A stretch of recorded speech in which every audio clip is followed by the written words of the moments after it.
Awake. What's up, brother? Hello, Craig. How you doing?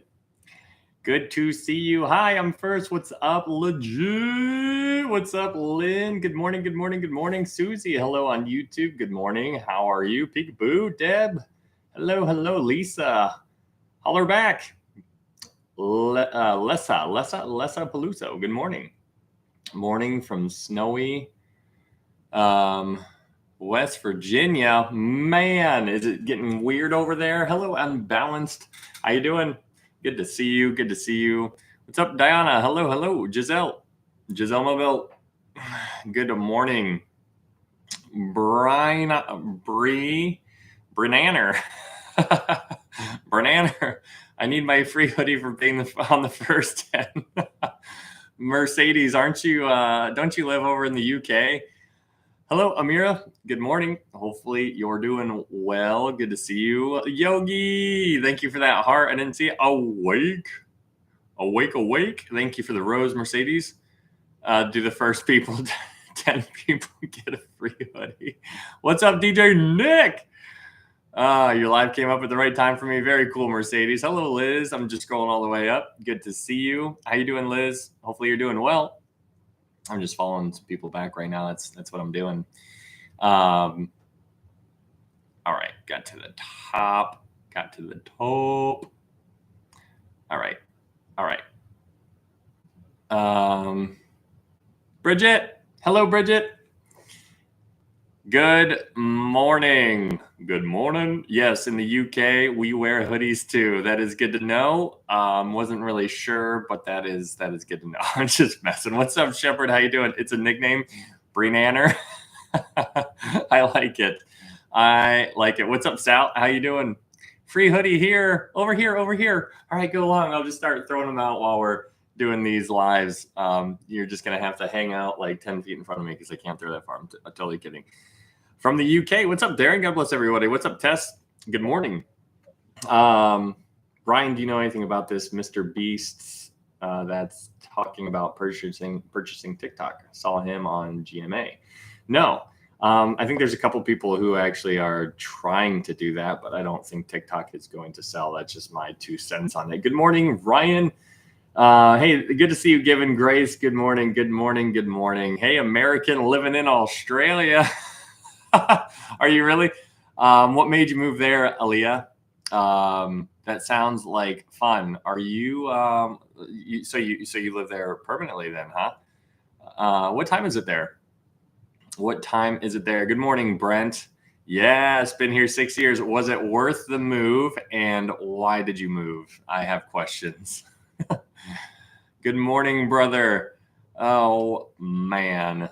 I'm a permanent resident now, and it's 1:16 in the morning, and you're hanging out on American TikTok. What's it like being able to have free access to TikTok? Because here in America, they have restricted that. What's good, bro? Where are you from? I am from Ohio. Where are you from? Saya. Good morning, Rhonda. Let's move to heaven. I am down for that. I mean, come on. That's just let's just go right now. Let's just pack it up. I mean, how amazing would that be? Right when we get done finishing the book of Revelation. I mean, that'd be super cool. Good morning, Amber. Hello, what's up, Dankus Bagel? Yes, it was. Well, I moved for my ex, but it wasn't the relationship God wanted for me. I see. That's a big move for your ex. That's pretty wild. I mean, it's pretty cool to go out on a limb and do something like that. That is significant, moving away from family and friends and to a whole new world. What's the biggest thing that is different over there than over here besides, better, like less food that's being tampered with? I know we were engaged. Okay. Suitcase packed, right? Seeking the Lamb. I'm telling you what, I'm leaving my suitcase behind. I'm going Bruce Almighty, and he's just going to go like, Tennessee. Nice. We broke up 3 years ago. The quality of life here is so much better, though. Oh, don't you tempt me with a good time. Hello, neighbor. I'm in Indiana. What's up? Good to see you, Lacey. Hello. Mr. Beast hates. Oh, I see what you mean. Yeah, I think he's an agnostic now. I think he used to be a Christian, and then he, I think, after people get to a certain level, I think they kind of drop off a little bit, unfortunately. Let's just start Revelation over when you're done, so I can be here from the get-go. From the get-go, man, I'm telling you, if we did Revelation all over again, I mean, I kind of want to go back and just see how many hours we put into this. And I know many of you guys have been here for the majority of it, which is amazing. But I am really curious as to how many hours. I mean, we are in the days. We're in days, not like, we're not even talking hours. We're in days. How many days? Because each study has been about 5 hours long. Well, no, let's be a little conservative. Each study has been about 4 hours long, like on the low side. And so if that's the low side, I mean, that's a lot. That's a lot. And so that's some deep diving, and it's so good, and I love it, and I'm here for it, and I wouldn't change a thing. Maranatha, absolutely given grace. Maranatha. My family's in Indiana and Michigan and Ohio. I'm in Ohio. Where are they from in Ohio? Sheesh was right. It's safer. The food doesn't unalive you. Healthier lifestyle. Good work-life balance. Oh man. So what's the bad stuff? Oh, Tennessee, man. Tennessee is Dayton, Ohio. Okay, I see. Dayton, Ohio. That's a good place to go to if you want to get beat up. I'm just kidding, but not really. Kind to you. You're from Ohio too? Awesome, man. We got some Ohioans. OH. Yes, see, you know what I'm talking about. You're not wrong. Hello, Rising Deborah. Good to see you. We're going to be talking about the book of Revelation. What about you? I'm not sure I want to be judging angels like 1 Corinthians. Oh, I didn't see the beginning of your message.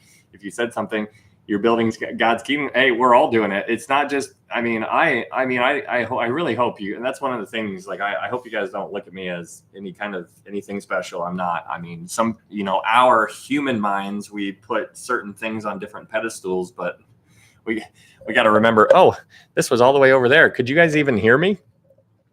There we go. Is that better for YouTube? Did I sound far away? Is this better? I'm just going to do some stuff on this thing. This is what they do. I don't know why people do this, but is this happening? I don't understand why. Okay. So anyways, hello, Gina. Hello, Gina. Good to see you. Amber, what's going on, Amber? You have a website I can get a good Bible at, or stores I should look at. I don't sell Bibles. I told I think DJ Nick and maybe Julie, I told them a long time ago about what Bible I use, and I think they actually got the same one. I'm not really sure. But, it's all in how you use it. You could have, don't do that, please. No ASMR. I don't even know what that stands for. ASMR. You know what? I have no idea, but I'm assuming auditory senses. I could be off on those two, so I'm just going to stop right there because that sounds good enough. I have a Bible that also is a study Bible. Yeah, awesome. This is what hours of live Bible studies do to you. I'm telling you what, you just turn into a strange auditory sensory memory regulation. Autonomous sensory meridian response. We're just gonna get all kinds of responses as far as some weird ones. ASMR, it stands for a sad man, really. But that's what I am, a sad man. I'm a sad man, really. Walmart has beautiful NKJV large print leather cover for $29.99 plus tax. But yeah, you might not be able to get a Bible, but you can get a hoodie at Threads That Preach. If you want to go check that out, that is up there for you guys. If you would like to support this ministry, it's always up to you. That's what Google says. I appreciate your idiosyncrasies. Thank you, given grace. I just like, making it weird. Okay.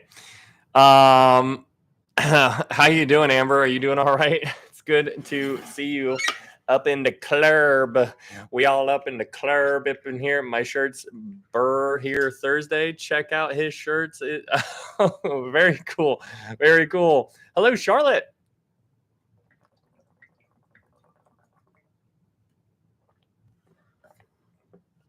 I got a lot out of the first time we did Revelation, but this time has been a lot more in depth. Absolutely.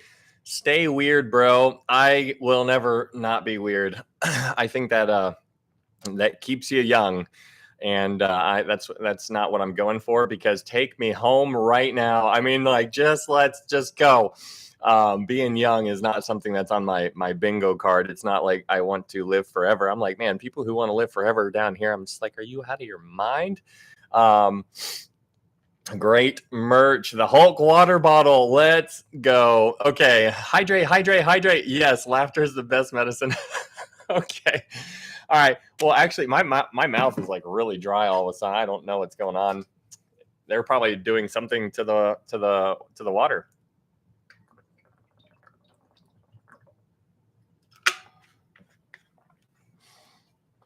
Holy canteen Batman.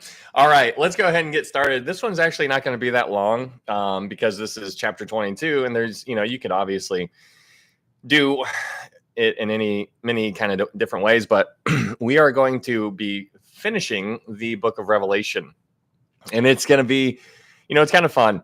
After this study, I think we're not going to dive right into the book of Genesis. I think we'll do a little miniature micro study, like a couple hours on talking about Satan, because I think it'll be good to see how it all ends with everything that we've already learned.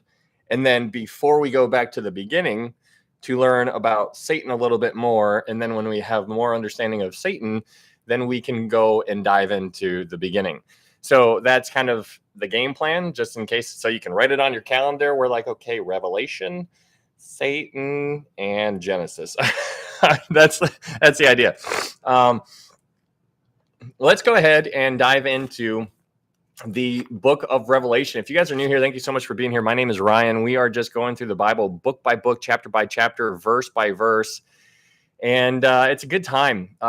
There's a lot of secondary issues that we are forced to unpack when you dive into the Bible in that kind of manner.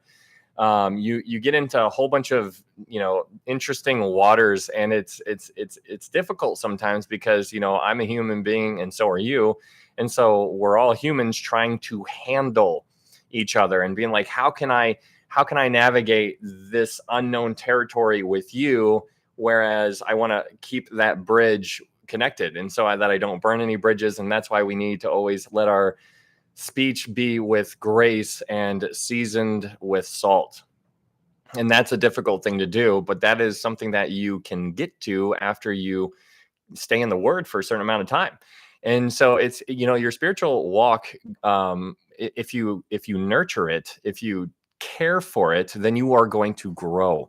And that is what we are called to do. We are called to spiritually grow in spiritual maturity. The problem is in our world right now is that there's a lot of older people who are Christians who are spiritually immature, and they're basing a lot of things off of their feelings, and that's how it trickles all the way down. And so now we have a lot of young Christians who are spiritually immature, who do things and they chase experiences rather than a relationship.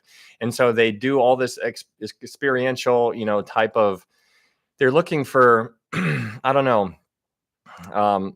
know, you can just get into some really weird waters. And so doing a verse by verse Bible study really helps keep you tethered to what is important. And it takes a lot of time to do a verse by verse Bible study, but if you stick to it, then you're going to just be able to just see the picture, and then you'll be able to dive into the weeds and understand, because you can see the bigger picture.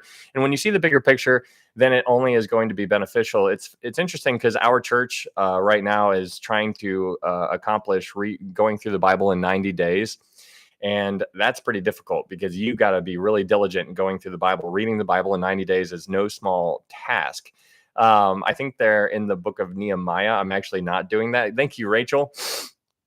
I'm actually not doing that because I'm spending so much time. Thank you for those gifts, Rachel. Thank you so much. I'm actually going through all of these studies, which takes a ton amount of time already. So, if you guys are trying to read the Bible in 90 days or, in a year or something like that, that's super cool.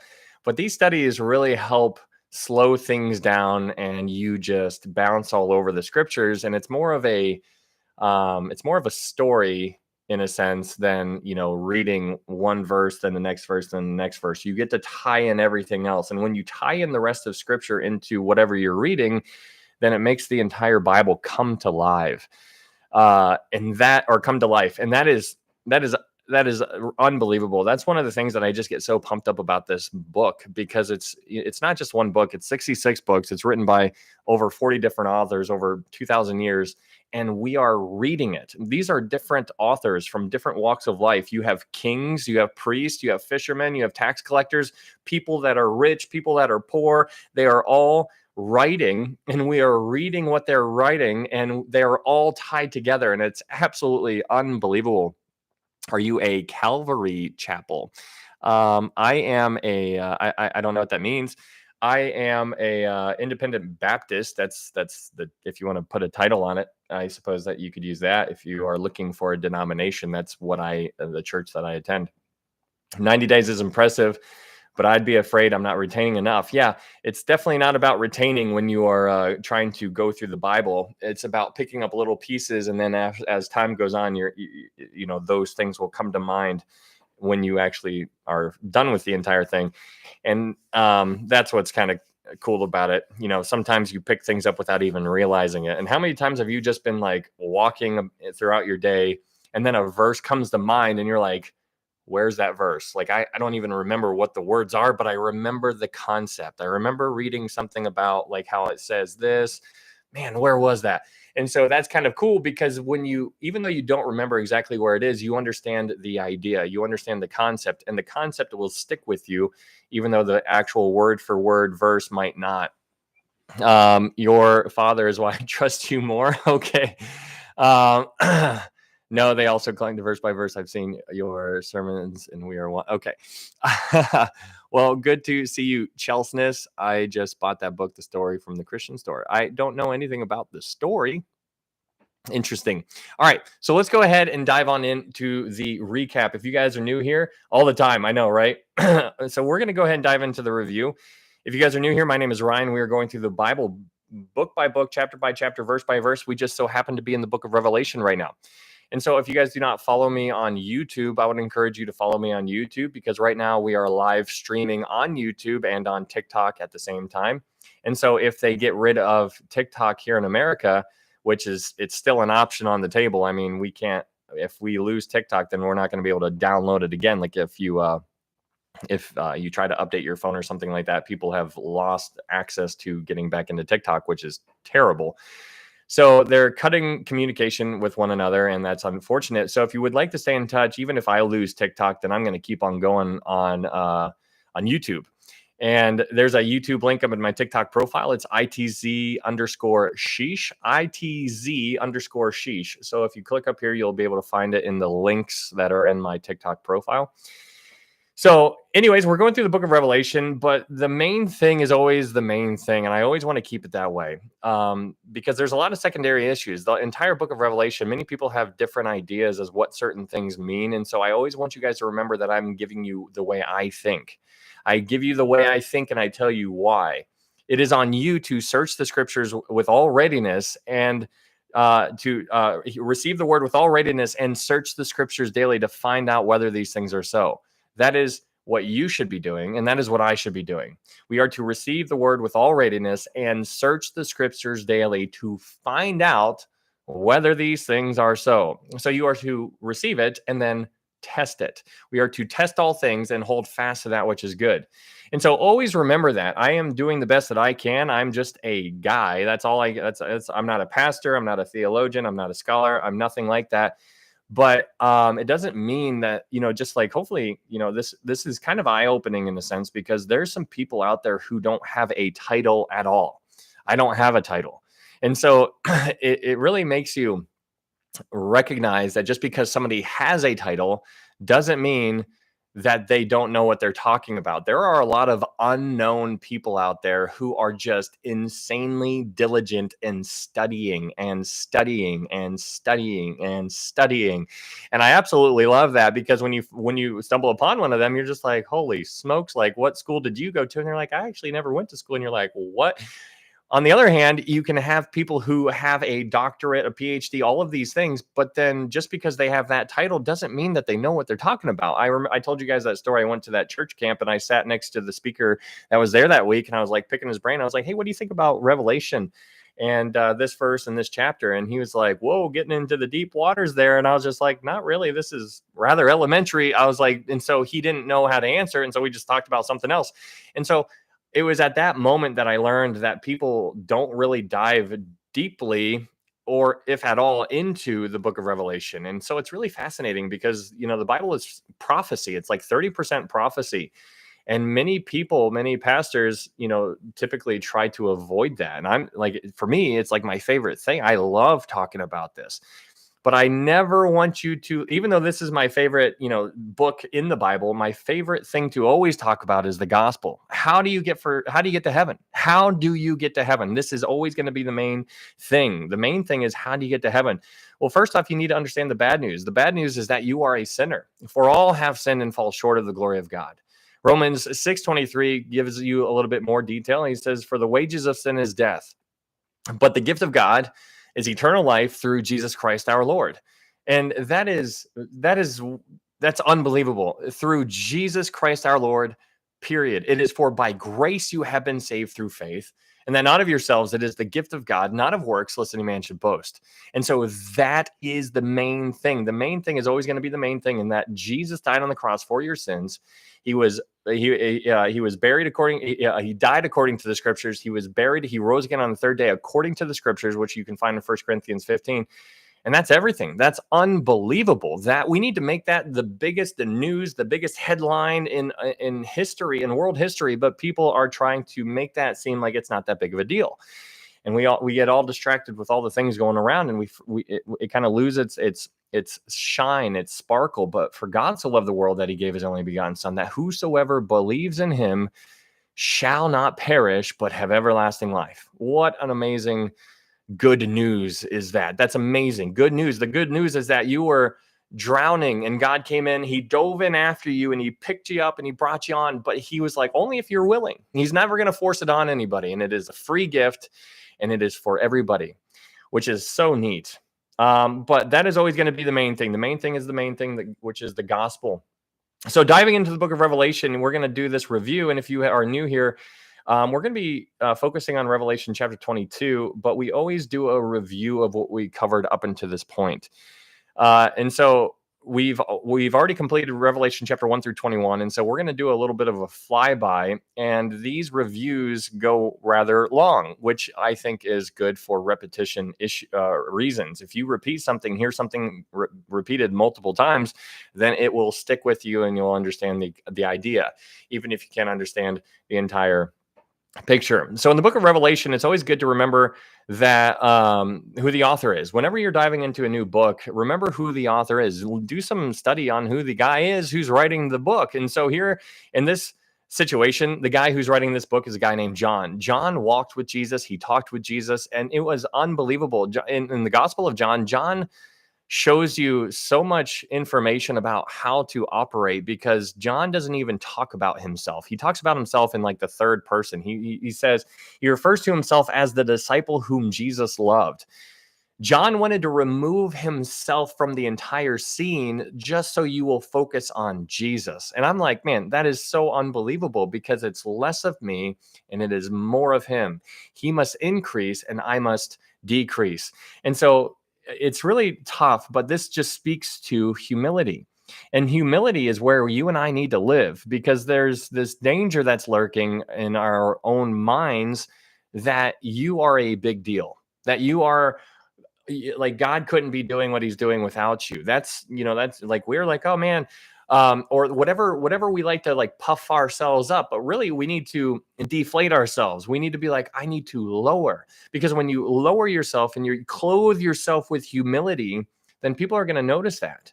And then you're going to look more like Jesus, because when you're lowly, when you're serving, that's when you look like Jesus. And so when you pay attention to what Jesus did, he humbled himself and he became obedient to the point of death, even the death of the cross. And that is just unreal. This is the God of everything humbling himself. That does not make any sense to me, but that is what he did. And so that John is the author of this book. John walked with Jesus, talked with Jesus. There's a blessing attached in Revelation chapter 1, but what I want you to focus on in Revelation chapter 1 verse 19 is the it's the outline for the entire book of Revelation. What's up, Sean? Good to see you, brother. The entire book of Revelation, the outline for it is in Revelation chapter 1 verse 19. These fairy tales are funny. But in Revelation chapter 1 verse 19, you have the outline, and the outline is broken up into 3 categories. Jesus tells John to write the things that he has seen, the things that are, and the things that will take place after this. So John is told to write down 3 things: the things that he has seen, the things that are, and the things that will take place after this.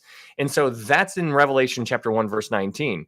So then you dive into Revelation chapter 2 and 3. And in Revelation chapter 2 and 3, you are given the church age in a nutshell. In chapters 2 and 3, you are given the church age in a nutshell. So the church began in Acts chapter 2. So in Acts chapter 1, Jesus ascends into heaven. In Acts chapter 2, the Holy Spirit descends and comes down to the earth, which is the comforter. And he is now here with us. So the church was born in Acts chapter 2. The church is born in Acts chapter 2, but the church goes away in Revelation chapter 3. So from Acts chapter 2 to Revelation chapter 3, you have this entire church age, but you get the overall general feel of the church age in Revelation chapter 2 and Revelation chapter 3. What's up, Elizabeth? Hello, hello. And so when you read Revelation chapter 2 and 3, you are given 7 letters. What's up, Alyssa? You are given 7 letters that Jesus tells John to write to 7 churches. Hey, Charlie, thank you so much. We got some people from the UK here. This is pretty neat. There's a handful, which is super cool. So in Revelation chapter 2 and 3, you are given the 7 letters that are written to the 7 churches, which are Ephesus, Smyrna, Pergamos, Thyatira, Philadelphia, Sardis, Philadelphia, and Laodicea. Those are the 7 churches that received 7 letters. And so those 7 churches received 7 letters. And when you look at the letters, I want you to view the letters as if they are report cards. So God is basically giving them a report card. He's telling them how they're doing. He's like, hey, this is how you are doing. And this report card goes to you. This one goes to you. This one goes to you. This one goes to you. And so each church receives their report card. And the report card, some report cards have nothing good said about it, and some have nothing bad said about it. Some have some good, and some have some bad. And so it's a mixture of those. And so here in Revelation chapter 2, you read about the church in Ephesus, and this church was the desired church. This was the apostolic church. The thing about this church is that they forgot their first love, and that first love was their devotion for the Lord. Jesus is like, you've done really well here, but you forgot your first love. And so these people were so doctrinally sound, it seems, that they forgot. They were so on duty for the king that they forgot their devotion for the king. And so it's duty versus devotion. He wants devotion, because if you have devotion for the Lord, then all the other things are just going to fall in place naturally, because the more you start reading and learning and falling more in love with Jesus, then you are going to look like him more by a natural byproduct. And so you and I are to reflect him as we go about our day-to-day life, because as what we're going to see here in Revelation chapter 22, we are here to win people for the Lord. This is a rescue mission that you and I are on right now, and it is unbelievable. Hey, welcome in, Stephen. Good to have you here. So in Revelation chapter 2, you have the church that is the letter that's written to Ephesus. The next church is the church in Smyrna. Now, this church, whenever you think of the church in Smyrna, I want you to think of the church that was persecuted. And the way to remember that is myrrh. Whenever you think of myrrh, think of crushing. Myrrh in the Bible is closely associated with death, which is why it's so interesting in Matthew chapter 2, when the wise men or the magi show up and they find Jesus, they give him 3 gifts. They give him gold, frankincense, and myrrh. Now, gold spoke to, hey, thank you so much for the subscription there, Charlie. That is super kind on TikTok. Yeah, that's nice that you still have the ability to do that, because you're in a free country. Thank you so much. But gold, frankincense, and myrrh is what you see these magi showing up, and they give to Jesus, who was 2 years old at the time. And it's really neat because gold, these magi, they recognized Jesus as God and King. That's what the gold spoke of. Frankincense, the wise men acknowledged Jesus as to have a priestly role. And so that's what frankincense is connected with. And then they gave him myrrh. So they also recognized that not only was he God and King, not only was he a priest, but they also recognized that he was going to die, which is why they gave him myrrh, which is so interesting. Matthew 2, you get to understand a little bit about these wise men, these magi, and you learn that their understanding was unbelievable. I was missing my frog. Well, thank you. Fully rely on God. That is what that stands for, in case you were wondering. But yeah, so when you get back to Revelation chapter 2, you have the church in Smyrna. This church was heavily persecuted. So Smyrna, think of this church being crushed. And that's what they were. And so Jesus writes them a letter to encourage them. And he's like, hey, guys, these things says the first and the last, who was dead and came back to life. And so that's really important to understand that Jesus is encouraging this church by saying, hey, guys, you're getting persecuted. I totally understand it. I was too. He's like, but I died, but I'm alive. And so he's writing to them and he's encouraging them. What's interesting about the church in Smyrna is that they have nothing bad said about it. This is one of the churches that have nothing bad said against them, which is really neat. The next church is the church in Pergamos. Pergamos was a church. Whenever you think of Pergamos, I want you to think of a mixed marriage church. Pergamos, mixed marriage. Pergamos. It's a mixed marriage church. And so it's basically has the idea of the church marrying the state or marrying the world. And so when the church marries the world, then the offspring is going to be all kinds of bad stuff. This is why we're told to not have an unequally yoked relationship.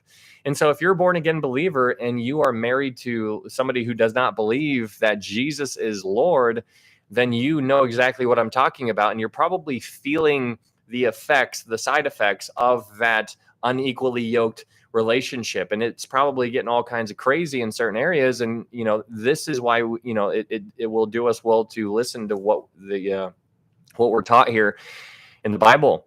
But that's what you see in Revelation chapter 2. This church married the world. And because of that, they started getting messed up, which leads us to the next church. And the next church is in Revelation chapter 2, the church in Thyatira.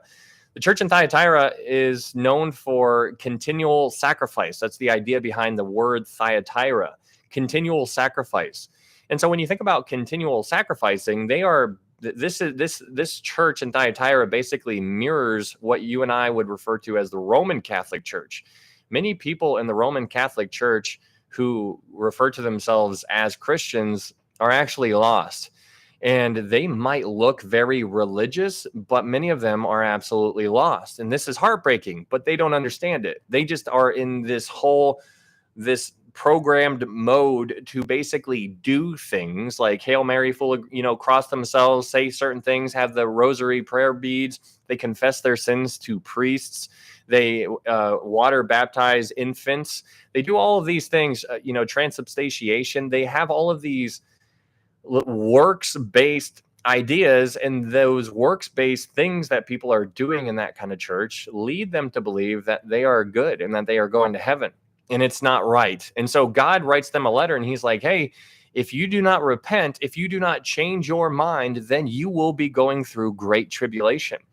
And so this is very interesting because this church is the church that we see still around on the earth during the tribulation period. In Revelation chapter 17, we have the mother of harlots that you read about in chapter 17 of Revelation. And that's a church in the tribulation. Think about that. A church is in the tribulation. Wait a second. I thought there was a pre-tribulation rapture. I believe in a pre-tribulation rapture. We'll talk more about that later. But my point here is that not all churches are the same. Just because there's a building and just because it has church on the front doesn't mean anything. It is your individual faith in Jesus Christ. It is, for by grace you have been saved through faith, and that not of yourselves, it is the gift of God, not of works, lest any man should boast. So it's really good to understand that it's nothing you can do to earn your salvation. It's what's already been done. It's what he did on the cross. And so I want you to remember that. But this leads right into the next church, and the next church is the church in Sardis, Revelation chapter 3. So in chapter 3, you are introduced to the Sardis church, and this church had a reputation that it was alive, but God writes them a letter and he's like, you guys think you're alive, but you are dead. And so when you think about a church like that, I want you to imagine going to a church like on Sunday. Sunday's coming up, right? It's right around the corner again. I want you to just imagine that you just drive 5 hours away, and then when you get to a new city, you just walk right into a church. And then you go into that church knowing what you know now, and then you just sit there and you just observe. And you're walking around, you're talking to people, you see them doing a whole bunch of stuff. You don't even know what church you're in. And then all of a sudden, you can just see that things are off. You don't even know the name of your church. Let's say you were blindfolded and I just spun you around 50 times and I put you into a random church somewhere in the world. Right when you got there, you would be able to discern what kind of church or what kind of spirit was there. And so this is what's so interesting. But there's so many churches out there who think that they are alive, but Jesus is writing them a letter and he's like, but you are dead. And so this church has a false sense of security, which is absolutely terrifying. You getting paid well for this? Yeah, man, I'm just getting all kinds of money. It's just hard to keep. It's just falling out of the ceiling. I'm just like, stop it, please. Just no more money. What kind of question is that? What? No, not at all. In Revelation chapter 3, the next church is the church to Laodicea. Laodicea is the age that I believe that we are in right now. Laodicea has the idea of the people are ruling. People are ruling. And this church is very lukewarm, which is terrible because that's kind of what I believe that we are in the Laodicean age. That's the age I think we're in. So I believe we're in the Laodicean age. And if you look out into the world right now, there's a lot of churches. It's the most churches that we've ever had ever in the history of forever. And there's a lot of churches, but it seems like the majority are all very, very lukewarm. And so when you go back to Matthew chapter 5, and when Jesus is talking and he's giving the Sermon on the Mount, he tells his disciples who they are. He says, you are the salt and you are the light. And so basically, salt preserves. And so if you, as a born again believer, are salt, what you're doing or what you should be doing is preserving, because the world is decaying. There's no stopping it. We understand that in the latter days that men will grow worse and worse, become lovers of themselves, boasters, disobedient to parents, all of these things. And that's what we understand that the world is going to. And so since we understand that the world, there's no stopping the decay, but we can slow the decay. And when you think about slowing the decay and then you look at the church, then all of a sudden you start looking around and basically you're like, well, wait a second, the church is not being salt. The people in the church are not being light either. And so the church is not salting. The church is not being a light. It's not churching. It's not doing what it should be doing. So it's very lukewarm. And so that is leading up to Revelation chapter 4. And so it's tragic, but this is something that obviously God knew in advance. And so in Revelation chapter 4 and 5, this is where you enter into the different category. In Revelation chapter 1, verse 19, you have the outline. The outline of the book of Revelation. Jesus tells John to write the things which you have seen, write the things that are, and write the things that will take place after this. Revelation chapter 1 are the things that he has seen. Revelation chapter 2 and 3 are the things that are, which is the church age, which is what we're in right now. And Revelation chapter 4 to the end of the book is the things that are going to take place after this. And so it's really fascinating when you dive into Revelation chapter 4 and 5 with that understanding, because when you read Revelation chapter 4, verse 1, it says, after these things, metatauta, after these things. So John is letting you know, he's giving you a milepost, a check mark, if you will, a checkpoint, if you will, of where he's actually going with this whole book. And so it's kind of cool because in Revelation chapter 4, you see that he is now going to write after these things. And so John is a part of the church age, and so you and I are as well. And so it's good to remember that the church age began in Acts chapter 2, and it's still ongoing, but there is a point in the future to where the church will be removed. And then that will bring in the tribulation shortly thereafter. So in Revelation chapter 4, you are in the throne room. And in Revelation chapter 4, you are introduced to these 24 elders.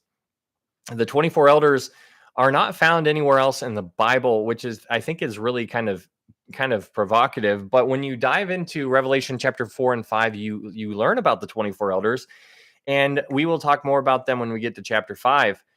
But in Revelation chapter 4, you are told that the 24 elders, you're told a little bit about them. You're told that they have white robes. They're clothed in white robes in verse 4, and they had crowns on their heads, and they also are sitting on thrones. And so the question is, who are these people? And so we do the best that we can to unpack that, and we will talk more about that. But I personally believe that the 24 elders is representing the church. And we'll talk more on that. Revelation chapter 5. In Revelation chapter 5, this is one of my favorite chapters ever, just because of how many places you can just take this chapter.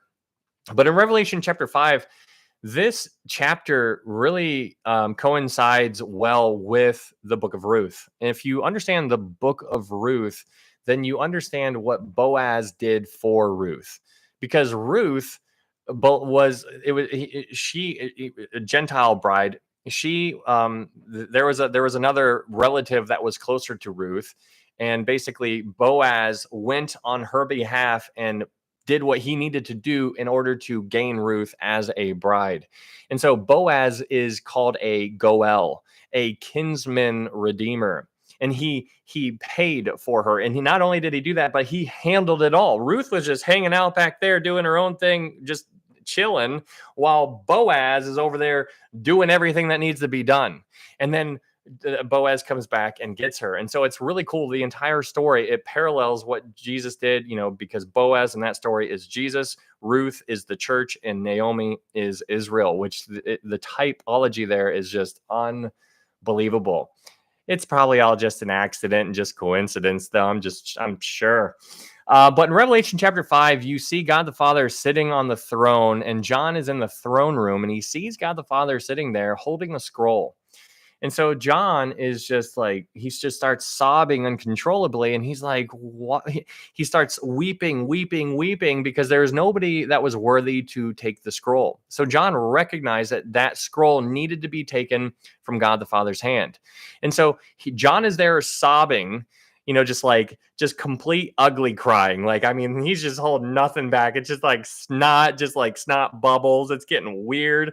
And then an elder comes over and he's like, John, why are you crying? And then John tells him, and he's like, because there's nobody who can take the scroll. And so basically that's when the elder is like, he points over here and he says, hey, don't worry about it. There is somebody worthy. And he points, and John looks, and there is a lamb standing as though it had been slain. And so when you think about the lamb standing there as though it had been slain, that's John seeing Jesus after he was crucified. He's seeing Jesus with all of the scars that we gave him back when he was going through the crucifixion process. He still has those scars. And that's why John describes him in that way. He says, there's a lamb as though it had been slain. And so you can only imagine all of the emotions that were just flooding back to John at this time because of all of the memories that he had with Jesus before the crucifixion. All of the times that John doubted Jesus, all of the times that John was just afraid and didn't know. And are you the Son of God? We're kind of we want you to be, but are you? And all of the cries, all of the laughter, all of the all of the things that you just have with a friend, all of those emotions probably flooded back. And so when he saw Jesus, you just almost wonder this overwhelming sense of just everything's going to be okay, just flooding over him right then and there when he sees Jesus. And so he sees Jesus, and that's when Jesus goes up and he takes the scroll. And that is really cool because the scroll here in this picture in Revelation chapter 5 is representative of the title deed to the earth. And so that is really cool because Jesus is saying, this is my earth now. this is like, I'm going to set up my kingdom here. We understand that God is going to set up his kingdom on the earth. It's going to be on this earth for a literal 1,000 years. And that's what you see in Daniel chapter 2. But in Daniel chapter 2, if you remember Daniel chapter 2, like Daniel sees the image, the empires, the statue with the head of gold, the bronze, silver. Daniel sees a stone and it hits the image and it destroys the image. And then that stone becomes a huge mountain that fills the entire earth.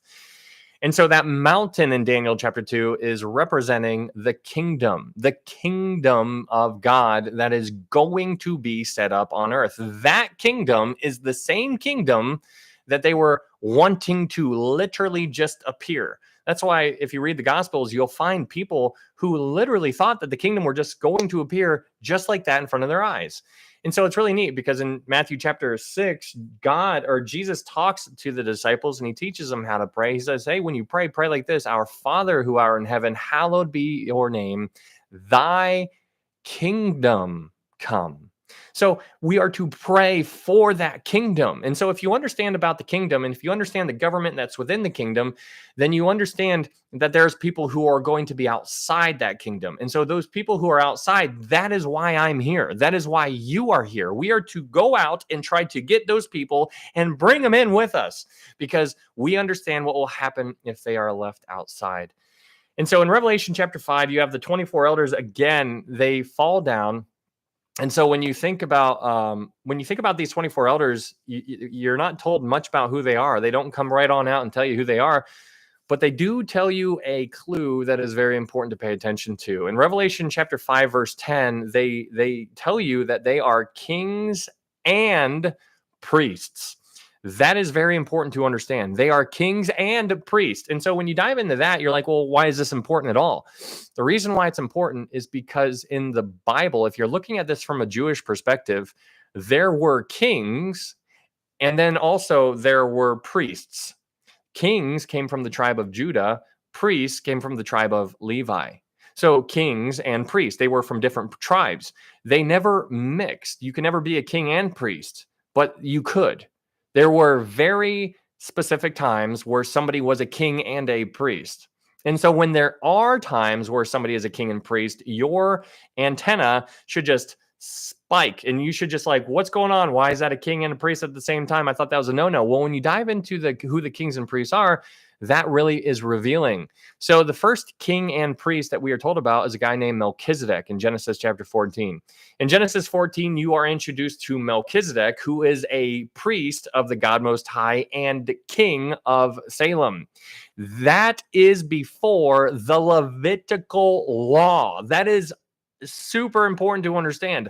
Before there was the 10 Commandments, before there was the law, before there was a temple, there was a dude who we know very little about, whose name is Melchizedek, who was a king and a priest. And he just shows up and he's like, what's going on? I'm a king and priest, and Abraham gives tithes to him. And you're just like, wait, what? Abraham, the father Abraham is giving tithes to a dude that we know nothing about? Like, well, yeah, now I want to know who Abraham was giving tithes to. And so now you're just like, you need to dive into who that guy is. Some people think that was Jesus Christ pre-incarnate. I don't personally hold to that belief, but it's a secondary issue. I do think, however, regardless of how you look at it, he is a type of Jesus Christ. And so what you read, if you read the book of Hebrews, you'll find that Melchizedek, he has no genealogy. He has no beginning. He has no end. And so it's interesting because what Paul was doing in the book of Hebrews, I believe Paul wrote the book of Hebrews, Paul was comparing the two priesthoods to the Jewish people who were Christians, who were thinking about going back to Judaism and leaving their faith with Jesus because they were being persecuted. And so Paul starts building them up and remembering who they are. He's like, don't go back. He's like, you want the law? He's like, angels are cool. Whatever. Jesus is better. Yeah, Moses is cool, but Jesus is better. He's like, you think the Levitical priesthood? Yeah, that's cool, but Jesus is better. So he was building up his argument by using their arguments, but then saying Jesus is better than all of your arguments. And so he was trying to encourage them. Revelation chapter 5 is where you see the 24 elders. They are kings and priests. That is why it's so cool, because when you dive into 1 Peter chapter 2, verse 9, Peter is writing to the Jewish Christians who are being persecuted. And so they were scattered. It was a little diaspora. They were being pushed out into the world. And so these Jewish Christians were persecuted and they felt absolutely terrible. And so Peter writes them a letter and he builds them up. Hello, Julie. What's up, Christopher? Good to see you. What's up, Storm? He builds them up and he lets them know who they are. He says, you are a royal priesthood. And so when you see that that Peter was talking to the church and he refers to the church as being a royal priesthood, you're just left there thinking like, that's unbelievable. That is unbelievable. The people had to have been, hey, thank you, Marine Mom. That's very kind. The people had to have been super confused and being like, hey, Peter, you got something wrong here. You're basically calling us kings and priests. What's up, Ed? Hello. And so you have these Jewish people who are kings and priests, and they're the Jewish Christians were a part of the church. And so basically Peter was calling the church kings and priests, which is why it's so good to dive into Revelation chapter 5. When you see the 24 elders and they identify themselves to be kings and priests, you're like, hold up, that's the church. So what you see, the reason why this is important is because before the seals are broken, remember, Jesus just took the scroll. He's holding on to it. We know that there's 7 seals on that scroll, but Jesus hadn't broke the seals yet. He's just holding on to it. While Jesus is holding on to it, John's looking around and he sees the 24 elders who identify themselves to be kings and priests. And if they identify themselves to be king and priest, and if those 24 elders are the church, when John was having this vision, he sees the church while Jesus is holding on to a scroll that was not yet broken. And so where the seals were not yet broken. And so this paints a picture of a pre-tribulation rapture. And I hold to the belief personally in a pre-tribulation rapture. If you believe in something different, like a mid-trib or post-trib rapture, that's fine. That is secondary issue. That is never going to be something that I go up to somebody and try to win them for the Lord by using the rapture argument. Like, I'm not going to do that. I'm going to tell them about Jesus, and I'm going to tell them all about who he is and who they are and why they need him. Because it's basically telling my story, because I'm like, hey, I was you, like I was lost. And so, but now I'm found. And so you get to share with them the good news. And that's an amazing privilege to be able to use that to tell people about the good news that we have been given. So that leads us to Revelation chapter 6. In Revelation chapter 6, we are told about the unsealing of the scroll. But in order to understand Revelation 6, you need to understand Daniel chapter 9. In Daniel chapter 9, verse 24 through 27, you are given this, what's up, potato? Or is it potato? Potato. Daniel chapter 9, verse 24 through 27, you're given a period of 490 years. There's 490 years that Gabriel gives Daniel. And so Jesus, when you do some research, Jesus fulfilled 483 of those years. So not all of them are fulfilled. So we're still missing this little gap up here. What's up, sweets and treats? Hello. So in 490 or 483 years was fulfilled or completed, that leaves 7 years. So that's where Daniel 9:27 comes into play. In Daniel 9:27, what you see is it says he will confirm a covenant with many. So he, referring to the Antichrist. The Antichrist, when he shows up, is going to confirm a covenant with many for the period of 1 week. Now, it's so interesting about that, and I was thinking about this before, because when you think about that, he will confirm a covenant with many. We have many, your brain can go all over the place. What is the covenant? What does that mean? Because it means to strengthen. Does that mean that it was already existing? What does many mean? He will confirm a covenant with many. What is that alluding to? And so it's fascinating looking out into our world right now. Thank you, sweets and treats. When you look out into the world right now, there is war everywhere. There's wars, rumors of wars. I mean, there's talks on TikTok about America and Canada just like going at it. And I'm like, what? Anyways, and then also at the same time, you have Russia, Ukraine. You have everything going on over in Israel. You have America going on into America is apparently going to take a little bit of Israel. You're going to take over Gaza, which this is just absolutely mind blowing to me, because that should never happen. That is not our land. And yet here we are, as prideful as we are here in America, we are going to go in there and we're going to put our flag there, which is just absolutely it's going to be unbelievable if this actually happens. And so, everybody's paying attention to see what's going to happen. But my point here is in Daniel 9:27, you see he will make a covenant with many. What's interesting is that the world is at this whole chaotic. It's like the whole world is like this right now. It's like, we're about to lose it. We're about to lose it. We're about to lose it. And then all of a sudden there's going to be somebody who shows up and is going to make a covenant with many. And then he's going to make a deal. But in order to make a covenant with many, there needs to be a reason to make a covenant. There needs to be a reason. And the reason to make a covenant is war. And so now you have war all over the place. And so now in our world, there is a reason to make a covenant. And so what's fascinating about that is that there's going to be a peacemaker that is going to arise, but he's not going to be the peacemaker. He's an imposter. He's a fake. He's a counterfeit. And so I also don't want you to get it confused. He's not going to bring peace because, people say when they say peace and safety, then sudden destruction, right? So they assume that there's going to be peace and safety for a period of 3.5 years. I would argue completely differently. I'm saying he's going to make a covenant and then he's going to sign it or whatever. And then after that, it's going to be just terrible from that point on. Because just because he signed something doesn't mean it's actually going to take place. It's when they say peace and safety. Just because somebody says it doesn't mean it's actually going to take place. So this signing of the covenant in Daniel 9:27 is going to begin the 7-year tribulation that is going to take place on the earth. The signing of the covenant is going, or the confirming of the covenant, or whatever that's going to look like, is going to begin the tribulation period, the 7 years of tribulation. When the Antichrist signs it down here on earth or confirms it down here on earth, up in heaven, Jesus at the same time is opening the seals. So when Jesus opens the seals, the Antichrist on earth is signing or confirming the covenant. Both things happen at the same time.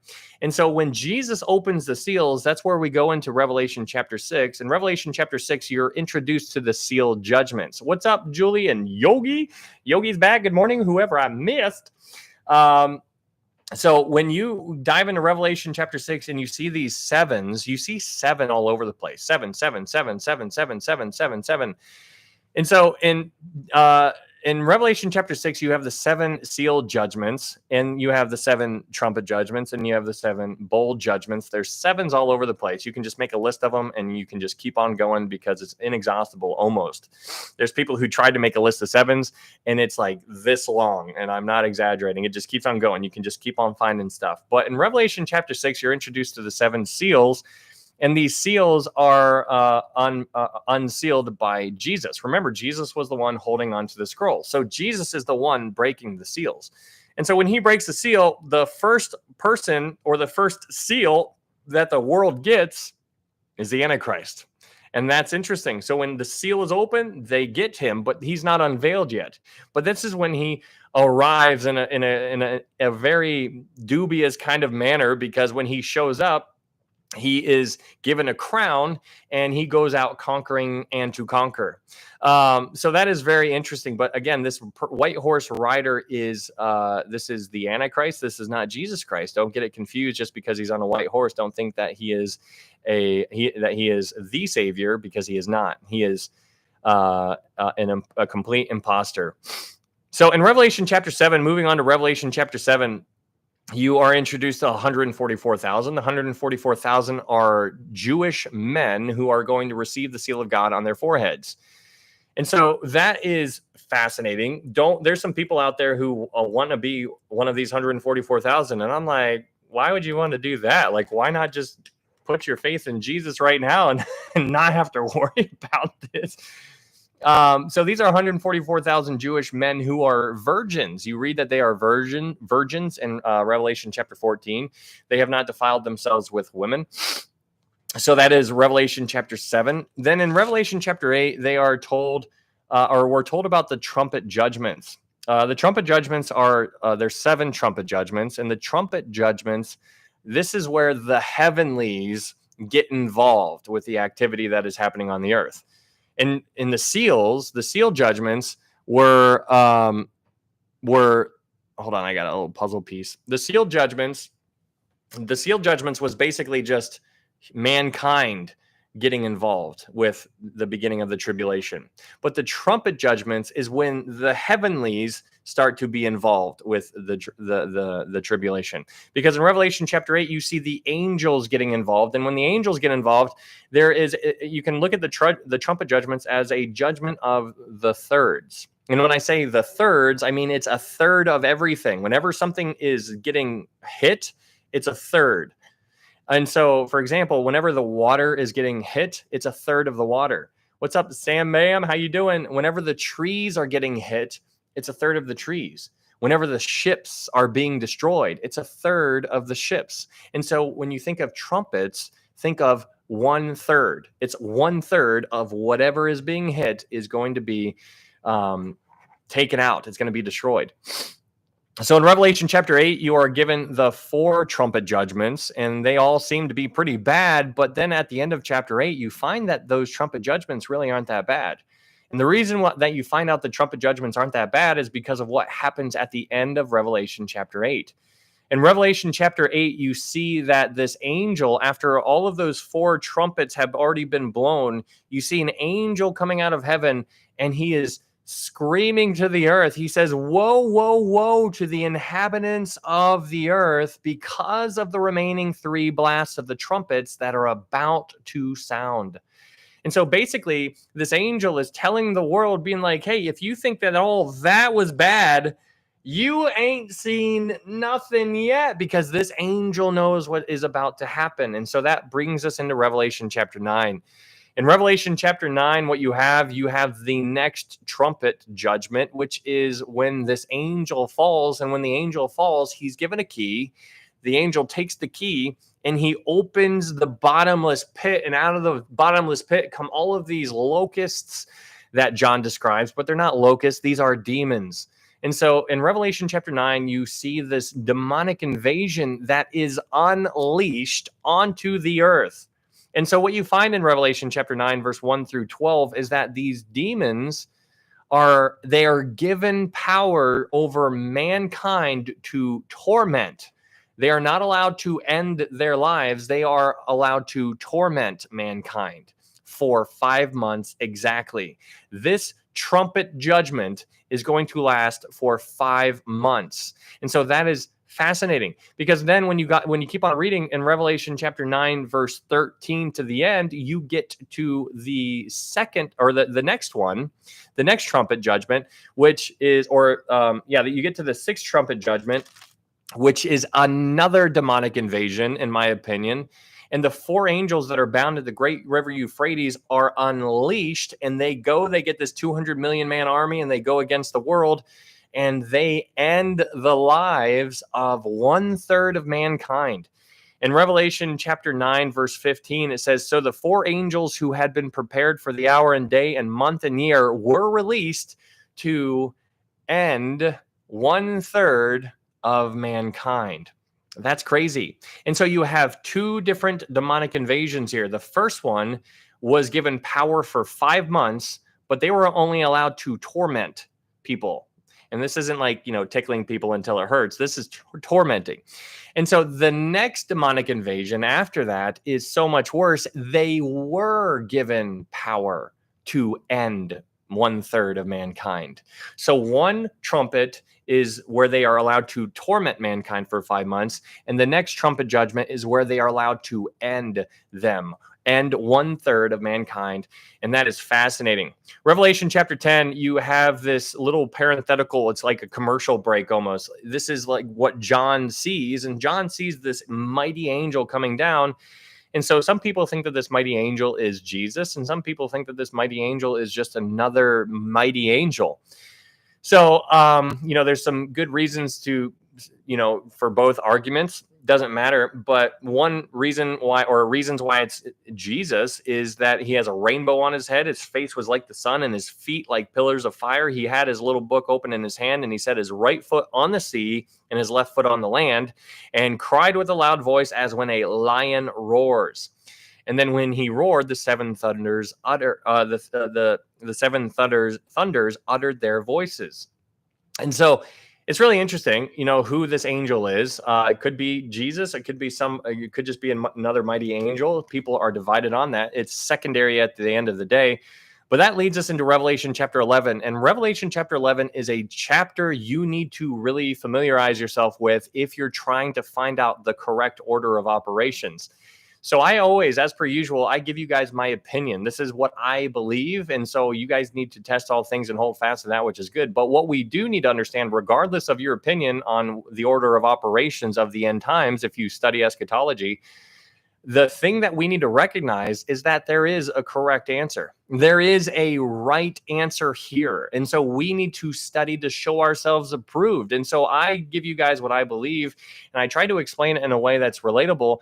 But in Revelation chapter 11, we are given so much information. Yeah, Papa Sheesh said it's Jesus. He did. He said that really fast, and I always think of that now every time we do the reviews.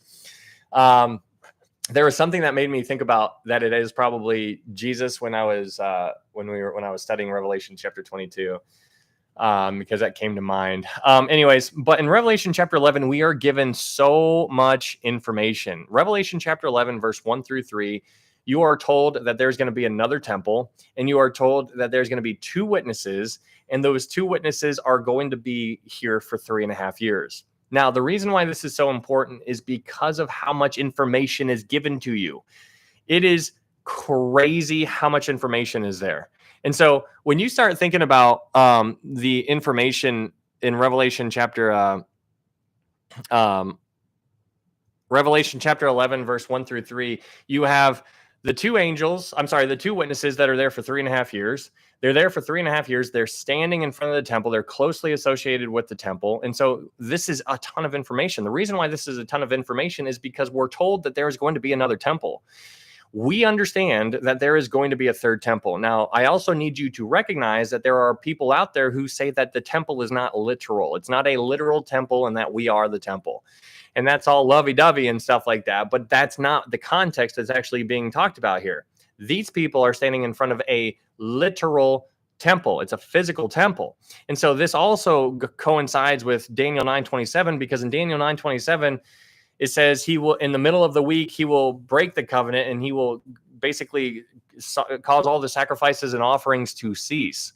And so in order for there to be sacrifices and offerings, there needs to be a temple, because the Jewish people will do the sacrifices and offerings within the temple.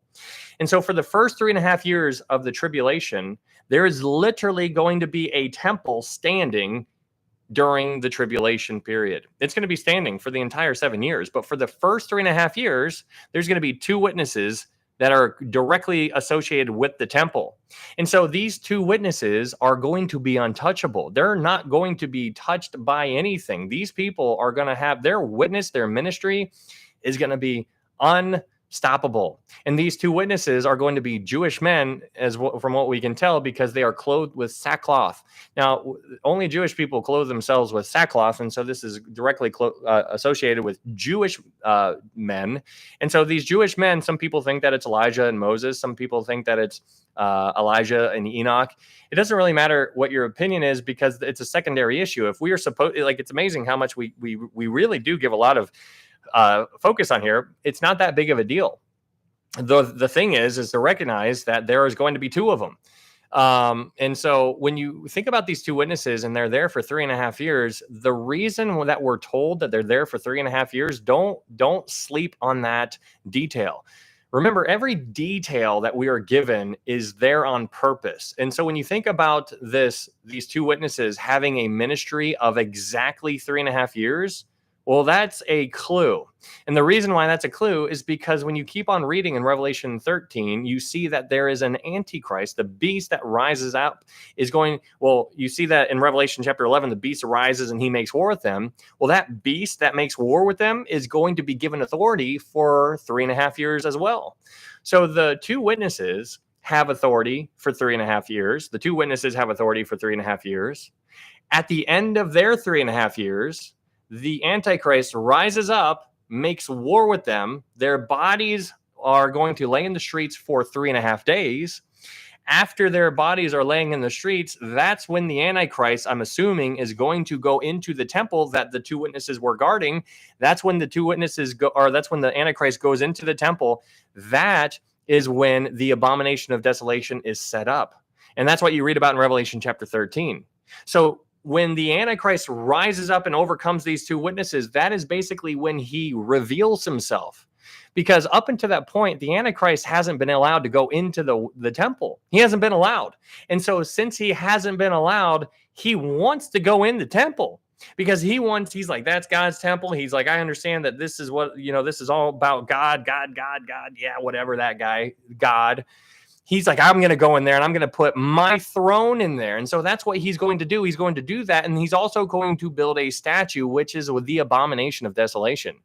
And so when you go back to Matthew chapter 24, verse 15, Jesus is talking to his disciples and he says, hey guys, when you see the abomination of desolation standing in the holy place, let him who reads understand, then let those who are in Judea flee to the mountains.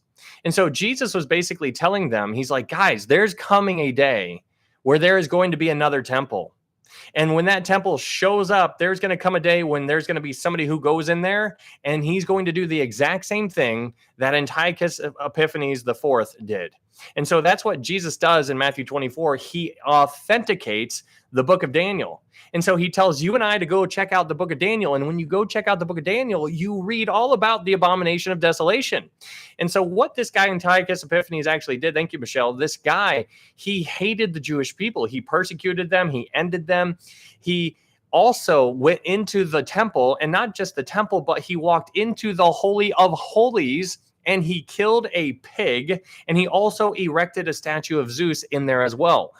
That statue is referred to as the abomination of desolation. That is what Jesus is like pointing to. He's like, hey guys, remember what happened back then?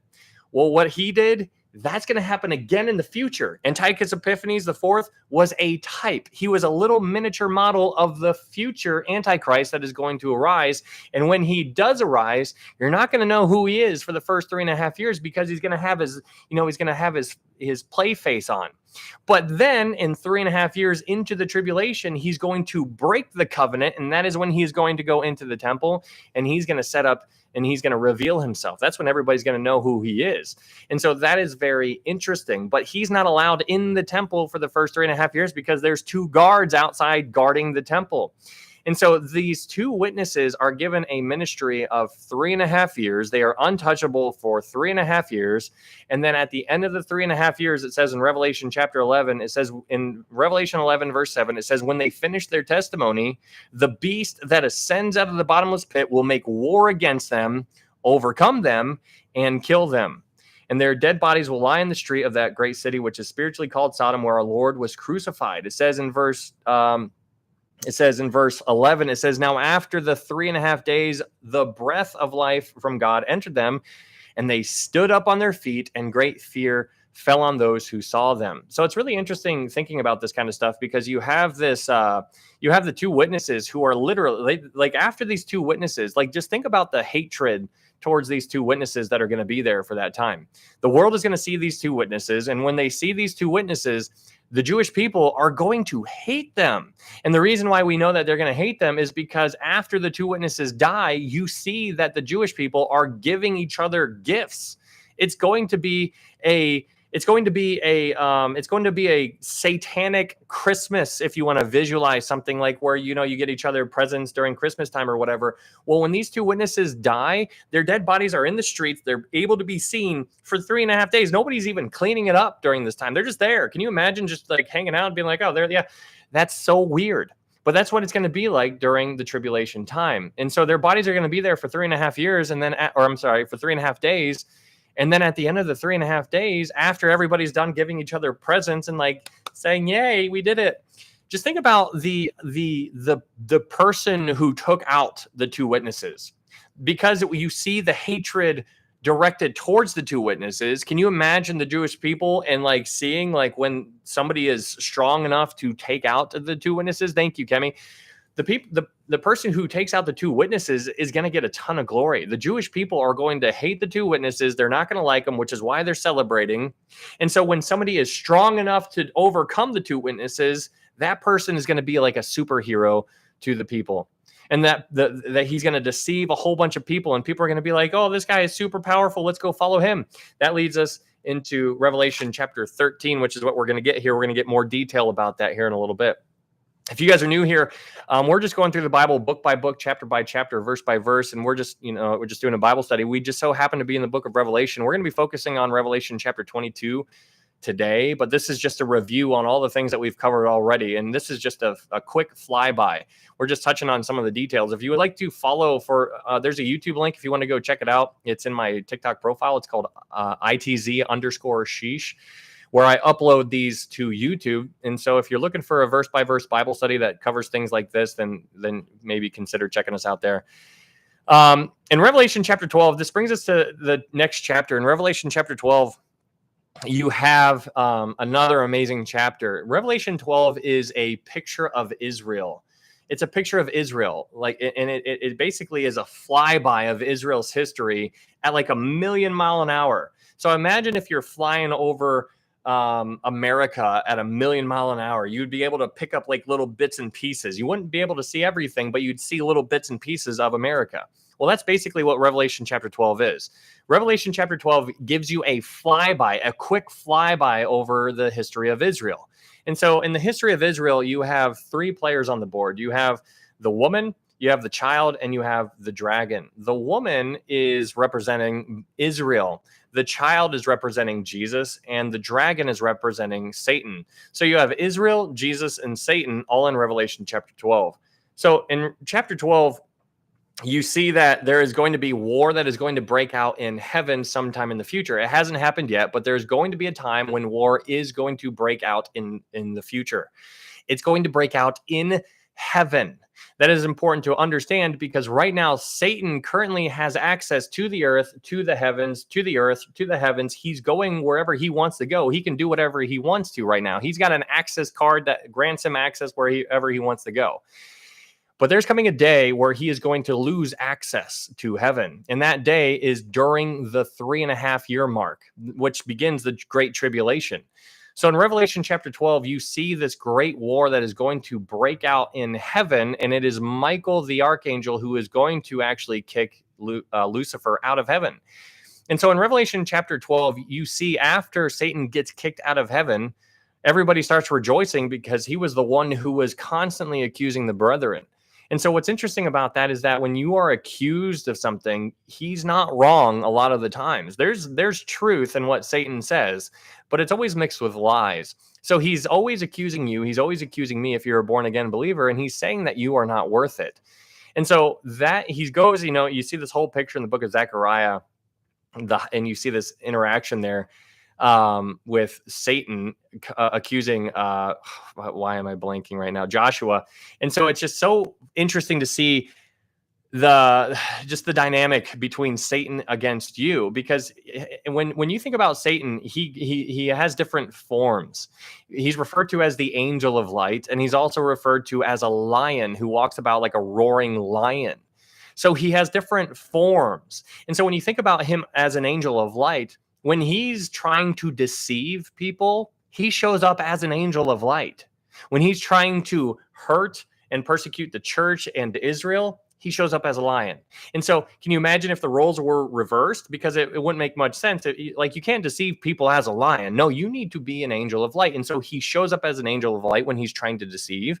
And he is going to use his lion-like characteristics and whatnot when he's trying to persecute the church and Israel. But in Revelation chapter 12, you see him after he's cast out of heaven, you see him fall down to the earth, and he is going to persecute the woman. The woman is Israel. And so his whole goal is to eliminate the Jewish people. And so I need you to understand that this, like Satan at this point, Satan still has access right now. He can still go to heaven. He's constantly going to and fro. He's doing whatever he wants to do right now, but there's coming a time in the future to where he's going to be kicked out of heaven. When he's kicked out of heaven, that means he understands he has 3.5 years left. When he has 3.5 years left, he is putting everything he has in the with everything he has in regards to trying to destroy Israel. And the reason is something that you need to understand. The reason why Satan wants to destroy Israel is because Satan knows that in order for Jesus to return, the Jewish people need to do certain things. First off, we need to recognize that there's always going to be a remnant of Israel. That is set in stone. It is written down. It's not going to change, but it's not going to stop Satan from trying. So Satan, in his prideful state, is going to think that he can undo what God has said. And so he's going to try to eliminate the Jewish people. It's just not going to happen, though. And so the reason why Satan wants to eliminate the Jewish people is because in order for Jesus to return, Satan knows that Jesus said something to the Jewish people. In Matthew 23, Jesus was talking to the Pharisees, and this is after the rejection of Jesus, mind you. But in Matthew 23, Jesus says to the Pharisees, he says, "You will see me no more until you say, 'Blessed is he who comes in the name of the Lord.'" And so Satan acknowledges that the Jewish people need to acknowledge their offense. So the Jewish people need to change their mind on who Jesus was and on who Jesus is. Because the first time that Jesus showed up, he showed up as a lowly servant. And he was there and he was fulfilling all kinds of prophecies. And when he showed up in Matthew chapter 8, 9, 10, and 11, and 12, he was doing all kinds of miracles. And the miracles were closely associated with who Jesus is. Or the miracles were closely associated with the messianic godhood of the upcoming Messiah. And so, for example, when Jesus healed the leper in Matthew chapter 8, that to the Jewish mind back then was a messianic miracle. It was only a miracle that the Messiah could do because nobody's ever healed a leper before. And so when Jesus showed up, he was offering them the kingdom, and he basically proved to them who he was by doing all of the miracles, but not only doing the miracles, but fulfilling all of the prophecies that were foretelling of his future arrival. And so when he showed up, he fulfilled the prophecies, and he was doing things that nobody else could do. So everything was changing when Jesus showed up. And so that's why Matthew 12 is so interesting, because in Matthew chapter 12, after Jesus cast out the demon from a mute man, the people who were watching this were like, could this be the son of David? And so they were wondering, and you could hear them murmuring, the crowd whispering through the crowd, could this be the son of David? And then the Pharisees show up and they're like, no, he's not the son of David. But not only is he not the son of David, he is also demon possessed himself. And he cast out demons by demons and Beelzebub. And so that was the turning point to when Jesus went from offering the Jewish people the kingdom. That was when he retracted the offer of the kingdom. He put the kingdom on the side, and then he's like, I'm going to the cross. And so when Jesus is going to return, the Jewish people need to acknowledge their offense. In Hosea chapter 5, verse 15, it says, I will go and return to my place, meaning heaven, until they acknowledge their offense. What was the Jewish people's offense? The Jewish people's offense was not crucifying Jesus. It wasn't crucifying Jesus. That the crucifixion was a byproduct of their offense. The Jewish people's offense was the rejection of Jesus. When Jesus was like, hey, here's the kingdom, you just need to accept me, they were like, no. And so that was their offense. And so they need to acknowledge their offense. And when they acknowledge their offense, that is when Jesus is going to return. So that's why Revelation chapter 12 is so interesting, because in Revelation chapter 12, verse 13, when you see that when Satan gets cast out of heaven, he goes down to the earth, it says he persecutes Israel, or the woman. And when he persecutes the woman, there's a reason he goes after Israel, and he doesn't go after America. He doesn't go after Russia. He doesn't go after Africa, the UK. He doesn't go after anybody else. He goes after Israel. Israel is Satan's target. It is going to be, and it always has been, which is why you're seeing the rise of anti-Semitism, regardless of what you think. That is demonic. It is all getting people's hearts and minds primed to thinking that the Jewish people are bad and evil, and many of them are, but it doesn't change the fact on who they are to God. There are lost people, just like there's lost people in America, and here we are looking at them thinking that they're terrible and be like, can you imagine them, just terrible Jews? And it's just like, my goodness, it's like, have we forgotten how much? And such were some of you. And so we're so quick to just jump on the bandwagon and point a finger over there, because when we're pointing over there, then we don't look so bad. And so we forget what we are here for. And we need to pray for the peace of Jerusalem. And when we pray for the peace of Jerusalem, what you're doing is you are praying for the kingdom program that Jesus tells us to pray about in Matthew chapter 6, when he says, thy kingdom come. So that's Revelation chapter 12. And moving on to Revelation chapter 13, you have a lot of stuff that take place in Revelation chapter 13. It's such a good chapter. These chapters, they go so deep. But in chapter 13, you are introduced to this. John sees this beast that comes up out of the sea. And so we talked a lot about the sea, but before we dive into that, it's good to recognize that there is something called the times of the Gentiles. The times of the Gentiles. There's something called the fullness of the Gentiles. That is completely different than the times of the Gentiles. The times of the Gentiles is basically when the Jewish people are under Gentile oppression. The Gentiles are oppressing the Jewish people. That is the times of the Gentiles. Right now, the Jewish people should be above you and I. That's how it's going to be during the millennial kingdom. We've already unpacked all that. But right now, the Gentiles are over the Jewish people. And that is not okay. There's going to come a time when the times of the Gentiles oppressing the Jewish people is going to be done and away with. And then the Jewish people are going to be back on top. And so that will take place only when Jesus is ruling as king in the millennial kingdom. But the times of the Gentiles is something that you need to be familiarized with. That is a phrase that Jesus himself uses in Luke chapter 21, if you want to go check it out. Anyways, the times of the Gentiles is an important concept because of what we're about to talk about here in Revelation chapter 13. In Revelation chapter 13, John sees this beast coming up out of the sea.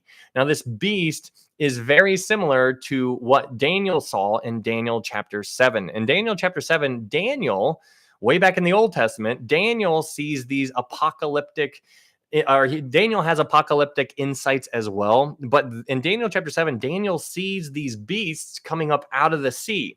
He sees these 4 beasts coming up out of the sea. The first beast he sees is a beast that is like a lion. Now, that beast was representing was representing Babylon. The next beast that Daniel sees in Daniel 7 was like a bear. The next beast that Daniel sees in Daniel 7 was like a leopard. And so the lion, the bear, the leopard is representing Babylon, Persia, and the Greek Empire. But then Daniel sees a 4th beast coming up out of the sea.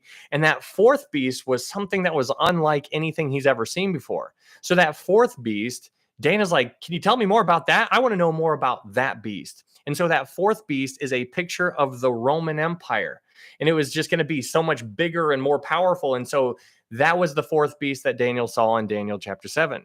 So when you think about those beasts that he sees in Daniel chapter 7, and now with all of that in the back of your mind, when you go to Revelation chapter 13 and you read what John sees a beast. And on this beast, he sees 7 heads. And so it's a individual body. Like, I want you to picture, like, I use the allusion to, if you've ever seen Harry Potter, remember when they were trying to get to that trap door, but there was this like 4-headed dog or something like that. Like, it's got like 4 heads, 5 heads. I don't remember how many heads it had. But that's kind of like what I want you to imagine. But here in Revelation chapter 13, John is seeing this beast, and on it had 7 heads. And so when you think about this individual beast, it has 7 heads. Well, what is the 7 heads? Well, the 7 heads seem to represent all of the nations that have oppressed Israel in the past in a huge, huge, huge historical way. And those nations are Egypt, Assyria, Babylon, Persia, Greek Empire, the Roman Empire, and then there's a future one, which is the 7th head, which is the revived Roman Empire, the one that we are probably currently living in right now. All of these empires are going to be basically taken. They're going to be put into a blender, and it's going to be blended up into a smoothie. And that smoothie is basically going to be the embodiment. It's basically all of those empires put together. And that is what the future revived Roman Empire is going to look like.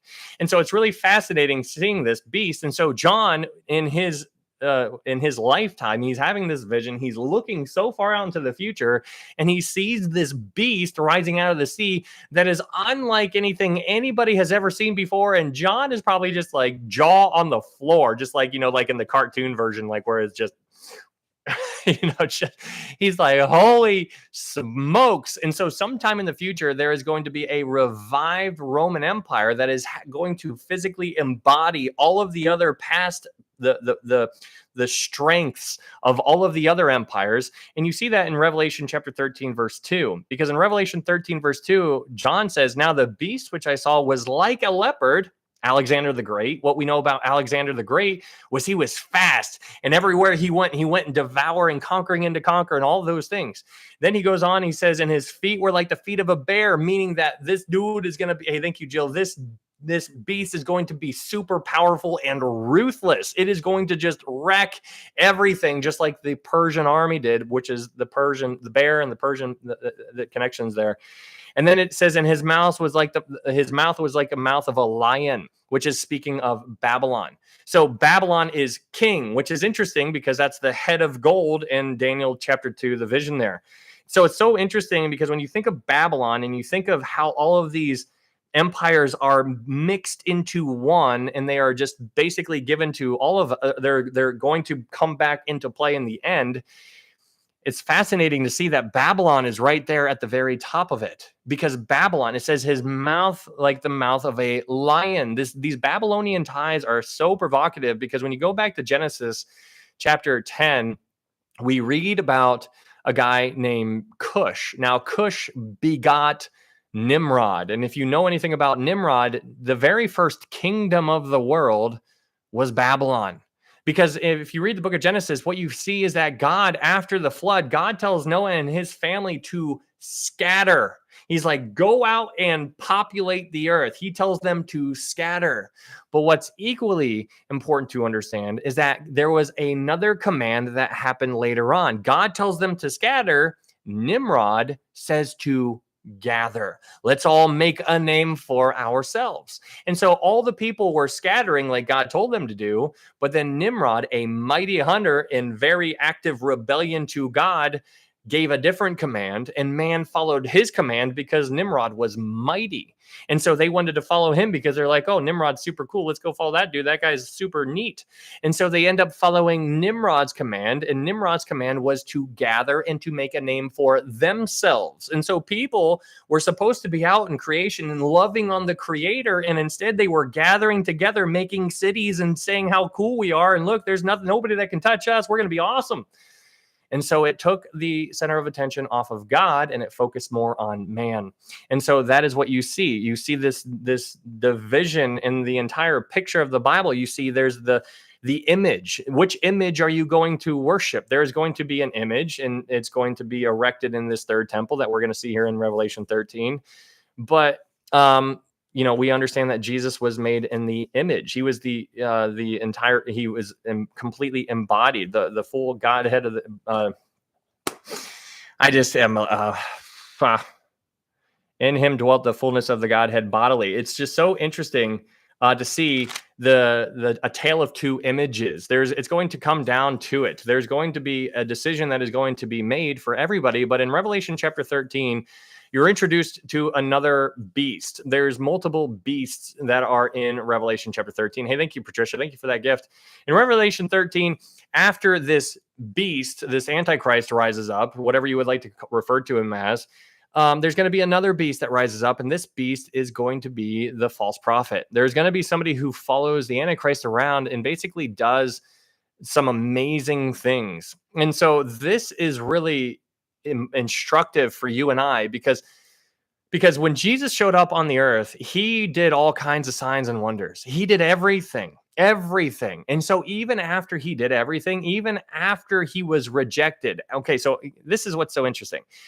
After the Jewish people rejected Jesus as the Messiah, the Pharisees had the gall to go up to Jesus and say, "Teacher, show us a sign." This was after they just rejected him. This was after they just called him demonic possessed. And so then after they all did those things, they go up to Jesus and they're like, "Teacher, show us a sign." And so then Jesus says, a wicked and perverse generation seeks after a sign. And the reason why this is interesting is because during the tribulation period, you're going to see people who want to see a sign. And this false prophet is going to give them a sign, and people want to trust their eyes rather than what they've heard. And so this is the whole faith aspect of it all, right? There's going to be people, there's going to be a line drawn in the sand, and there's going to be people who see this false prophet, and this false prophet is going to pull fire down from heaven. In verse 13, Revelation 13:13, it says, he performs great signs so that he even makes fire come down from heaven on the earth in the sight of men. And he deceives those who dwell on the earth by those signs. When you recognize that people are going to be deceived by signs, people in our world right now are so quick to forget how things operated way back in the beginning. Do you remember when Moses and Aaron went before Pharaoh and he was telling them, he's like, hey, let my people go. And then God's like, well, when he says no, make sure you throw your staff down. And then he's like, I'll handle it from there. Well, when Aaron threw his rod down, it turned into a serpent. But what actually took place right after that is what Pharaoh's men did as well. Pharaoh's men had staves too, and they also threw their staves down, and they also turned into serpents. My point here is that Satan is a counterfeit. And so when you recognize that they were both doing amazing things, but just one was better than the other. And so there's a right answer. My point here is to get you to remember that Satan had the actual power back then, as he does now, to do signs. He's doing signs. He can do amazing things. Are you kidding me? It's unreal, this kind of stuff. And so people long in our world right now are longing for an experience. People want to experience stuff. And when you start searching for an experience, you're getting into very dangerous territory. Because if you want an experience, you're going to open yourself up and be like, yes, give me an experience. Oh, he's like, I'll give you an experience. But here, these people were told very clearly that they were deceived by signs alone. How simple. It seems easy. It's just like, oh yeah, they're going to be deceived by signs.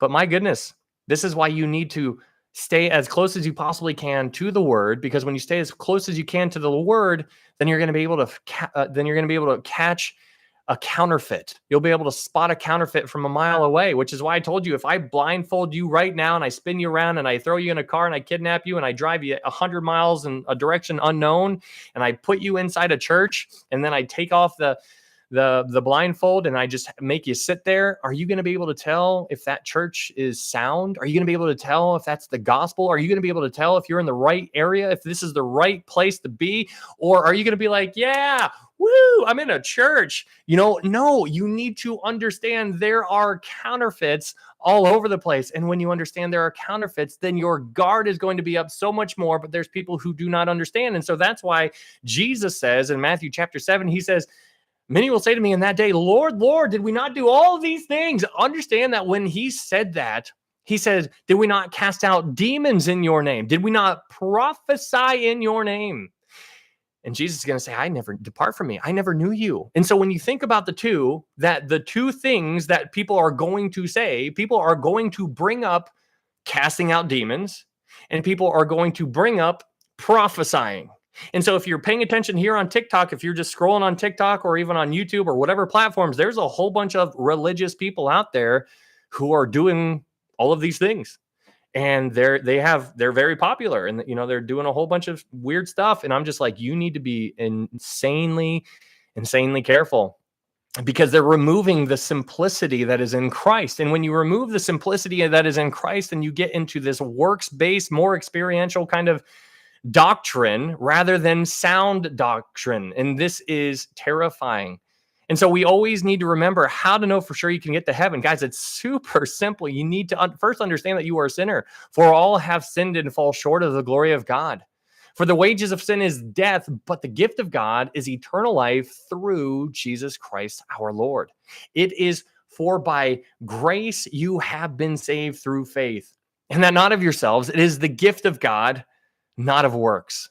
For God so loved the world that he gave his only begotten Son, that whosoever believes in him shall not perish, but have everlasting life. That is it. And then once that happens, you are sealed. And when you are sealed, he's going to start working on you and through you if you allow him to. And so that is what I want you to understand. That's the main thing. What's up, Jamie? Good to see you. Preach. Hopefully you're doing well. I actually saw you this morning. I waved. You did not wave back. I'm offended. But in Revelation, good to see you, Rebecca. How are you doing? Great to see you. Good to see. Thanks for being here. So much new age. Yeah, unbelievable. All right. So if you guys are new here, all of these are uploaded to YouTube. There's a YouTube link. I'm actually live streaming on YouTube and TikTok at the same time. So if you wanted to follow me on YouTube, if you're looking for a verse by verse Bible study, we're just doing a review. This is all stuff that we've covered before. We're just flying through the study because we're trying to get to Revelation 22 because that's where the actual Bible study is going to take place. This is all just review on things we have already covered. But if you wanted to follow me on YouTube, thank you, Amber. You could check us out over on YouTube because TikTok may be going away for us Americans because we live in the land of the free. In Revelation chapter 14, hello, Jill. In Revelation chapter 14, we are moving on. In Revelation chapter 14, you see this angel. Oh, wait, okay. Before we get to this angel, in Revelation 13, this image is going to be placed into the third temple, and there's going to be a decision for the people of the world. The people of the world on the earth during this tribulation time is going to have a decision to make. And the decision at the 3.5 year mark is going to be to worship the Antichrist or worship Jesus Christ. So in Revelation chapter 13, after this image is erected inside the temple, inside the Holy of Holies, people are going to see that. They're going to understand what's going on, and there's going to be something unleashed onto the entire world. And that thing that's unleashed onto the entire world is going to be the beast system. Now, we need to understand that the beast system is constantly being worked on. It's being worked on right now, but it's not unleashed. It is still in its little container, but sometime in the future, sometime in the near future, I believe, it's going to be opened and it's going to be released and it's going to be impacting the entire world. And so during this last 3.5 years before Jesus returns, the earth is going to have this option for those who are earth dwelling on this time. And they're going to have a decision, Jesus Christ or the Antichrist. If they choose the Antichrist, they are going to receive a mark on their arm or on their forehead. And this mark of the beast is going to allow them to sell and buy stuff. That's what it's going to do. So it sounds really convenient. And it's also probably going to be sold in a certain way as convenience. This is not released into the world yet. So don't think that it's out there. It's not out there to where it's accessible to you and I, but it could be being worked on right now.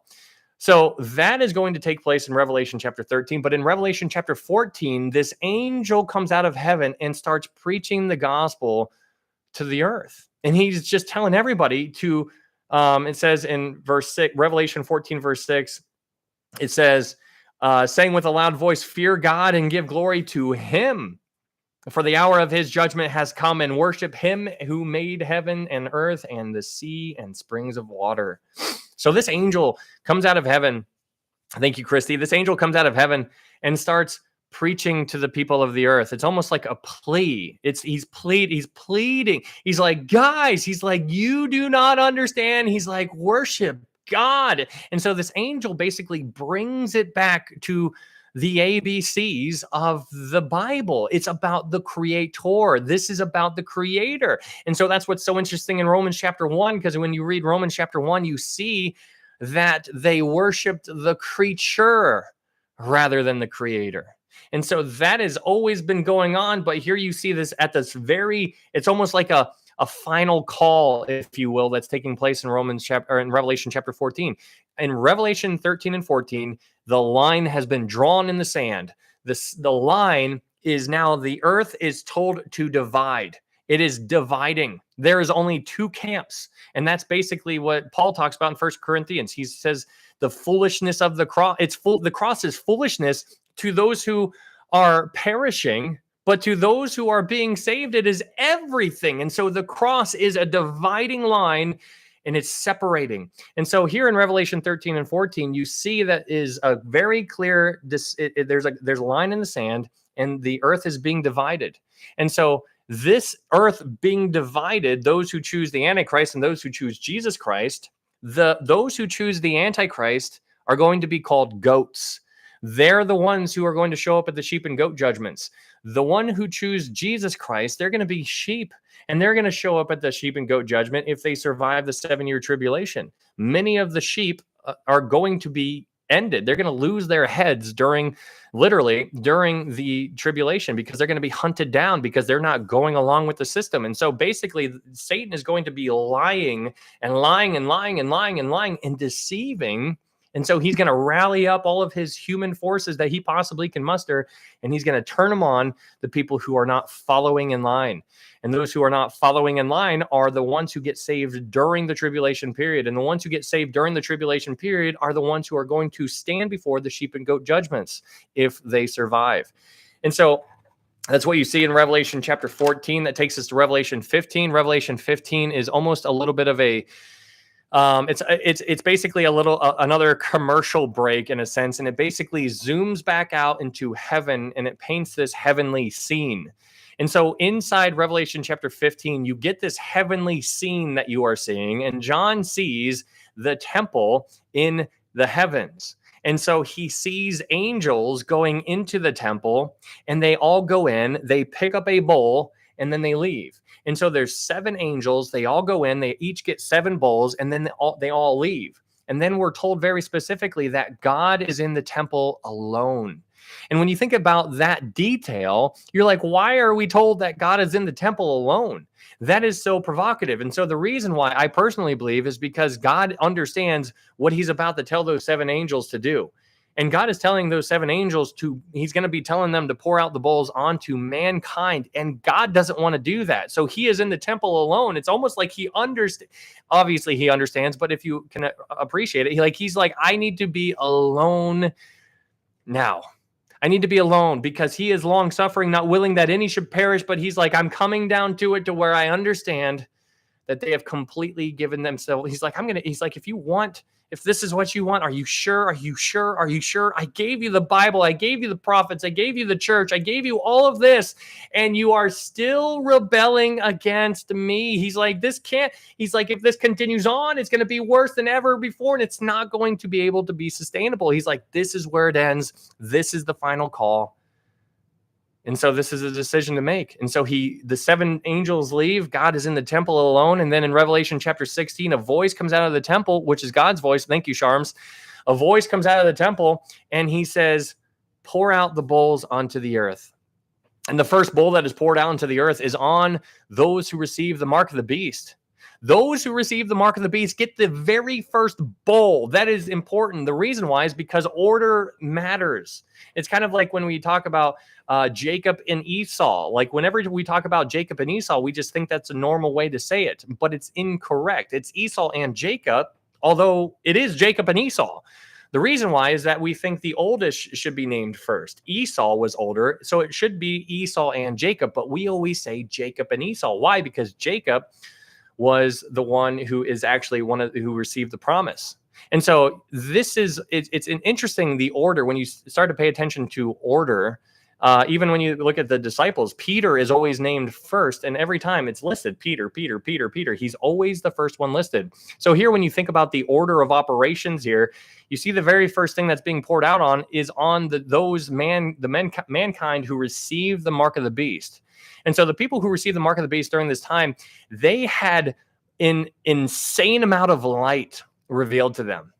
And so we talked about this before. There are people who are going to receive greater condemnation because they received more light.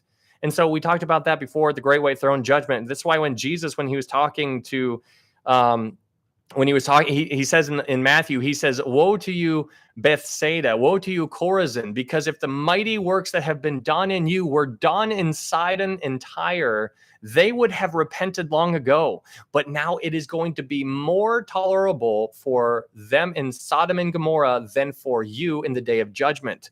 So he basically is saying that they're going to get it much worse than anybody else because they had more light. And so here, the people on the earth, the mankind, they received an insane amount of light. And what do I mean by that? They had you and I. You and I, if you're a born again believer, we're going to be gone at this point. So they experienced the rapture. The rapture is gone. The church is gone. And so where'd they go? They see that. So they understand something's wrong. They also have the entire council, the entire Bible. They have the entire thing. Not only do they have that, they have the 144,000 running around doing their thing, telling people about Jesus, being absolutely on fire for the Lord, kind of like what we should be doing right now. But we aren't, because we're ashamed in a sense. We don't want people to look at us weird and, like I got a game to go to and like I can't do that. Like I don't know the words. All of the excuses that we all come up with, right? And so the 144,000 are not going to be ashamed. Are you kidding me? They're going to be like, let's do this. Woo! And they're going to be running out there doing the Tom Cruise run where he like sticks his hands out. I don't know why he runs like that. But my point here is that it is amazing how we just rationalize with ourselves on why we don't do certain things. And I'm right there with you. Like, I mean, we're all in the same group here. But praise God for his mercy and grace. That is something that I am very thankful for. Revelation chapter 16, you have all the bowls that are being poured out onto the earth. There's a lot of bowls. We spent a lot of time here. Revelation chapter 16, verse 16, it says, and they gathered them together to a place called in Hebrew Armageddon. So we talked a lot about Armageddon before too. And so what's important to recognize about Armageddon is that they gather. This is where they gather. So if you imagine Israel right here is Jerusalem, and right above Jerusalem, like 50 miles north of Jerusalem or something, there's a place called Megiddo or Armageddon. And so all of them are going to be gathering in Megiddo. And so, but that's not where the battle takes place. The battle takes place Jesus's second return takes place in a place called Basra. It's in Edom, which is in Jordan, what you and I would refer to as today as Jordan. And so when you think about Jordan, you're like, well, why do you say that the second coming is going to take place there? The reason is because of Isaiah 63. In Isaiah chapter 63, Isaiah is there and he has this vision and he sees somebody and he's like, who is this who is marvelous in his apparel, who is coming from Edom, who is coming from Basra, who is glorious in his apparel? And then Jesus answers and he says, it is I who speaks in righteousness, mighty to save. And then Isaiah's like, but why are your clothes covered in red? And then Jesus responds and he says, because I have just got done treading the winepress of my fury. And so in Isaiah chapter 63, Isaiah sees Jesus. Jesus is covered in blood. And Isaiah is like, what's going on here? And Jesus is like, oh, this isn't my blood. This is my enemy's blood. And so when Jesus returns, he's going to return. His second coming is going to take place in Jordan, in Basra. So that's where he's going to return to, and that is where he is going to tread the winepress of. And so as he treads that winepress, he's going to tread the winepress all the way back to Jerusalem, which is going to take place, and it's going to end right outside the walls of Jerusalem, which is the Valley of Jehoshaphat, the Kidron Valley. And so you can read about that in Joel chapter 3 if you would like to. You see that wine press is trodden right out there as well, which is so interesting because in Joel chapter 3, you also are told about the sheep and goat judgments.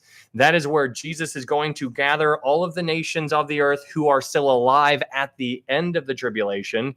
He's going to gather them all at the sheep and goat judgments, and he's going to divide them. He's going to separate them as sheep on the right, goats on the left. And the reason why he's going to know who they are, not that he needs a reason, but something that helps you and I understand who they are, is that the sheep do not have a mark on them.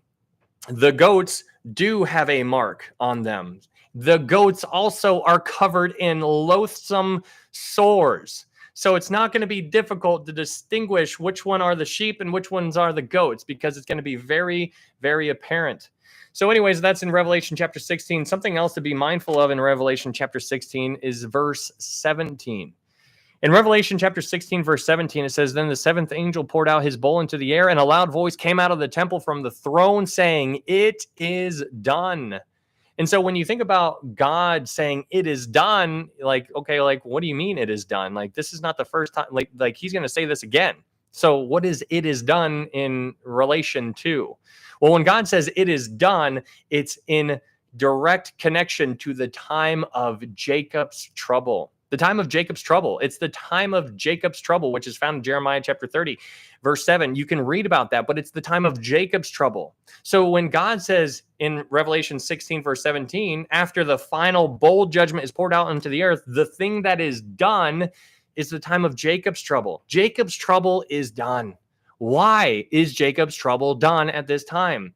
It's because Jesus has returned. This is when Jesus is going to return. He's going to return here. You have chapter 17 and chapter 18, which talks about the fall of Babylon, which is going to crumble. And then in chapter 19, you read about the return of Jesus. So all of these things can be happening at the same time. It doesn't have to happen directly in these direct specific chapters. Multiple things can be happening at the same time.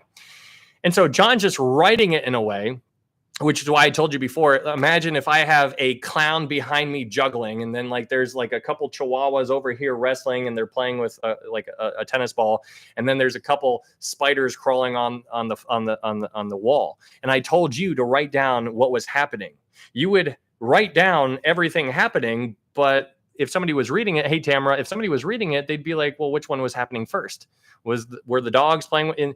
And so that's what we're trying to do here. We're trying to gauge how this actually works. And, it's rather difficult, which is why, this book is like the final exam, which is why I love it so much, because if you do a good job in this book, then you're doing well overall in the entire Bible, because this is a tough book. But God says in Revelation 16, verse 17, he says, it is done, which means it's the time of Jacob's trouble is done. They are no longer going to be having any more of God's wrath poured out onto them. That takes us in Revelation chapter 17 and 18. In Revelation chapter 17, you read about two people who are two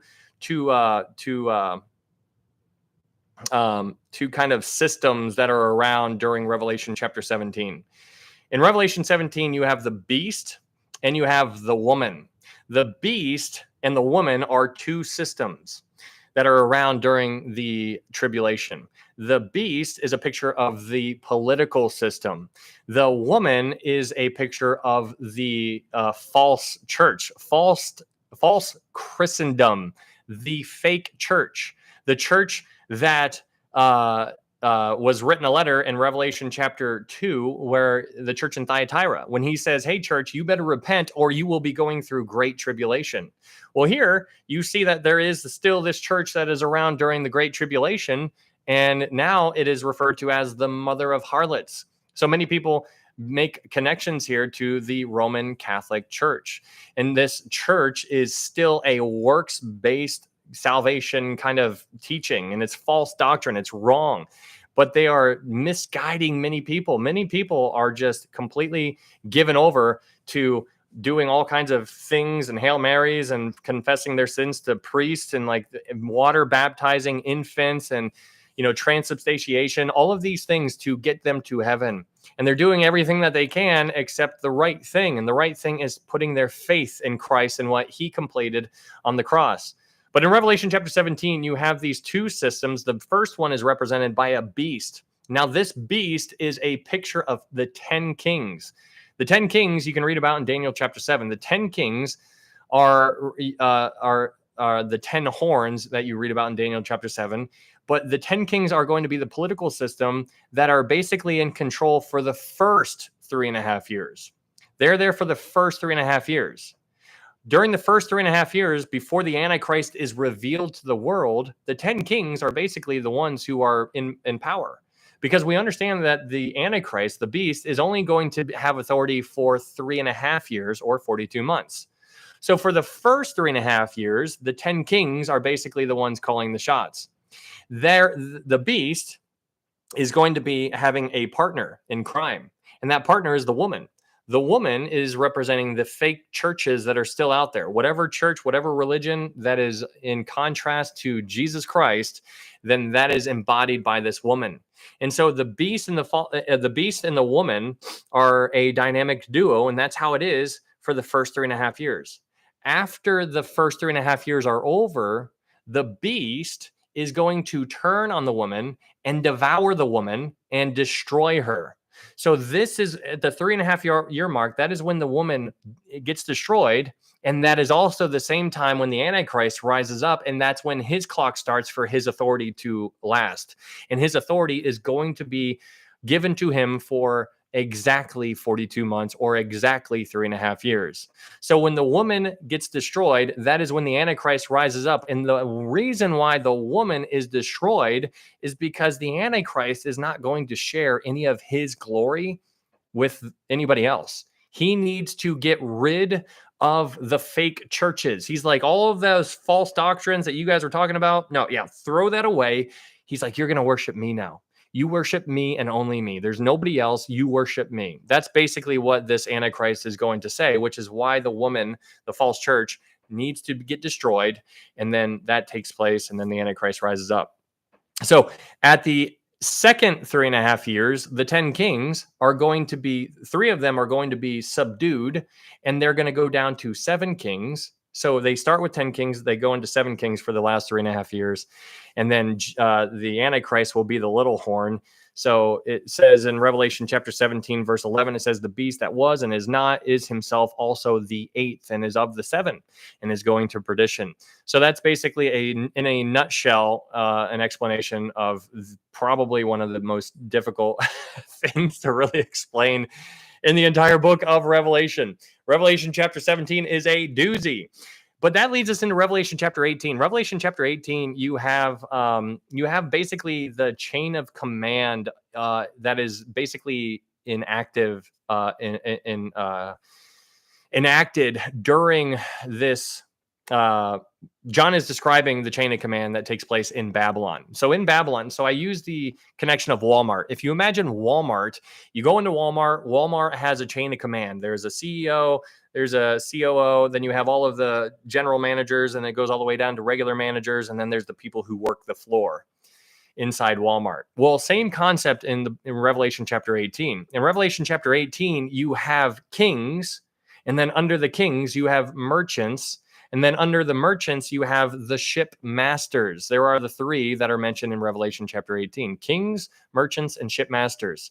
And so what you see in Revelation chapter 18 is that Babylon is fallen, and the kings are standing from a distance, and they're looking at Babylon, and they're like, Babylon is absolutely destroyed. And then the merchants, you see their point of view, and then you see what they're saying, and they're all saying, they're looking around too, and they're like, Babylon is fallen, is fallen. And then the shipmasters, they are looking around, and they're like, Babylon is fallen and fallen. In 1 hour, this mighty city has fallen. And so the question is, what is Babylon? Well, this is where you get into a really kind of, this is really interesting. Okay, so let's first go back to Revelation chapter 16. In Revelation chapter 16, verse 19, Revelation chapter 16, verse 19, it says, now the great city was divided into 3 parts. The great city meaning Jerusalem. So Jerusalem is going to be divided in 3 parts after the final bowl judgment is poured out onto the earth. But then in Revelation chapter 16, verse 19, it says, and the cities of the nations fell. The cities of the nations. And so when you think about the cities of the nations falling, you're like, well, what cities? That's like that's like a normal question to ask, right? Like, what cities are we talking about? The cities of the nations fell. What does that mean? Well, basically the idea that I believe, and this is what we talked about before, I believe some people, when people ask, what is Babylon? People think that it's America. And I'm like, I agree with that. Some people think that it's New York. And I'm like, I agree with that. But I think it's bigger than that. I think the entire world is Babylon. I think the entire world, all of the cities are tied into this corrupt system. It's all corrupt. And so all the cities of the earth are going to fall. Now that's fascinating because that makes sense, right? Everything. Like if you imagine whatever city you're living in, it's all corrupted. It's all corruption. And so when you imagine Babylon is falling, it makes more sense why all the kings of the earth, all the merchants, all the shipmasters, because they're all scattered around. They're on different parts of the earth, but you're getting every one of their point of view, and they're all seeing the same thing, and they're all saying the same thing. They're all like, well, my goodness, everything has fallen. And so when you're like looking around and you're looking at what is Babylon, the question is, what is it? And so I believe it makes the most sense that the entire city, the entire system, the entire system that we are living in is represented as Babylon. And so that is all going to fall. And when that falls, the reason why is because God is going to basically be showing up, and he's going to have his kingdom that is going to fill up the whole earth. So you can't have two kingdoms on the same earth. And so that's why Satan's is going to fall. And Jesus, when he gets here, he's going to set up his kingdom. And so this is why it's so interesting to dive into this kind of stuff. But what's equally as interesting is what you read in Revelation chapter 18, verse 2. In Revelation chapter 18, verse 2, it says, "And he cried mightily with a loud voice, saying, Babylon the great is fallen, and has become a dwelling place of demons, a prison for every foul spirit, and a cage for every unclean and hated bird." What is so interesting about that verse right there is that if you visualize all of the cities that are in the world, I want you, like, there's a lot of space in between all of the cities, right? Like if you go from, I don't know, like I just named two cities and put them two points on a map. If you try to get from point A to point B, there is a lot of land and trees and rivers and all these natural stuff that happens in between point A and point B. There's a lot of earth out there. All of those cities are going to fall. And so during the millennial kingdom, what we are told is that the dwelling places for the demons are going to be in where the fallen cities have fallen. And so if you visualize what it's going to be like during the millennial kingdom, the people who show up at the sheep and goat judgments, when God allows the sheep to go into the millennial kingdom, they're basically going to be walking around on the same earth. It's just going to be different. God's going to rearrange the furniture in a sense. And so the people who walk into the earth, who are born again, they're still going to have their sinful nature on. You and I, as a church, if you're a born again believer, we're going to have our glorified bodies on. We are not going to be able to sin anymore. We are going to be reigning over those people who got saved during the tribulation. We're going to be reigning over them. But those people are still going to have their human bodies on, and they're going to be able to dwell in the earth, and people are going to see the cities. And can you imagine? They're going to have children. Their children are going to have children, and they're going to repopulate the earth. And so if you imagine somebody being born during the millennial kingdom, they're going to look around and they're going to be like, why is there smoke coming from over there? And like, what's going on over there?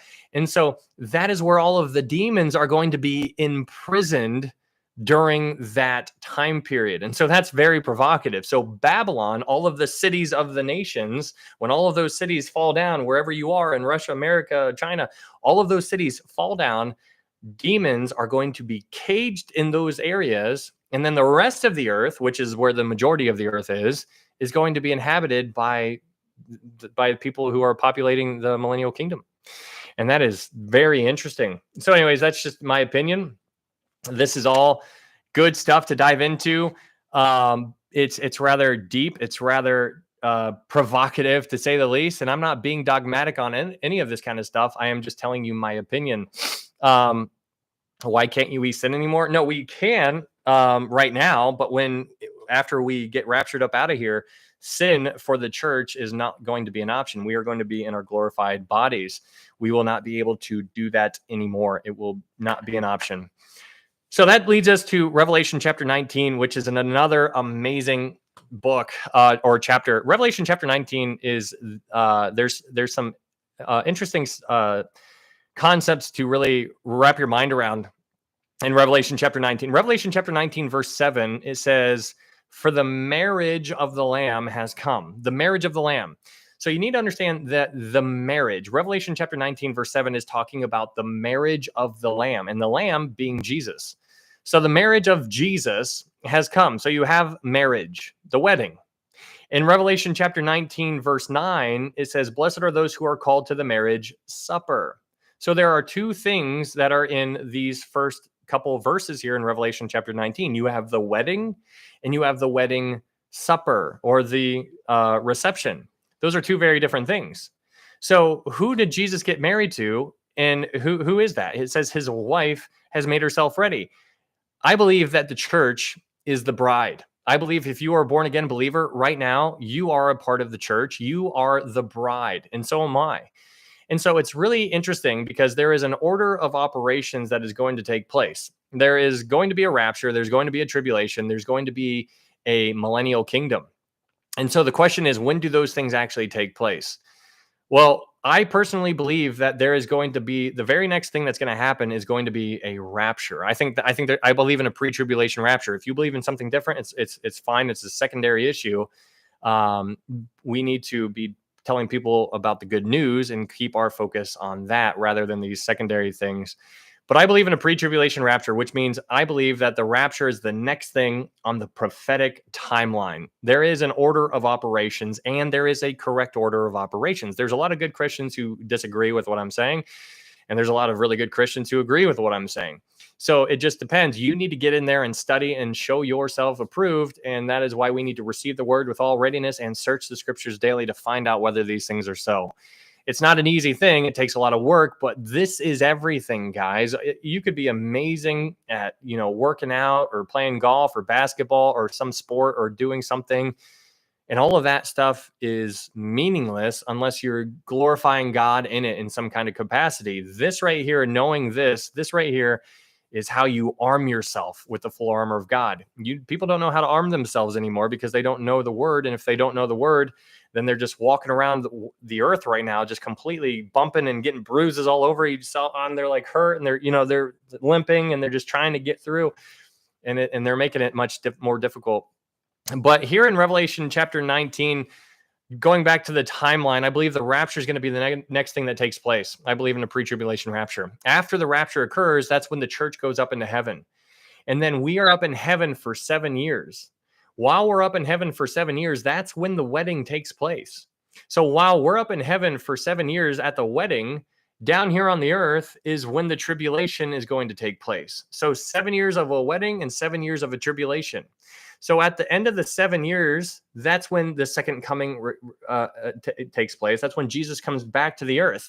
We are with him during that time, but we're behind him. He goes before us. Praise God for that, because I'm going to fall off my horse. Hey, thank you, Tamara. Thank you so much. And so he goes before us, and that's when he comes back. That's when Armageddon, the campaign of Armageddon, takes place.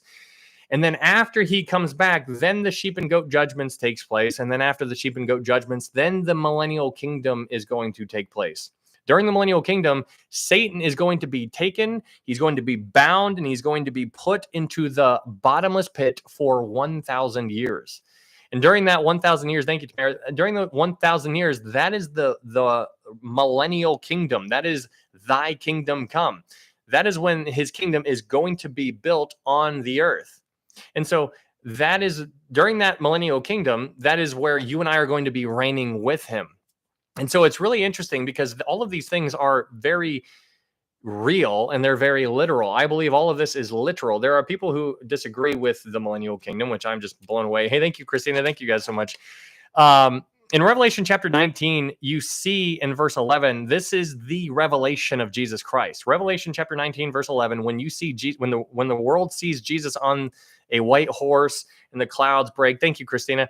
This is the revelation. The word revelation has the idea of unveiling. This is the unveiling of Jesus Christ. And so it's super cool. But in Revelation chapter 19, you see also in verse 20 that the beast and the false prophet were captured and they were cast alive into the lake of fire. What's up, Lori? Hello. And so they're cast alive into the lake of fire. So they have their bodies on and their bodies are cast into the lake of fire. That's important to understand because when we talk about the second resurrection, thank you, Christina. Thank you so much. When you talk about the second resurrection, which is the bad one, you don't want to take a part of that one. That's all bad.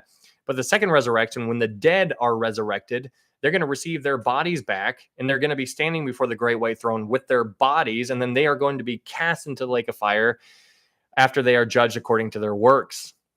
And so what's interesting about that is that they have literal bodies on during that judgment, which is very interesting. Anyways, Revelation chapter 19, you see this battle of Armageddon, if that's what you would like to refer to it. It's a battle that takes place. I believe Revelation chapter 19 is what Ezekiel describes in Ezekiel chapter 39. I think Ezekiel chapter 39 describes the battle of Armageddon. And I believe in Revelation chapter 20, which is what we'll get there in a second, I believe Revelation chapter 20, when Satan gets released from the bottomless pit, when he goes to Gog and Magog, I think that describes Ezekiel chapter 38. So the whole Gog and Magog wars that people talk about, I disagree with almost every creator on TikTok. It's interesting because I haven't seen anybody talk about it. So I made a video on it. There's part one, part two. I tried to, put it all into two 10-minute videos, which is rather difficult to do, but I did the best that I could. But I personally, that's what I believe. Some people believe that Gog and Magog is going to take place before the rapture. Some people think it's going to take place during the tribulation, but I disagree with both of those. I think the one's going to happen at the end of the tribulation, and the other one's going to happen at the end of the millennium. Anyways, Revelation chapter 20. In Revelation chapter 20, you have the Satan getting bound for 1,000 years, and he is cast into the bottomless pit for 1,000 years. We spent about 14 hours or something like that. Hey, thank you, Aaron. We spent about 14 hours on Revelation 20, verse 1 through 6, just to talk about the millennial kingdom. We spent an insane amount of time just talking about the millennial kingdom, because in the millennial kingdom, there is a hierarchy, there is a structure, there is a government that is going to be enacted, and it is going to be in effect for 1,000 years. And what do I mean by that? Well, some people say that the millennial kingdom, the idea of the millennial kingdom, is only found in the New Testament. And I would argue that fully, because the majority of details that we are given about the millennial kingdom is actually gleaned from the Old Testament. You get the majority of the idea of the millennial kingdom from the Old Testament or the scriptures. Remember, the scriptures or the Old Testament is what Jesus pulled from when he was boots on the ground. Hey, thank you so much, Jill. Thank you so much for that gift. That is very kind. And so when you see that Jesus uses the scriptures, he was pulling from the Old Testament. He didn't have the New Testament. And so every time he quotes something, he's like, hey, remember Ezekiel? Hey, remember Isaiah? Hey, remember Daniel? And so he pulls from them.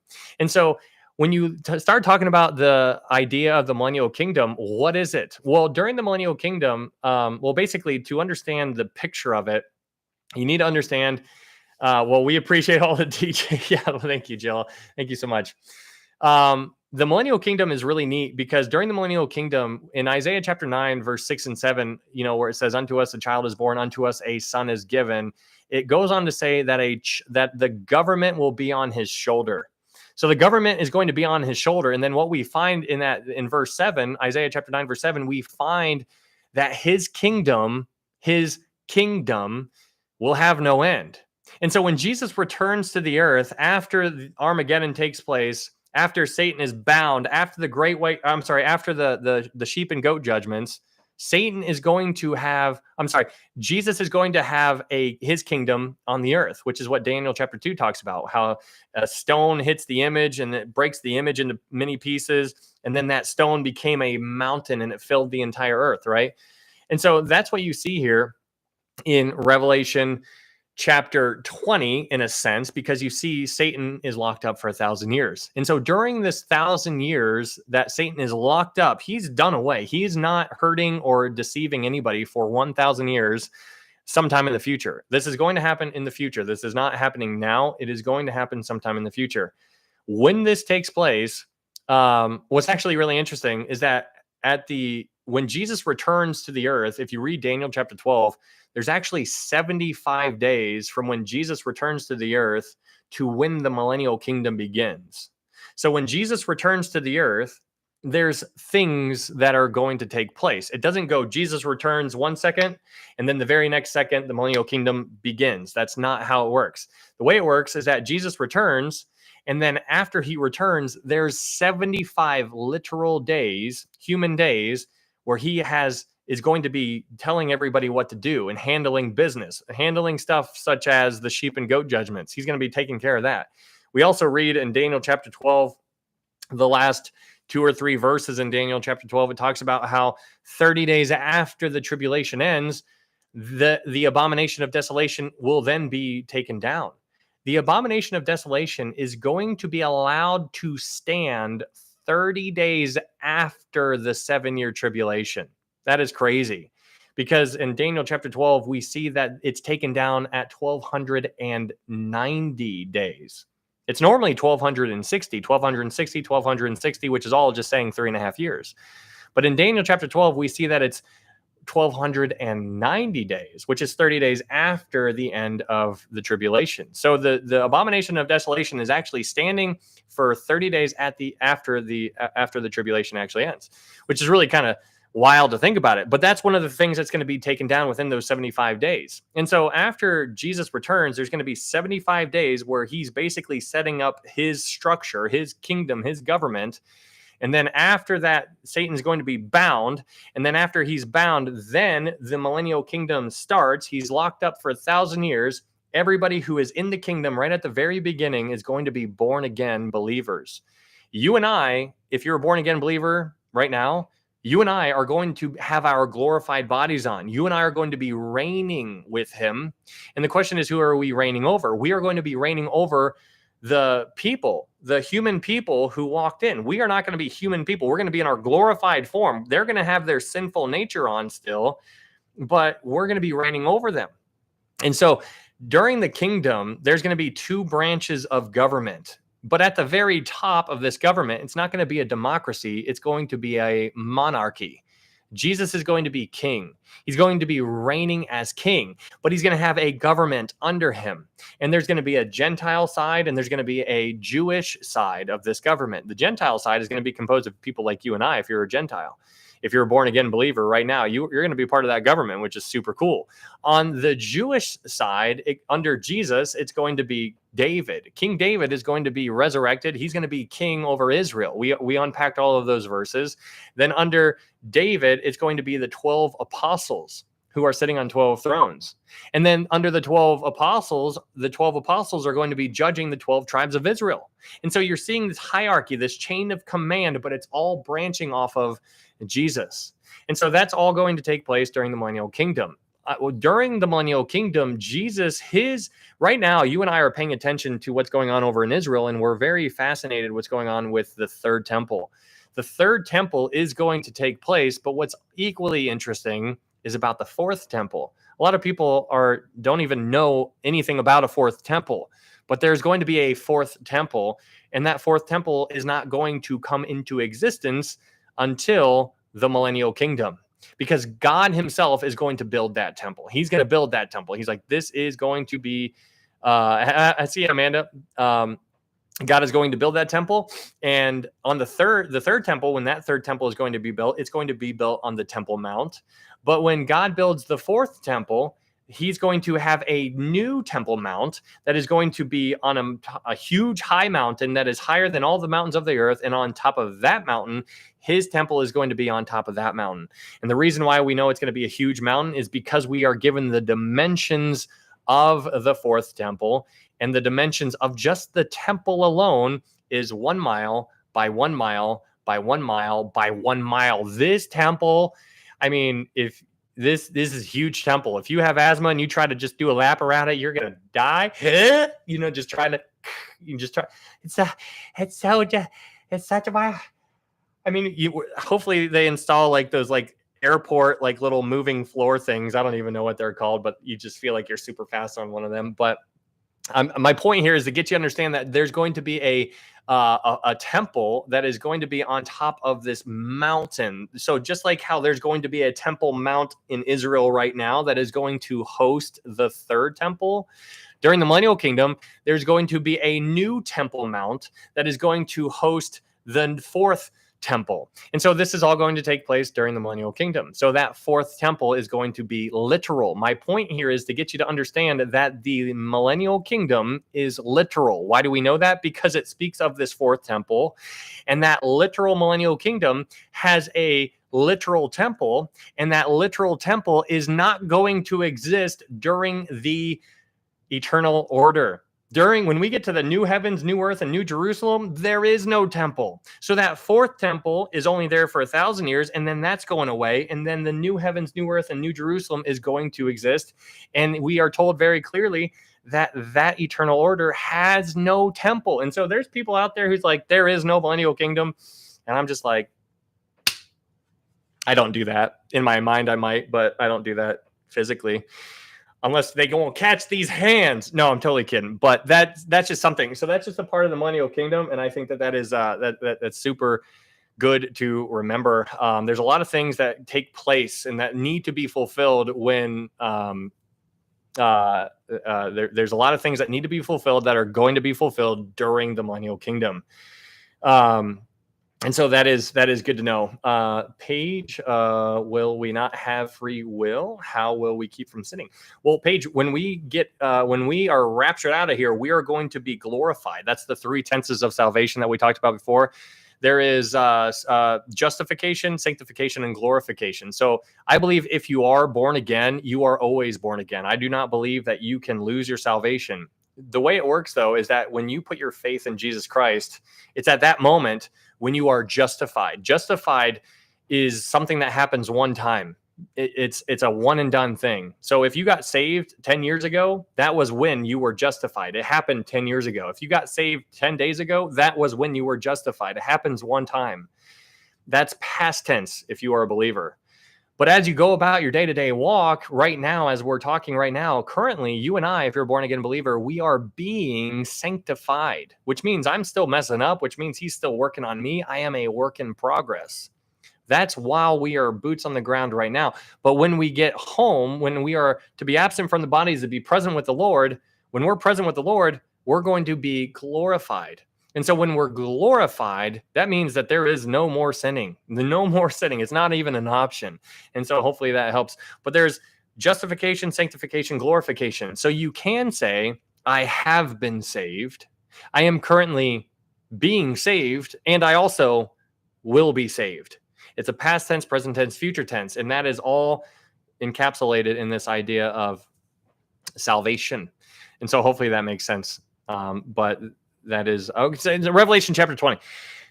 Hopefully, Paige, you can, hopefully that helps. In Revelation chapter 20, verse 7, you see at the end, you see this, you see Lucifer is going to be released from the bottomless pit. He's going to be released from the bottomless pit, and he is going to go immediately to Gog and Magog, and he's going to basically infiltrate their wherever they're living, and he's going to start giving them ideas to rebel against God. Now, what's interesting about the millennial kingdom is that during the millennial kingdom, there is still going to be sin on the earth. And this is a really hard concept for people to understand.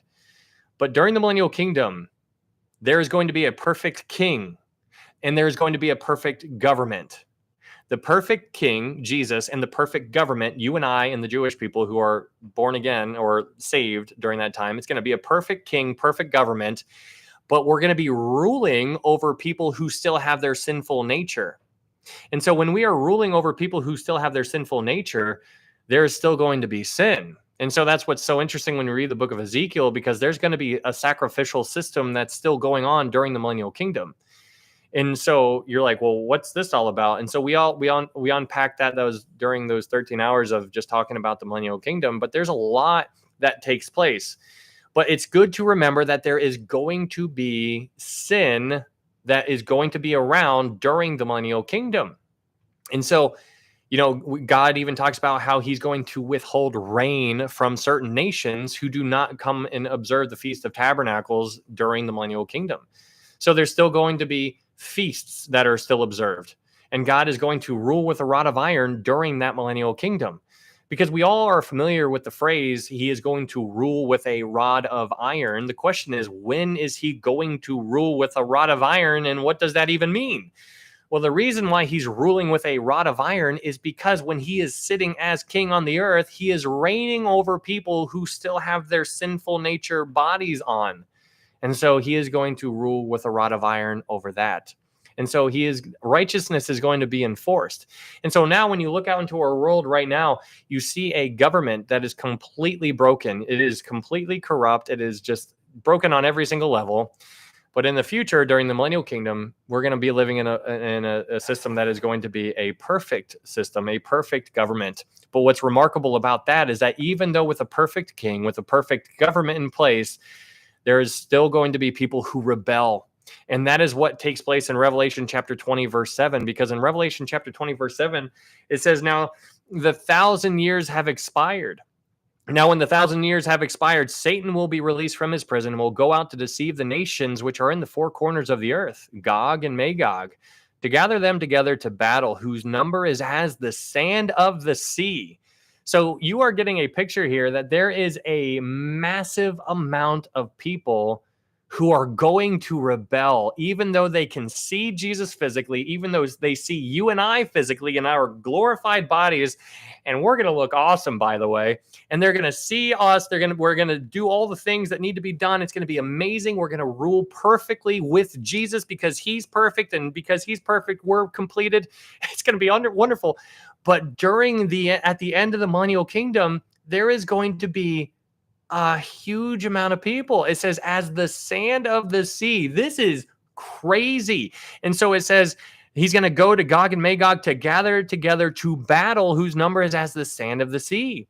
It says that whole army in verse 9, they went up on the breadth of the earth and surrounded the camp of the saints and the beloved city.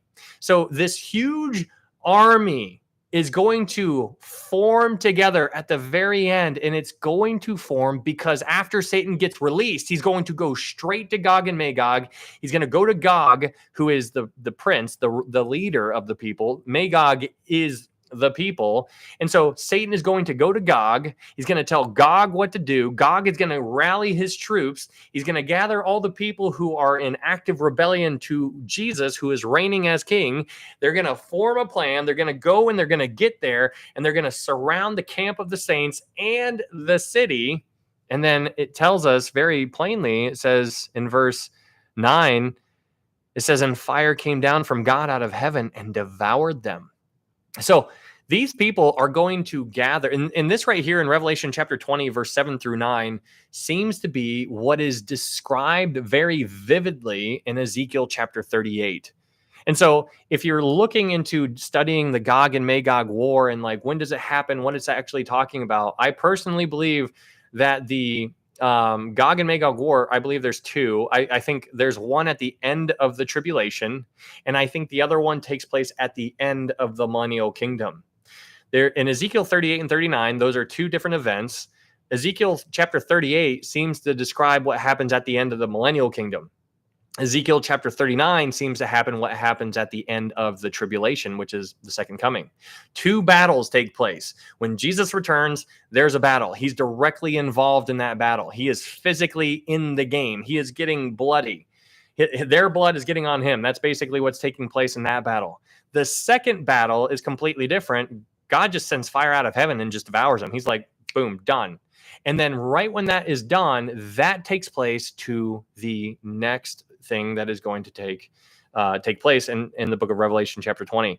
After all of that is done, in Revelation chapter 20, verse 10, it says, the devil who deceived them was cast into the lake of fire and brimstone where the beast and the false prophet are. So right now, just so you guys understand, there is nobody currently in the lake of fire. There's nobody there. Nobody is in the lake of fire.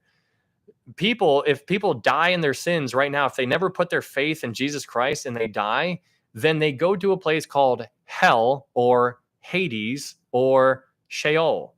And so this place, you can look at it as a compartment. So I want you to visualize this ball. And if this ball right here is called Hades. Now, I want you to divide the ball, and the top part of the ball is called paradise, which is a comforting kind of place. And the bottom part of the ball is called Hades, which is tormenting. And so you can read about this in Luke chapter 16, I think it is, because in Luke 16, you see the story where the rich man and Lazarus die. The rich man goes to the place that is in torment, and the Lazarus, he goes to the place of paradise, which is Abraham's bosom. And so you can learn a lot of information there. But basically, these two people, the rich man and Abraham, they had a conversation so they could talk to one another. And so it's fascinating. Thank you, Britta. So they're talking to one another, and he's like, I am in torment. Can you send Lazarus over and put a drop of water on my tongue? And so Abraham's like, even if I wanted to do that, I can't, because there is a great gulf separating me and you. And so basically, you get a ton of information. And so when somebody dies right now and they never put their faith in Jesus Christ, they don't go to the lake of fire. The lake of fire is empty. Nobody is there right now. The lake of fire was also made for the devil and his angels. But people who never put their faith in Jesus Christ, he's like, that's what you wanted. He's like, this is what you decided. He's like, this is not what I wanted. This is what you wanted. So that's where they're going to go. And so it's good to recognize that the first two people who are going to be cast alive into the lake of fire is going to be the beast and the false prophet. Then after Satan gets released from the bottomless pit, he goes and deceives Gog after that whole battle. Then he is thrown into the bottomless pit as well, where the beast and the false prophet are. So the first three people who are going to be in the lake of fire are going to be the beast, the false prophet, and then Satan himself. So you got a lot of stuff going on there. But then in Revelation chapter 20, verse 11, you see the great white throne. These people, the people who died 1,000 years ago, yesterday, 5,000 years ago, who doesn't matter. Whenever they died, if they never put their faith in Jesus Christ, they are in Hades right now. They are in hell right now, Sheol right now. And so there's coming a day to where they will be resurrected, which is referred to as the second resurrection. They're going to be resurrected. They're going to be, their soul is going to be reunited with their body, and then they're going to physically stand before the great white throne judgment. And when they stand before the great white throne judgment physically, the books are going to be opened. And so we talked about the books, the differences between the books. I personally believe that there's only two books. I believe there's the book of life and the book of works. Can your name be blotted out of the book of life? That's a question that people often ask. Before I answer that, I always tell people that I believe if you are born again, you are always born again. You cannot lose your salvation. So I always want to preface that before I answer the question, because yes, I do believe people's names can be blotted out of the book of life. What do you mean your name can be blotted out of the book of life? Well, I believe when everybody who has ever had a heartbeat, anybody who has ever had a heartbeat, I believe has had their name written in the book of life. Every single human who has ever had a heartbeat has had their name written in the book of life, because that's where God wants you to be. But he also is giving us free will. And so if somebody is born and they completely reject Jesus throughout their entire life, their physical life, at that moment, their name is blotted out of the book of life and it's written in the book of works. And so you, if you are a born again believer, it's not an option to blot your name out of the book of life, but it is an option for their names to be blotted out of the book of life because they absolutely rejected Jesus. And so that is a view to consider when you're actually diving into that. But these books are going to be opened. And so the people who are in Hades, the ones who died yesterday, the ones who died 100 years ago, 1,000 years ago, whenever, the rich man that we read about in Luke chapter 16, that rich man one day is going to be resurrected, and he's going to stand before the great white throne, and the books are going to be opened. And when the books are opened, that is when he is going to be judged by his works. And this is where people get a different, this is why it's good to understand that there's different levels of condemnation. There's different levels of condemnation. Jesus was talking to the Pharisees, and he says, woe to you, scribes and Pharisees, hypocrites. And he goes on to just say, you will receive the greater condemnation. They're going to receive greater condemnation because of the greater evil works that they have done. And so that's what you see in the scriptures, which is also when Jesus was talking about, Bethsaida and Chorazin. He says, woe to you, Bethsaida and Chorazin, for if the mighty works that were done in you were done in Sidon and Tyre, then they would have repented long ago. And then he says it's going to be more tolerable for Sodom and Gomorrah in the day of judgment than for you. And so that's interesting because they're going to get wrecked is what God is saying. He's like, you, because you had so much light revealed to you and you completely rejected it and all of the evil stuff that you've done, and you harden your heart over and over again. There's going to be greater condemnation for those people, which is absolutely wild to think about. Anyways, Revelation chapter 21. In Revelation chapter 21, we spent some time on this chapter. I really enjoyed this chapter because it's so mind-bending and it is so mind-stretching and thought-provoking. And so I think it's really kind of cool to try to visualize this. In Revelation chapter 21, you have a lot of stuff going on, but you have the new heavens and the new earth. There's a new heavens, a new earth, and a new Jerusalem. And we spent a lot of time, and I loved unpacking it. And it just makes your mind hurt trying to dive into this kind of stuff. But we did the best that we could. First off, we understand new heaven and new earth. We understand 2 Peter, he talks about how then this earth that we are living in right now is going to dissolve away with a fervent heat. And when you recognize that this earth is going to dissolve with a fervent heat, then you need to start prioritizing the things that actually matter. And the things that actually matter is glorifying the Lord. We need to let your light so shine before men that they may see your good works and glorify your Father who is in heaven. Your life is not meant for your happiness. And the thing, like, live your best life. Hey, thank you so much, Jackie. It's not about speaking your truth. It's not about living your best life. It is living for the Lord. And that's a tough pill to swallow. Don't get me wrong. That is very, very difficult. But when you do swallow that pill, then all of a sudden you're like, hold on, what I need to be doing, it looks a lot different than what everybody else is doing. And then when you start looking around and you're like, there's almost like nobody doing what I just came to the realization of what I should be doing. How come nobody's doing what I think I should be doing? And so when you start looking around, and then when you find somebody who is doing what they should be doing, you're like, I found you. And then you just give them a hug and you're like, thank you so much. It's just like finding a unicorn under a bush of 4-leaf clovers. They don't exist. There's people, there still are people. Don't get me wrong. There are still people, but it's very, very few and far in between. But man, when you understand that you are here on a rescue mission, guys, if you are born again, you are on a rescue mission. That's what you're here for. You are being used by God to go out there and get them. Go get them because they need saved. You are in the field laboring, some plant, some water, but God gets the increase. It doesn't matter what you're doing. But if you're in the field and you're just sitting down, just like picking dandelions, then what are you doing? And so I would like to encourage you to get out there and do something. But in Revelation chapter 21, you see this new heavens and the new earth because they have gone away. But in chapter 21, verse 1, we are told that there is no more sea. And I think that is so interesting. So we spent some time on this because in Revelation chapter 21, verse 1, we are told that there is no more sea. And the reason why this is interesting is because in Genesis chapter 1, verse 2, we are told that the earth was without form and void, and then darkness covered the deep, meaning the waters.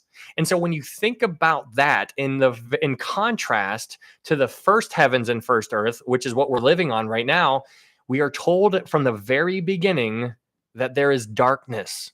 In Genesis chapter 1, verse 2, darkness is there. So that implies that the fall of Satan had already taken place, which is so provocative. However, in the new heavens and the new earth, there is no darkness. There is no darkness because God is there. He is light. Light is everywhere. So when you just do a side-by-side comparison of the earth that we are living on right now, in the very beginning, darkness is associated with it. When you do a side-by-side comparison with the new heavens and the new earth, there's no darkness. One has darkness, one does not have darkness. And so that just opens your mind into being like, what the heck is actually going on? What took place back then? What happened? What's going on? When did it happen? How did it unfold? And so we will try to, hello, Ezra and Naomi. What's up, Melly? Good to see you. And so it's really neat trying to understand like the difference between the old heavens and the old earth, which is what we're living in right now, and the new ones that are yet future, which I am pumped for. And so it's just so interesting. We'll talk more about that. Probably not this study or the next study, because the next time we do this, it'll be during nighttime. But probably when we start talking about Satan, which is what we're going to be talking about after this week, we'll do that next week sometime probably. But we'll do a little bit of a dive into Satan, and we'll learn more about him and how that is in relation to the fallen world that we are living in right now. And so I think that's going to be a great way to go about it, because when you start unpacking that, then your mind can digest a little bit more about how things were in the beginning, because the next book that we are going to cover is the book of Genesis. And so understanding the book of beginnings is not going to be easy, even though, it seems like an easy book. It is not easy. Well, I guess it's as tough as you want to make it, I suppose. And so we try to make it as difficult as possible. So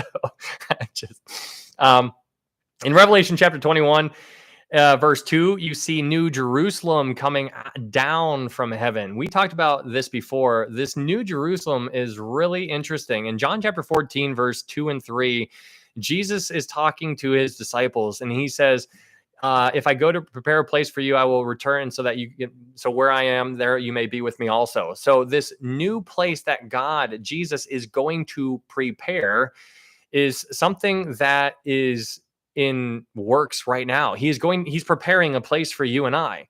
Now, what's interesting about that is that seems to be going hand in hand with this whole Galilean wedding idea. If you guys are familiar with the Galilean wedding, then you should probably be familiar with how it actually works and why it's so interesting.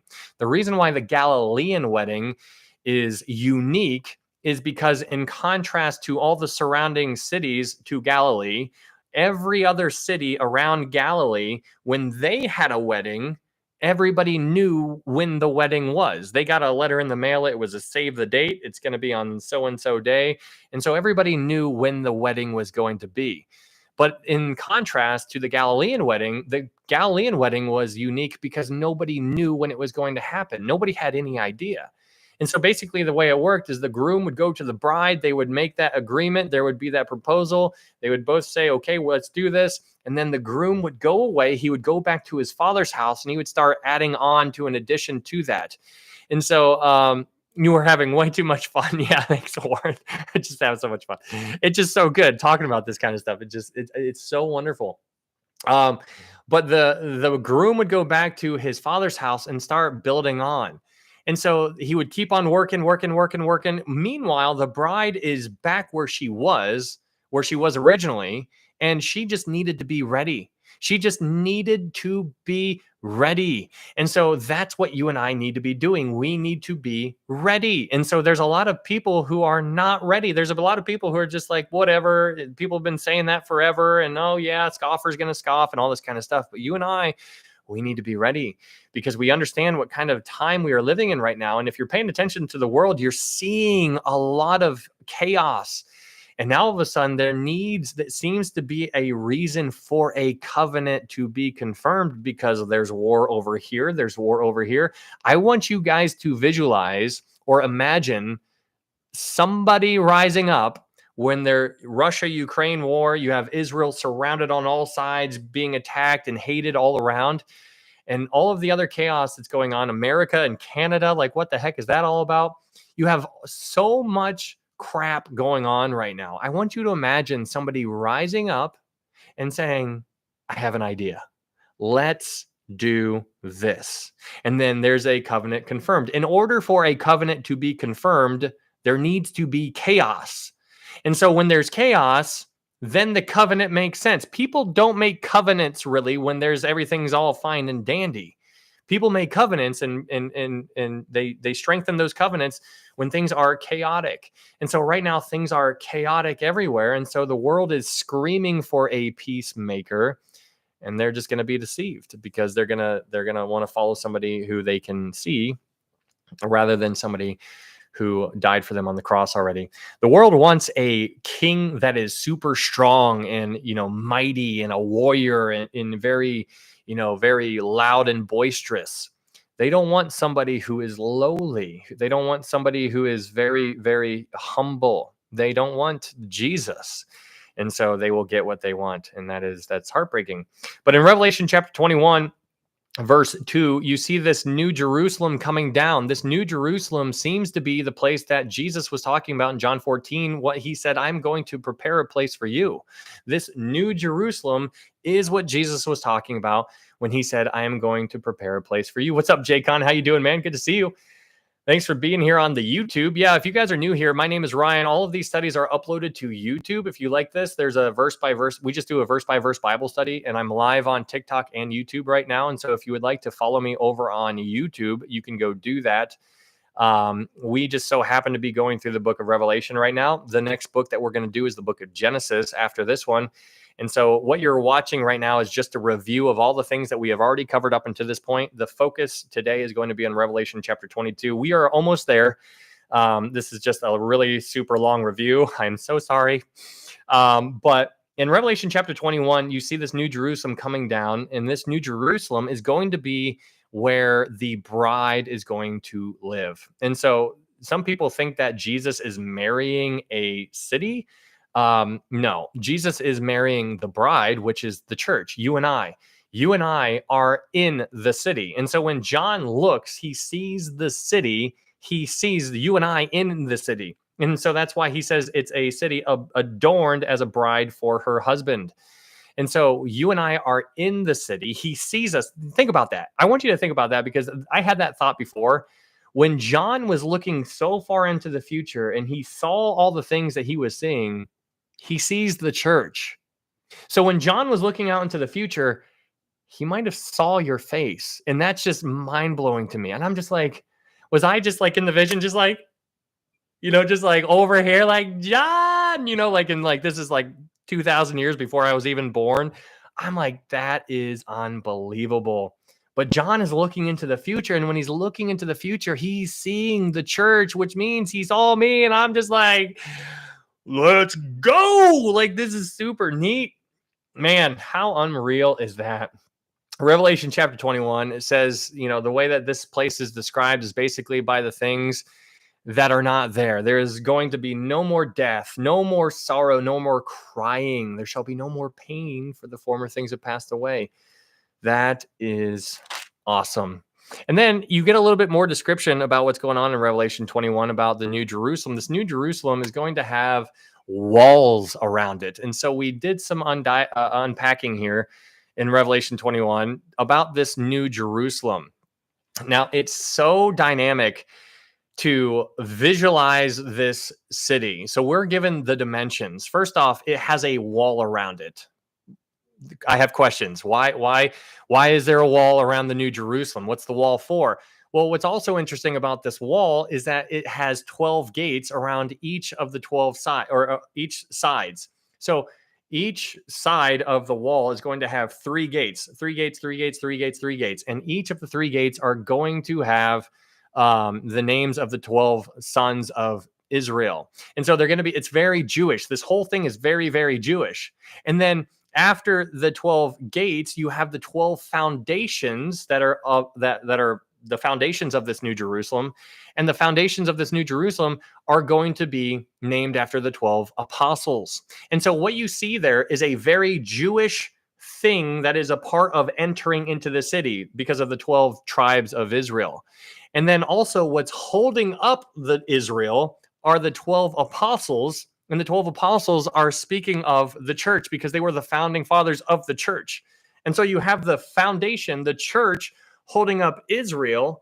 And so it's just an amazing picture. You see Gentile and Jewish, like a mixture of the church and the Jewish side of things, because the Jewish people were supposed to be a kingdom of priests. God wanted every tribe to be a kingdom of priests, but they messed up. God told them what to do. They just didn't listen. And so when they didn't listen, he's like, okay, you guys don't get to be kings or you guys don't get to be priests, but Levi can be a priest. They're the tribe where the priest came from. And so it's so interesting to see how in the new heavens, new earth, which is, where the New Jerusalem is going to be, in the New Jerusalem, there's going to be the 12 gates, which are going to be representing the 12 tribes. And then you have the 12 foundations holding up the city, which is going to be a picture of the church, which is super neat. What's also neat about this is that the 12 gates are going to be made of a single pearl. It's going to be a pearl, 12 pearls. These are huge pearls. What's also interesting about the gates is that there's an angel assigned to each one of the gates. You see that in Revelation chapter 21, verse 12. In Revelation chapter 21, verse 12, it says, and she had a great and high wall with 12 gates and 12 angels at the gates. And you're like, why are the 12 angels at the gates? We're going to talk more about angels, not this time or next time, but next week. We'll do that because we're going to be talking about Satan, like I said. So we'll do a little bit dive into some angels and the cherubim, seraphim, and whatnot. We will do some conversating on that. But in Revelation chapter 21, this wall, we are told about this wall in Revelation chapter 21, verse 17. In Revelation chapter 21, verse 17, we are told that this wall is like 216 feet high. Where's the hoodie from, my guy? It is, there's a website. You can go check it out if you would like to. It's called threadsthatpreach.com if you wanted to go check it out. And if you buy anything over there, that supports this ministry. So if you would like to continue on with this ministry, you guys are more than welcome to help it out in continuation. It is all supported by you guys. And so if you do support it, then thank you so much. It's never necessary, but if you would like to, I would appreciate it. And at the very most, I would appreciate prayer. I need that more than anything. So if you do anything, please pray for me. Thank you so much. In Revelation chapter 21, you also are told in verse 22, Revelation chapter 21, verse 22, John says, but I saw no temple in it. Now, when you think about there being no, you can't wait to get yours. Very cool page. Yeah, hopefully it'll be there in a couple days, I think, because it shipped out yesterday. Or all the orders were shipped out yesterday. So in Revelation 21, verse 22, you see this you see that there's no temple in this new heavens, new earth, or new Jerusalem. Now, the reason why this is interesting is because my name is Ryan. Thank you, Cherry. My name is Ryan. Thank you so much for praying for me and write me down. I really appreciate that. In Revelation chapter 21, verse 22, John says very specifically, thank you, Jill. Thank you, Julie. Thank you, guys. You see that there is no temple here. Now, this is a huge thing to really pay attention to because this is a great way to basically refute this idea that the millennial kingdom is not literal, is by having somebody explain this fourth temple in Ezekiel chapter 40 and whatnot. And how do you explain that temple? But then John says that there is no temple. So John is seeing the new heavens, new earth, new Jerusalem, and that is eternity. And John is saying there is no temple there. But in Ezekiel chapter 40 and whatnot, Ezekiel is given the dimensions for the millennial temple. And so there's a very clear distinction there between a literal millennial temple and a literal eternal order, which is eternity, where there is no temple. And so those are two very different things. And so when you start seeing differences, you're like, well, one of these things is not like the other. They must be different. And so I believe in a very literal millennial kingdom, and I believe in a very literal eternal order that is after the millennial kingdom, eternity. It's unreal. In Revelation chapter 21, verse 24, you have this really interesting in verse 23. Revelation chapter 21, verse 23 says, the city had no need of the sun or of the moon to shine in it, for the glory of God illuminated it. The Lamb is its light. In verse 24, it says, and the nations of those who are saved shall walk in its light, and the kings of the earth bring their glory and honor into it. Now, this is why it gets so weird. You love yours. Very cool, Lori. I'm so glad. Thank you so much. Got my hoodie, gifting it and getting another. It's awesome. Thank you, Jake. Thanks, man. That's super cool. Well, so what's neat about this is how cool it is. So when you think about verse 24 in Revelation 21, verse 24, it says, and the nations of those who are saved shall walk in its light. Now, here's where it gets really stretchy of your mind. This is why I said these two chapters in Revelation, it stretches your mind because you're trying to understand. Like we're looking through a keyhole trying to understand what's on the other side, and we're not given much. What we know about eternity is only found in Revelation chapter 21 and chapter 22. We're not told much about eternity at all.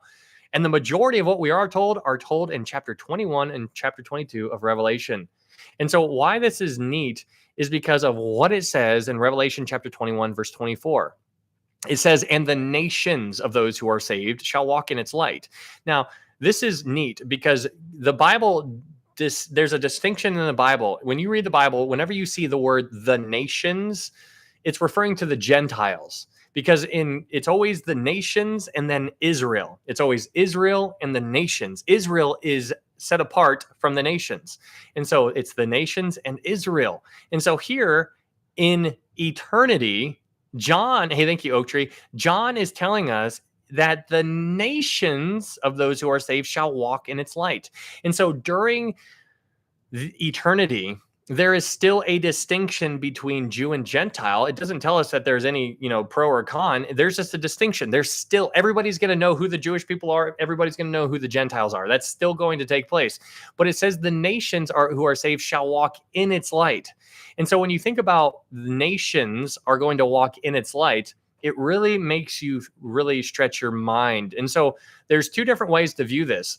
Basically, some people believe that the new Jerusalem is going to be on the earth. Some people think that there's going to be a new heavens, new earth, and then the new Jerusalem is physically on the earth.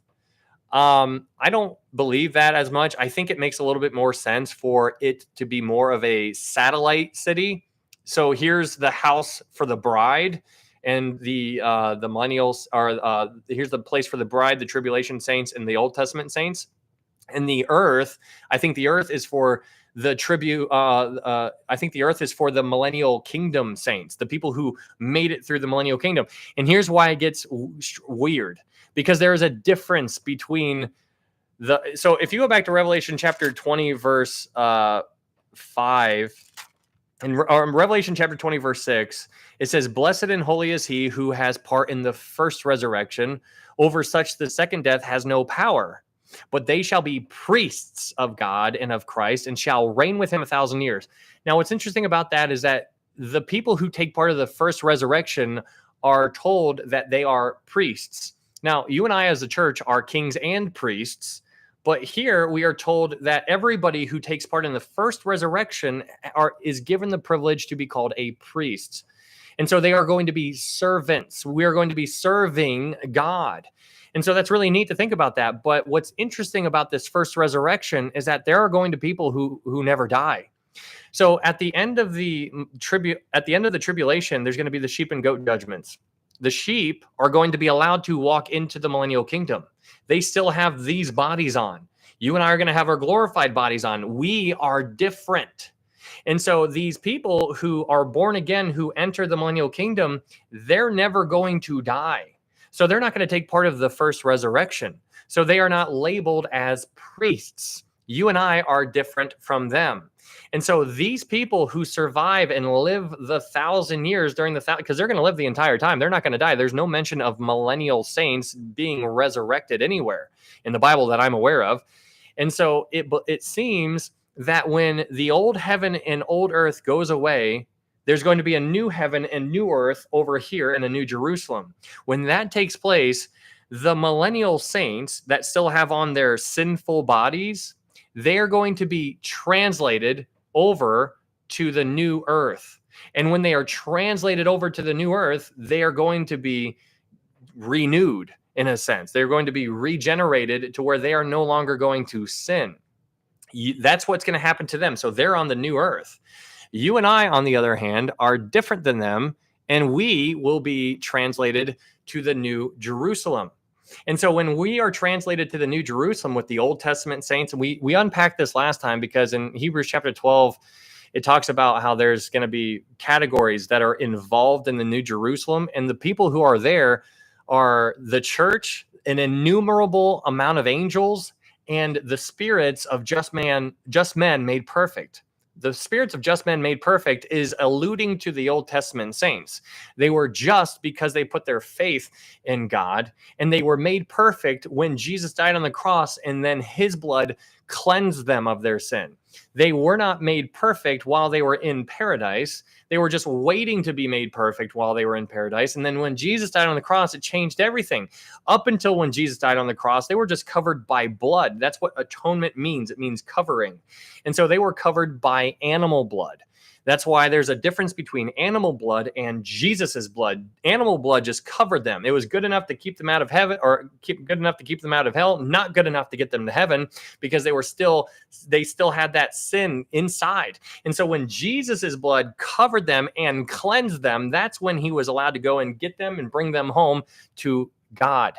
And so that's what's interesting about you and I right now, because if we die right now, to be absent from the body is to be present with the Lord. That is a New Testament concept that did not happen back in the Old Testament. Back when they died, back when Moses and Abraham and Daniel and all them died, they went to a place called paradise, which was just them just waiting. They were just waiting. They were just like, we're just going to wait. We're just going to wait. And so that's when Jesus went. He went to paradise. He took captivity captive, and he took them back home. And he's like, this is done now.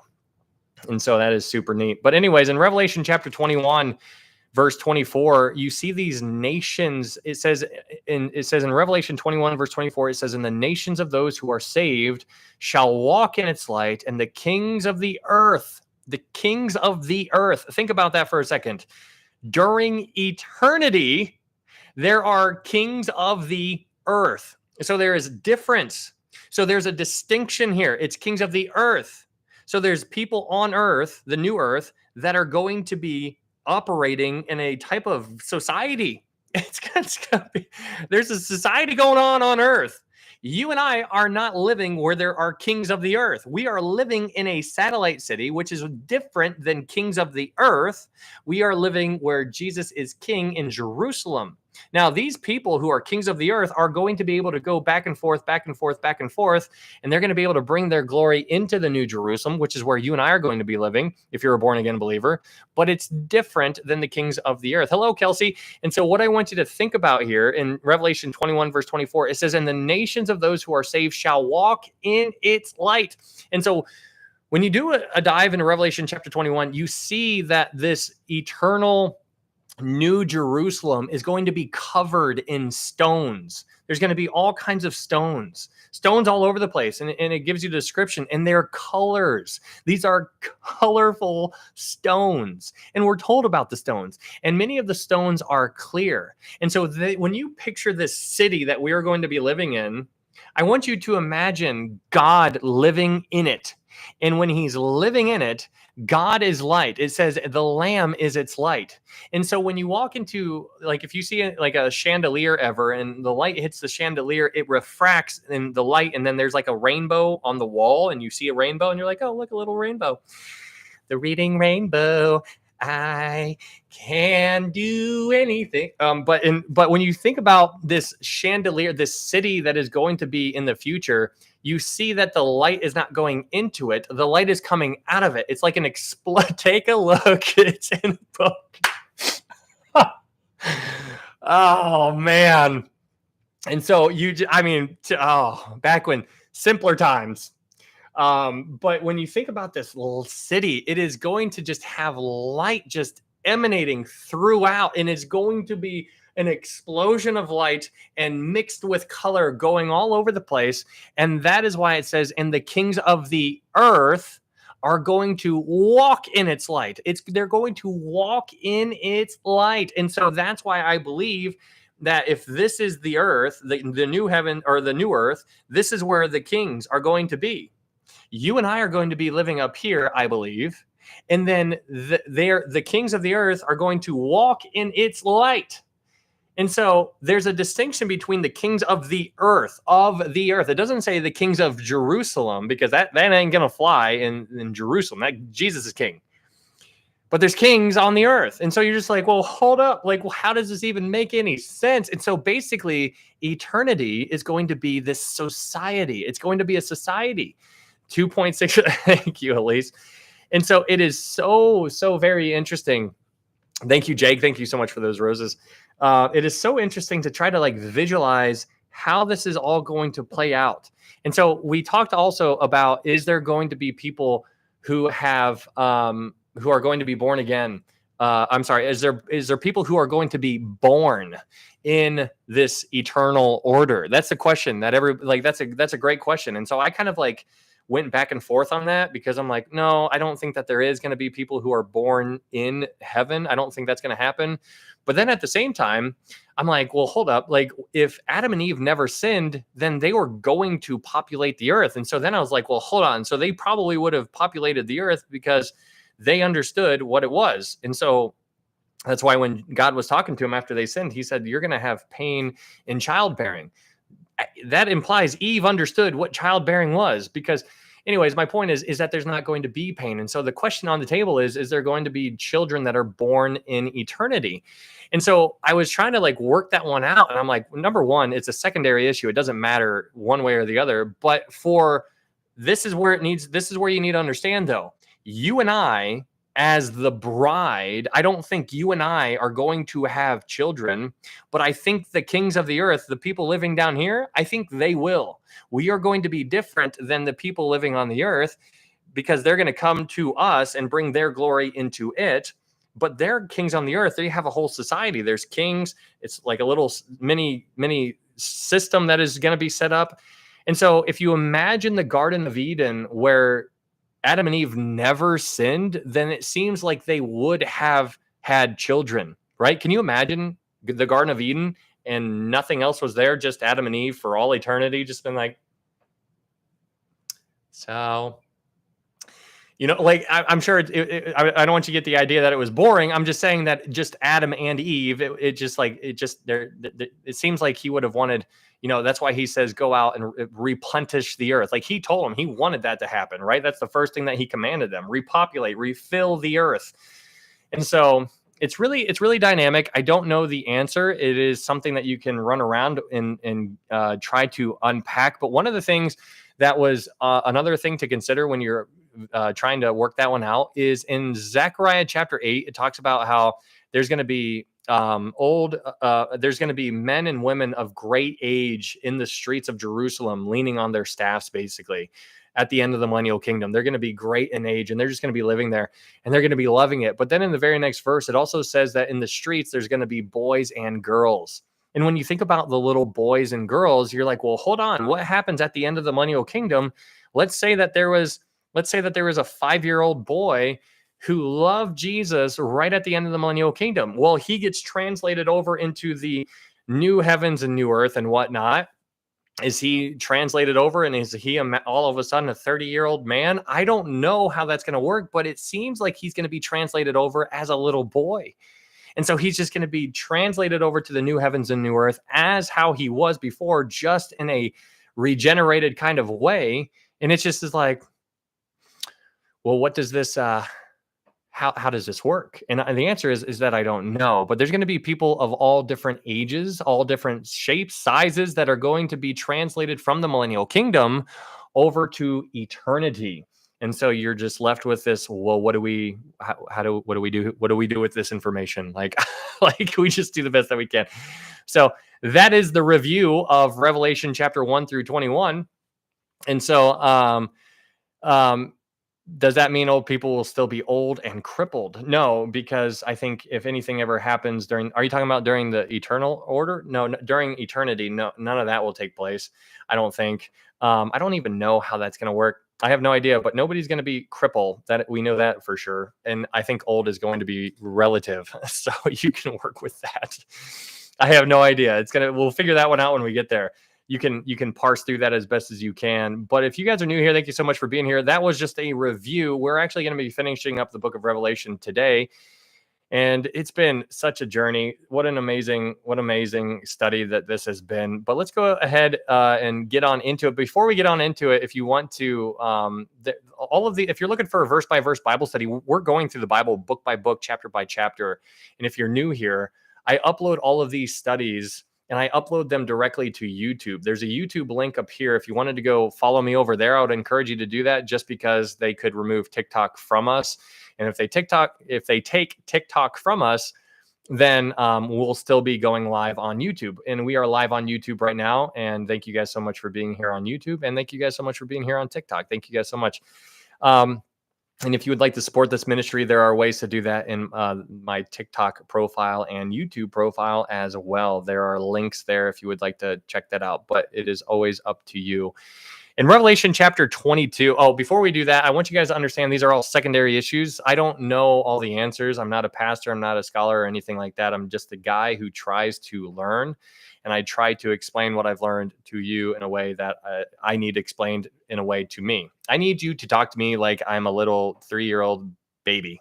Like I need you to talk to me in that way, because that's when I'll understand things. And so when I understand things, I get it, and I can try to word it in a way that helped me understand, because I mean, I need you to really talk to me like I need you to say that again just 10 times slower, and smile at me when you do it. But these things are always secondary. Hey, thank you, Jake. Thank you, Jake Dog. Thank you so much for that coffee. When you dive into the book of Revelation, it's fun to get in here, and this is my favorite book of the Bible. But it pales in comparison to what the main thing is. The main thing is always going to be the main thing, and that is how to know for sure you can get to heaven. How do you get to heaven, guys? How do you get to heaven? Hey, thank you, Oak Tree. How do you get to heaven? You need to understand the bad news before you can appreciate the good news. The bad news is, for all have sinned and fall short of the glory of God. For all have sinned and fall short of the glory of God. That is terrible news, because we all have fallen short of the glory of God. So Paul is letting us know that we want to be with God, but that's the end game. He's like, we all want to be with God, but we have all fallen short. And so when you recognize that you have fallen short of the glory of God, that's terrible news. But the bad news doesn't end there. He goes on in Romans 6:23. He says, for the wages of the sins that you have committed is death. So now you understand that you're under the death penalty. And when you understand that you're under the death penalty, this is terrible news. But it doesn't end there. This is where it gets good. For the wages of sin is death, but the gift of God is eternal life through Jesus Christ our Lord. That's unbelievable. That is such good news. It is for by grace you have been saved through faith. And that not of yourselves, it is the gift of God, not of works, lest any man should boast. It is not of works, lest any man should boast. So when you get saved, when you get justified, that is when you put your faith in Jesus Christ and you acknowledge him as Lord and Savior. That is what you're doing. And when you do that, he seals you with the Holy Spirit, and then the Holy Spirit starts working on you. And then little by little, you start changing. And then all of a sudden, you don't look anything like what you did before. This is what you should be. This is the walk, spiritual maturity. And then all of a sudden, you feel convicted about this, and he's working on you in this area of your life. And next thing you know, you start reflecting him. And then when you start reflecting him, that's when you start living it in your actual day-to-day life. And that's when your works come into play. Let your light so shine before men that they may see your works, good works, and glorify your Father who art in heaven. And so that is unbelievable. John 3:16, for God so loved the world that he gave his only begotten Son, that whosoever believes in him shall not perish, but have everlasting life. There's a lot of different gospels here on TikTok and on YouTube and whatnot. And I want you guys to understand that this is the way that I believe it. And if you're ever going to study a certain topic that you are unsure of, it should be the study of salvation or soteriology. You need to understand that, because there's other people who will tell you that there is water baptism is required. And I'm like, no, it's not. No, it's not. It is for by grace through faith. And so there's a lot of people on here who want to argue and yell and scream and all this kind of stuff. And I'm like, hey, this. And so that is a different gospel. And so when you understand the distinction that that's a different gospel, you're like, wow, this is some real serious stuff. We need to get in there and really understand, because it's Christ, what he did on the cross when he died for me. I had nothing to do with me being born the first time. What makes you think that I can have something to do with me being born the second time? And so it's just crazy. And so that is, I would challenge you to dive into that. So that is the main thing. That's always going to be the main thing. And so the rest of this is going to be secondary. And this is just extra. Okay. So Revelation chapter 22, in Revelation chapter 22, it says, Shepherd said, major glitch. Am I glitching on TikTok? Am I glitching on TikTok, or is that just Shepherd? Hopefully not. Hello, Savvy Rhea. It's better now. Oh, thank you so much. It's not anymore. Oh no, not anymore. It did for a moment. Okay, very little. Thank you guys so much. Okay. Hello, everybody. You are glitching. You're glitching. No, I'm just totally kidding. I'm sorry, Laura. I didn't. Laura, Monica. You're good. Okay. You were freezing on TikTok, so I came over to YouTube. All right, thank you, Evan. Is it good on YouTube? Man, hopefully, it's fine. Yes, I went out and came back in and fixed it. Okay, awesome. Thank you guys so much for being here. If you guys have any questions about this, you guys can feel free to reach out to me directly on TikTok. I know I don't see a lot of comments because they go, but if you have any, you can always message me directly. You don't even have to follow me on TikTok. My messages are just open for everybody. Seems fine here. All right, very cool. All right, so let's go ahead and dive on into Revelation chapter 22. It's not going to take that long, which is why I spent a little bit more time on the review, because I just like talking about Revelation. It's good now. Hello, Jackie, still here. Awesome. All good now. Awesome. Thank you, Elise. All right, let's get into Revelation chapter 22.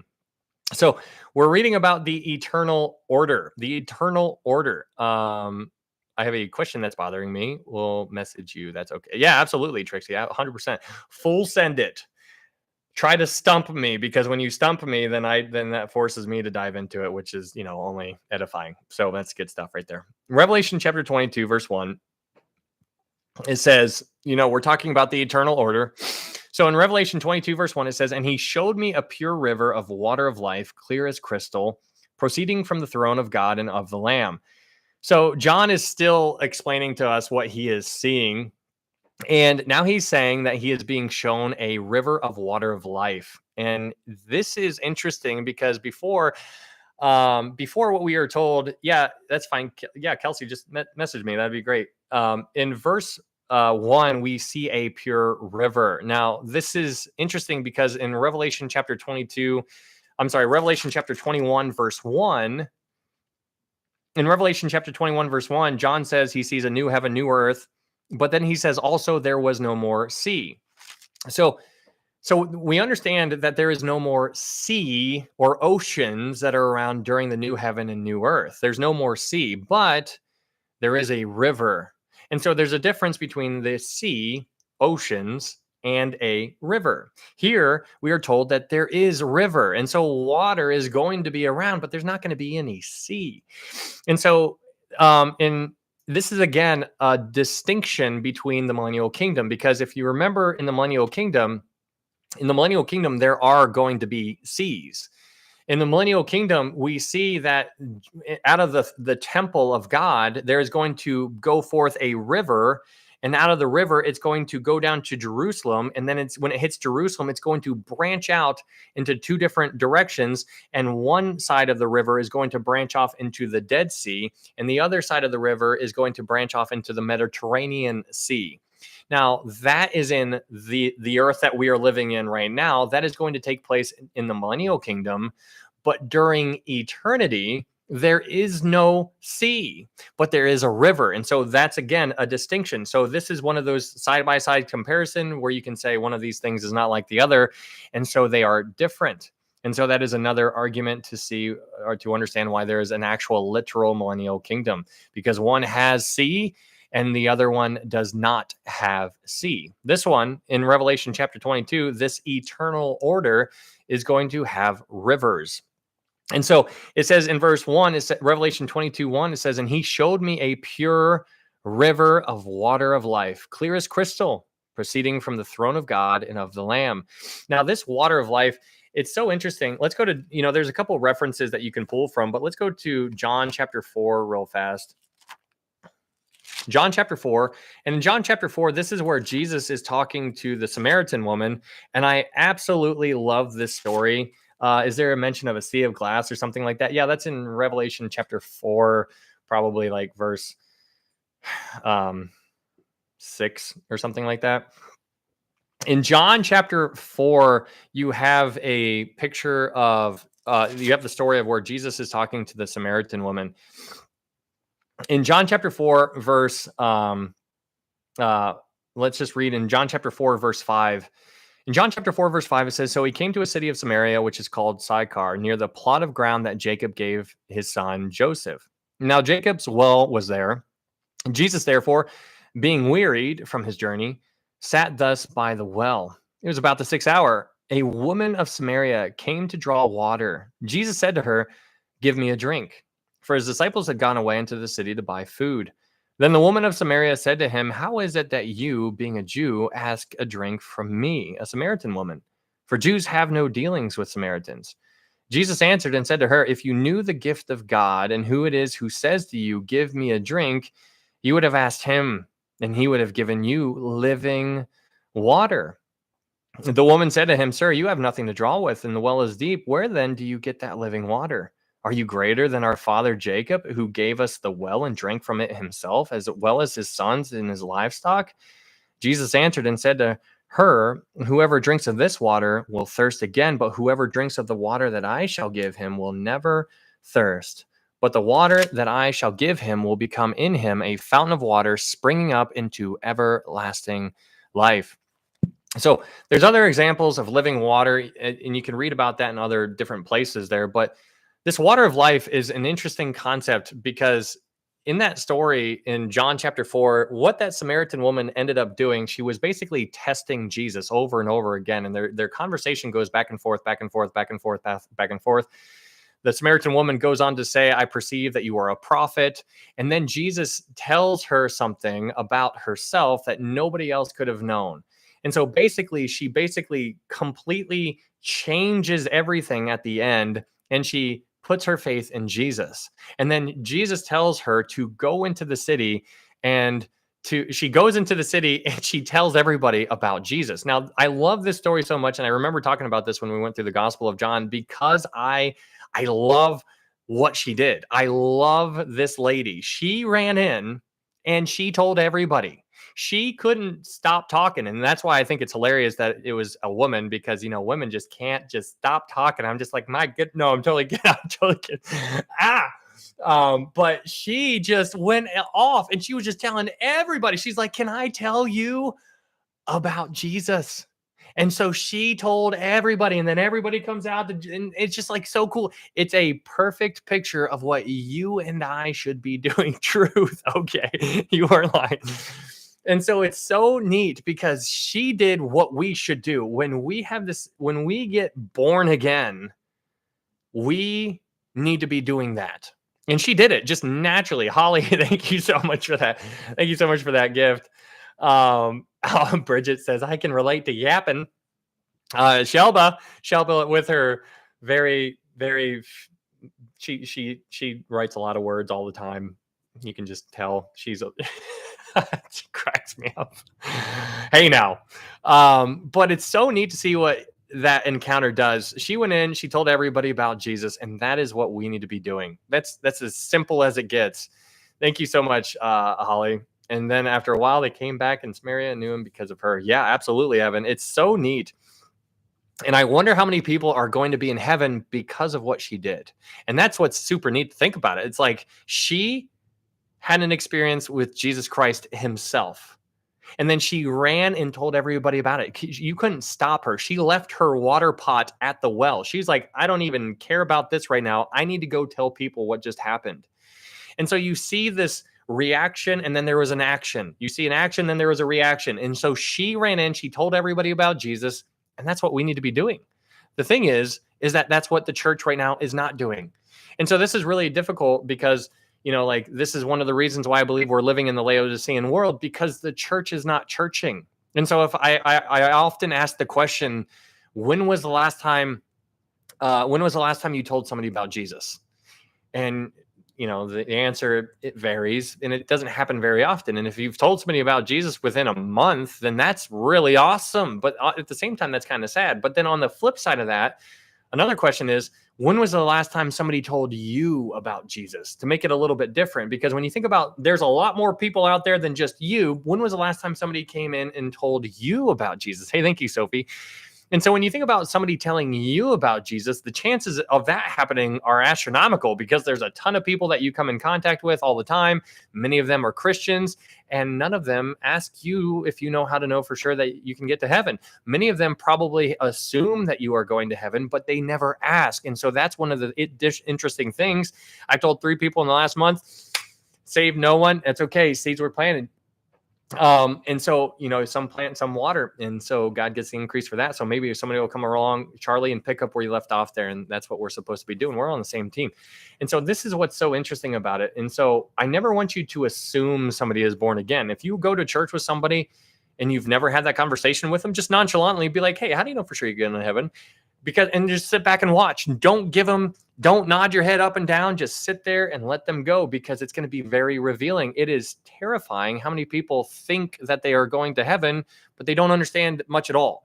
And I'm not saying they have to have this whole giant, like cardboard cutout and like go down like and then over here. And then the reason, like they don't have to do that, but if you'll get a feel for what they understand and what they know.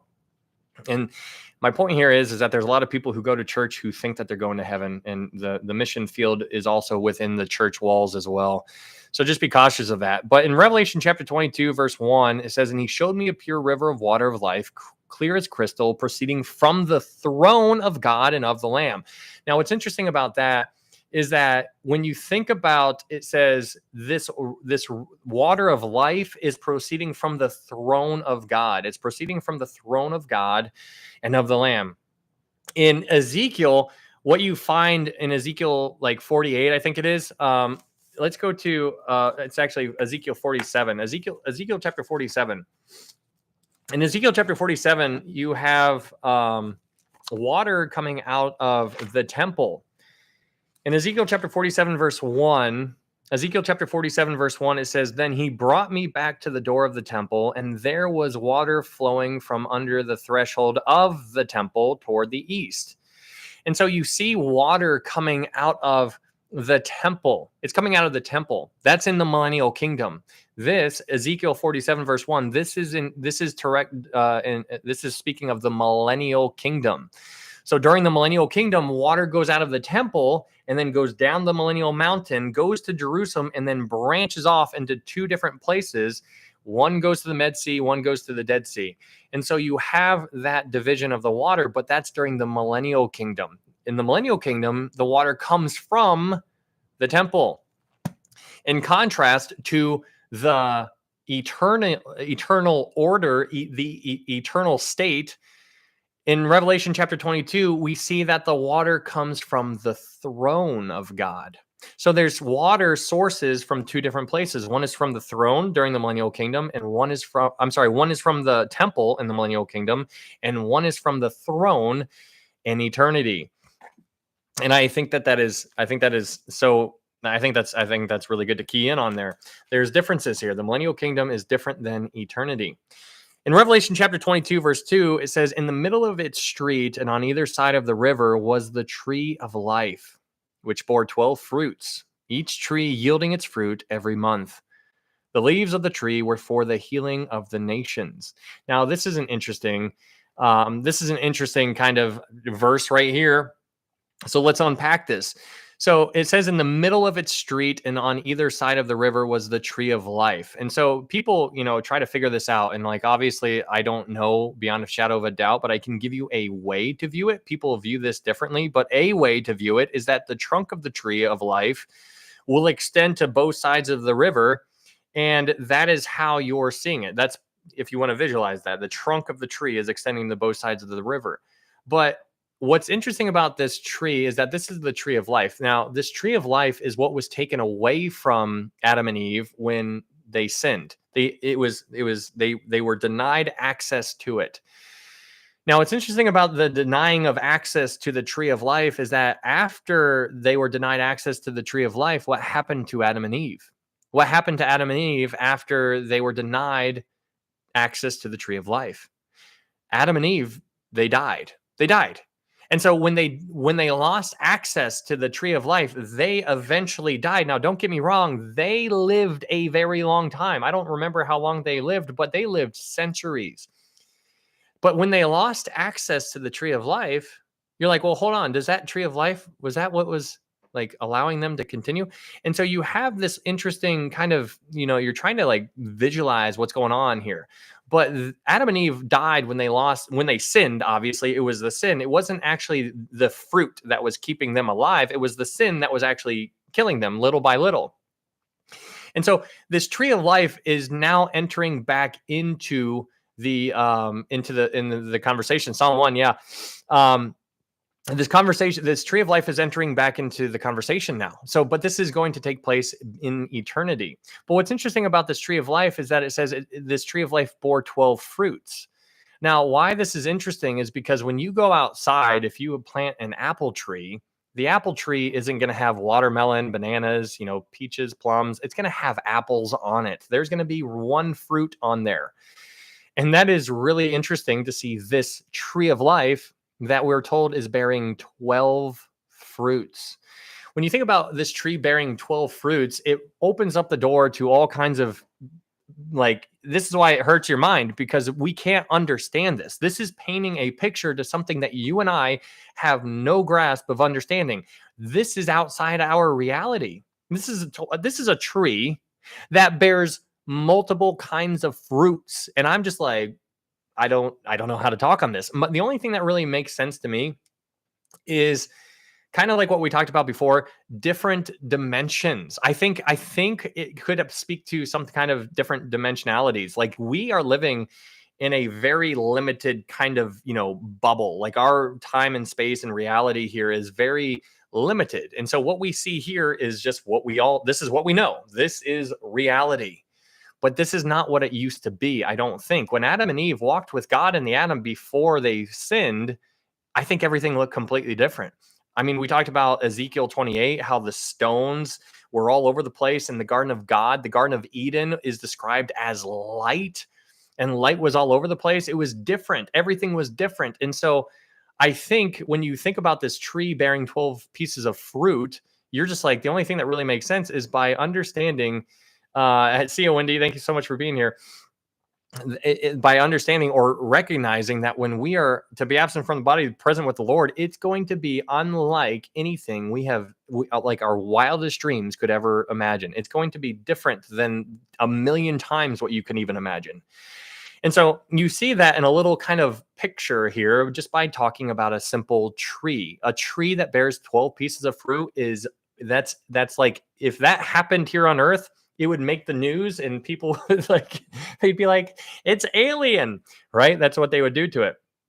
But going back to Revelation chapter 22, verse 2, there's an interesting word here that I think also speaks a lot about something else that, we also don't think about very often. In Revelation chapter 22, verse 2, it says, in the middle of its street and on either side of the river was the tree of life, which bore 12 fruits. Here it is, each tree yielding its fruit every month. Now, when you think about the month, again, this is a vision that John is having. So I don't know how he is doing. I don't know how he's recognizing this. Like time, like when John is having this vision, it's almost like a time lapse. Like it's almost, like when you, like, if you record yourself painting a room and then you speed it up times 1,000 or something like that. I've never done it, but you just see people just and then they go up, down, real fast, real fast, real fast. I don't know if that's what the vision is like, but here John recognized that this tree was yielding its fruit every month. So this wasn't a month-long vision. This was something that people like this was something that he just understood. I don't understand how he knew that it bore its fruit every month. But here, this tree and this connection to being this tree is closely associated to time. And so we understand that eternity is not a place of a lot of time. It's where there is no time, but there seems to be some kind of dating system that is going to be around during eternity. There's going to be a dating system because of the month. Every month, this tree is going to produce its fruit. And so I think that's really interesting because they're going to recognize what's going on. And in the word month here is very provocative. But this verse is just filled with a whole bunch of like question marks. But one of the things that I think is also interesting is what takes place at the end of verse 2. In Revelation chapter 22, verse 2, it says, the leaves of the tree were for the healing of the nations. Now, the word healing there in Greek is the word therapia. Now, the idea, I don't want you to get it. The English word healing there it's like a misnomer, because when you think of healing, it implies sickness, right? Like, and so if you imagine nations being healed, you're automatically assuming that they were sick. That's not the case here. The word here in Greek is therapia. So it says, the leaves of the tree were for the therapia of the nations. And so when you think about therapy, it's going to be very therapeutic. It's just like like when you go to a wellness center and like you get your hair did, nails did, everything did. Um, and you get like a massage. You're just in there and you're just like, oh yeah. Like it's similar to that kind of idea. This is just going to be very therapeutic for the nations. And so what's interesting about that, again, in Revelation chapter 22, verse 2, this has nothing to do with sickness or people who are ill or any kind of disease. There's none of that going to be there. We already understand that because in Revelation chapter 21, verse 4, in Revelation chapter 21, verse 4, it says, there shall be no more death, no more sorrow, no more crying. There shall be no more pain, for the former things have passed away. So the sickness, illness, all that kind of stuff, it's gone. Never coming back. So we can rule out any kind of illness or sickness. So the way to make this word work, the English word is rather it's misleading in a sense. And so when you dive into it and you understand that it's going these leaves of the tree were for the therapy, it's going to be very therapeutic. But what I also want you to recognize here in Revelation chapter 22, verse 21, is the very last word in verse 2. In Revelation chapter 22, verse 2, Revelation chapter 22, verse 2, it says, the leaves of the tree were for the healing of the nations. Now, why this is interesting to me, and again, this is just an idea. This is something for you to work with or to take or throw away completely. But it says the leaves are for the healing of the nations, the Gentile nations. And so when you think about the Gentile nations, again, this seems to be alluding to the millennial nations, the ones who made it through the tribulation. They made it through they got born again during the tribulation. They went through the sheep and goat judgments. They were the sheep. They made it into the millennial kingdom. They lived all the way through the 1,000 years in the millennial kingdom. And then they got translated over into the new earth. And so the nations, remember the Gentile kings and whatnot, the kings of the earth are going to bring their glory into the city. So these nations seem to be going back and forth to the New Jerusalem, back to the earth, back to the New Jerusalem, back to the new earth. And they're going there, and the leaves of this tree are going to be therapeutic for them. And it seems that this could be speaking of what the nations are going to partake in. And I don't know if that means it's going to be for you and I, because again, you and I are different than them. We are different than them. They are kings of the earth. They are living on the earth. You and I are living in the New Jerusalem. So I think the nations, I think it's talking about those who are translated over to the new earth, the ones who were born again during the millennial kingdom. I think that speaks to them. I think that's what this tree is there for. I think that is for them. And again, this speaks of a time, this speaks of an environment that is very similar to, if you use your imagination and you imagine what it would have been like if Adam and Eve never have sinned. Adam and Eve, I want you to imagine Adam and Eve living on the new earth. You and I will be living in the New Jerusalem, but Adam and Eve are living on the new earth. When they are living on the new earth and they want to come to the New Jerusalem, they get some of the stuff from the tree and then they go back. And then they're just loving life on the new earth, whereas you and I are living in the New Jerusalem. And if we want to go visit them, then we can. But we are different. And so it's really dynamic trying to understand what this is actually talking about. But again, it makes more sense if you visualize a world where Adam and Eve never sinned. What does that world look like? Imagine a world where Adam and Eve never sinned, because that is what I think eternity is going to be. I think Adam and Eve, if they never sinned, would have populated the garden, and I think they would have came up with a perfect government and structure, and God was there reigning and ruling and being king, and we're there, but we're different than the people there. It's this whole unbelievable picture, and I absolutely love it. So in Revelation chapter 22, moving on, in Revelation chapter 22, verse 3, Revelation chapter 22, verse 3, it says, and there shall be no more curse, but the throne of God and of the Lamb shall be in it, and his servants shall serve him. His servants, I absolutely love it. We understand there's going to be no more curse. It says, and there shall be no more curse. That's unbelievable. If you read Romans 8, you learn that this whole world that we are currently living on, this first world, is in contrast to the old, or to the new world. But this world that we are living on is under a curse. This world is groaning, and it's because it's under a curse. And that's why when you look outside and you see the trees and they have no leaves on them and they're all dying and stuff like that, you and I don't even think anything of it because we were born into this. And so when we see a tree falling down and just like branches falling off and you run over a squirrel or something like that, that is all normal for you. That is not what it was supposed to be like, but that's what you and I are used to. If it was any other way, it would be weird if it happened right now. We'd be like, this is unusual. This is not normal. Well, hey, thank you, Jake.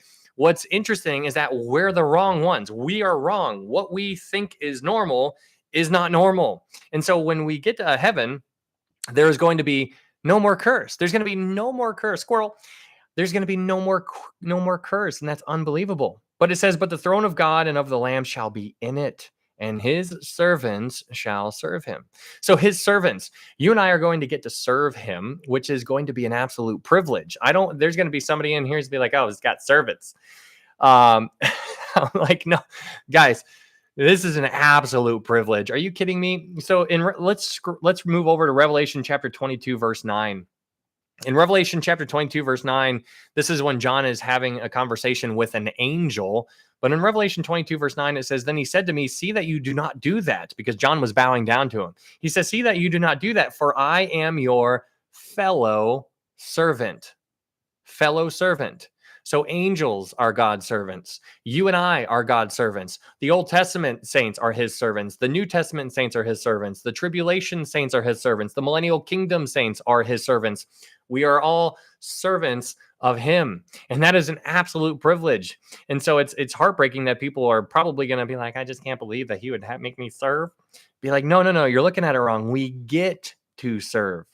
In Revelation chapter 22, moving on, in Revelation chapter 22, verse 4, Revelation 22, verse 4, it says, they shall see his face and his name shall be on their foreheads. Now, this is unbelievable, because what I want you to think about here is I want you to remember when Moses was talking to God and he's like, let me see you. And God's like, you can't see my face because you would die. And so God's like, I'm going to walk past you. And after I walk past you, then you can look at me after I walk by you. And so that took place, right? Remember that. And then Moses came down from the mountain, and you guys remember Moses's face. Remember Moses's face, how his face shone? That was after, get the idea here. That was after Moses looked at God after he couldn't see his face. He was just looking at God in general, but he didn't see anything on the front. He was looking at the backside of God. And Moses' face shone. Now, I want you to imagine a time when imagine Moses if he saw his face. Do you think it was just going to be his face that shone? Do you think it would just be his face? No. Everything. You and I are literally going to be walking light. We're going to be everywhere. Light. It is going to be unbelievable. It says in verse 4, it says, they shall see his face and his name shall be on their foreheads. So in contrast to Moses seeing the backside after God walked past him and his face shone, and everybody freaked out about that after Moses came down off the mountain, can you imagine if he saw his face? Because when we see his face, we are going to be light everywhere. And so it says in verse 4, it says, and his name shall be on their foreheads. I don't know what to do with that, but that's awesome. You see, it's not a new concept, and the name on the foreheads, there's clearly something going on there, because in Revelation chapter 7, we are told about the 144,000, and the 144,000 they are sealed with the seal of God on their foreheads. And so it also, in the same conversation, you can bring in the people who choose the mark of the beast, because the mark of the beast, they're going to have an option on their arm or on their forehead. So the forehead is something that is very, very connected to like a very I don't know. I don't want to get too weird with it, but his name is going to be on their foreheads. And that is super neat. But when you think about us and us being lit up, like literally, in verse 5, it says, there shall be no night there. They need no lamp nor light of the sun, for the Lord God gives them light. He gives them light. He gives them light. And they shall reign forever and ever. Now, this is super neat, because now you're getting into you're wading into these waters where you are like, wait, hold on. So you're telling me that you and I, there's not going to be any night. And then it says that the Lord God gives them light. I want you to imagine you are there in heaven right now, and God gives you light. God gives you light. It says, for the Lord God gives them light. You and I are going to be illuminated. We are going to, like I said, being like a light bulb, just walking all over the place. And it says, and they shall reign forever and ever. It's really interesting thinking about reigning. I think that this is, again, going to continue on over into it. Obviously, reigning is, I don't know if this is I don't know if this is going to be you and I different than the millennial saints.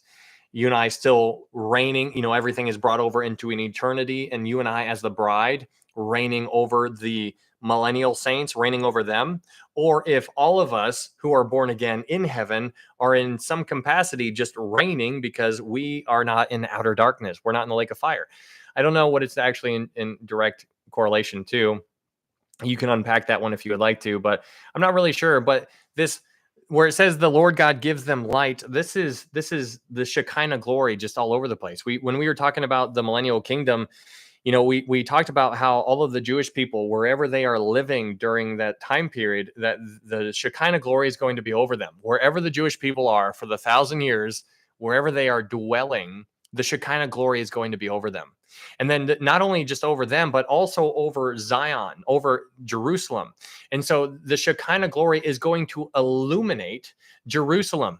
And so people all from around the earth, when they see that light, they're going to be attracted to it. And so they're all going to be like, let's go here. Let's go see what this is all about. And then they go there, and then the Gentiles see it. And then they go back out into the world, and they're like, guys, you got to go check out what's going on over in Jerusalem. And they are going to bring their friends. And that's when all of the Gentiles are going to hang on to the Jewish people's clothing, and they'll be like, can we go with you? Because we heard you are with God, or that God is with you. And so it is so interesting to see. But the Shekinah glory, the glory of God, if you go back to Revelation chapter 21, verse 10, in Revelation chapter 21, verse 10 and 11, Revelation chapter 21, verse 10, it says, and he carried me away in the spirit to a great and high mountain, and showed me the great city, the holy Jerusalem, descending out of heaven from God. And it says in verse 11, having the glory of God. Having the glory of God, the Shekinah, he's illuminating everything. He is its light. In Revelation chapter 21, verse 23, it says the Lamb is its light. And that is unbelievable. That is just super neat. So this whole situation that we are reading about here, trying to grasp some kind of idea, it's going to be just covered in nothing but light. It is going to be wonderful. In Revelation chapter 22, moving on, Revelation chapter 22, verse 6, it says, then he said to me, these words are faithful and true. And the Lord God of the holy prophets sent his angel to show his servants the things which must shortly take place. So here in Revelation chapter 22, verse 6, what the angel is doing is he's authenticating the words that John had written down. Because, thanks, Ryan. Yeah, absolutely. So in Revelation, see, Jake, or if you're leaving, I don't know. But in Revelation 22, verse 6, this angel, so John, remember, get the picture. John is like writing. He's told to write all of these things down. So John is just like, oh, gosh.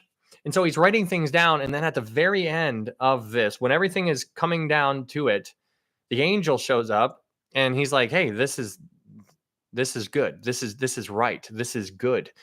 It says these words are faithful and true. So what John had written down The angel is giving the green light. He's giving the thumbs up. He's like, this is faithful and true. So that's what verse 6 is talking about. In verse 7, it says, behold, I am coming quickly. Blessed is he who keeps the words of the prophecy of this book.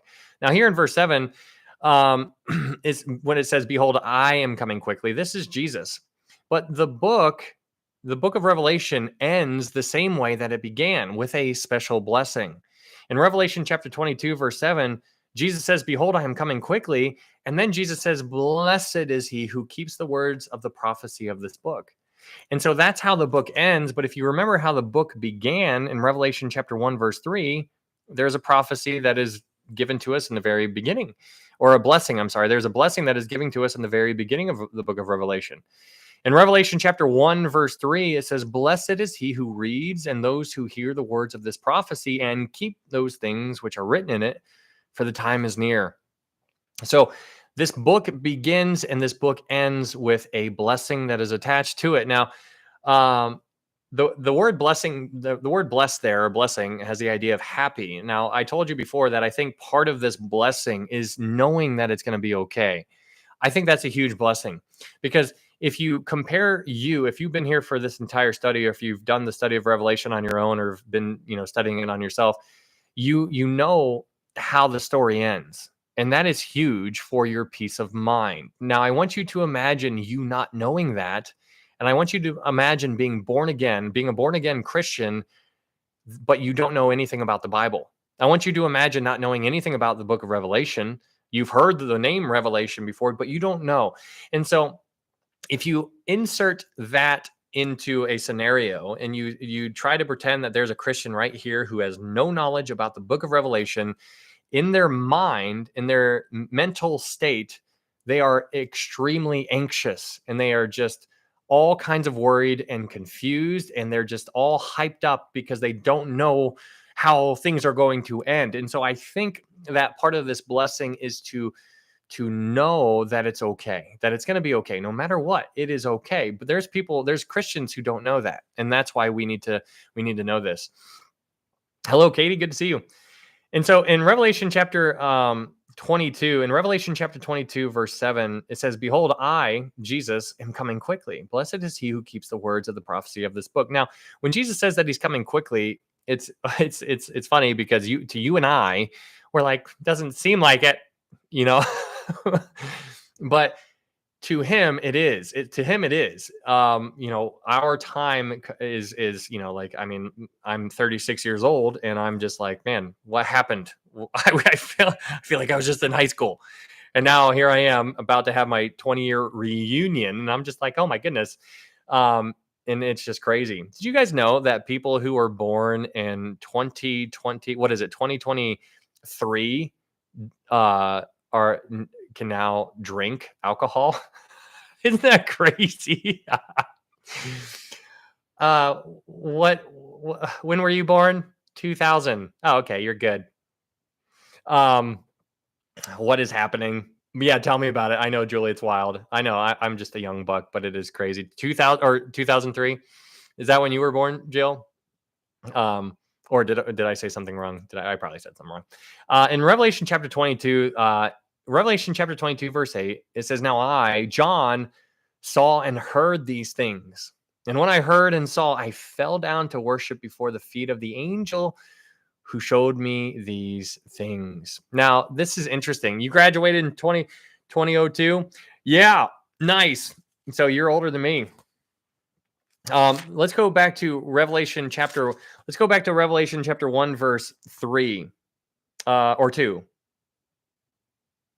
No, Revelation chapter 1, verse 1. In Revelation chapter 1, verse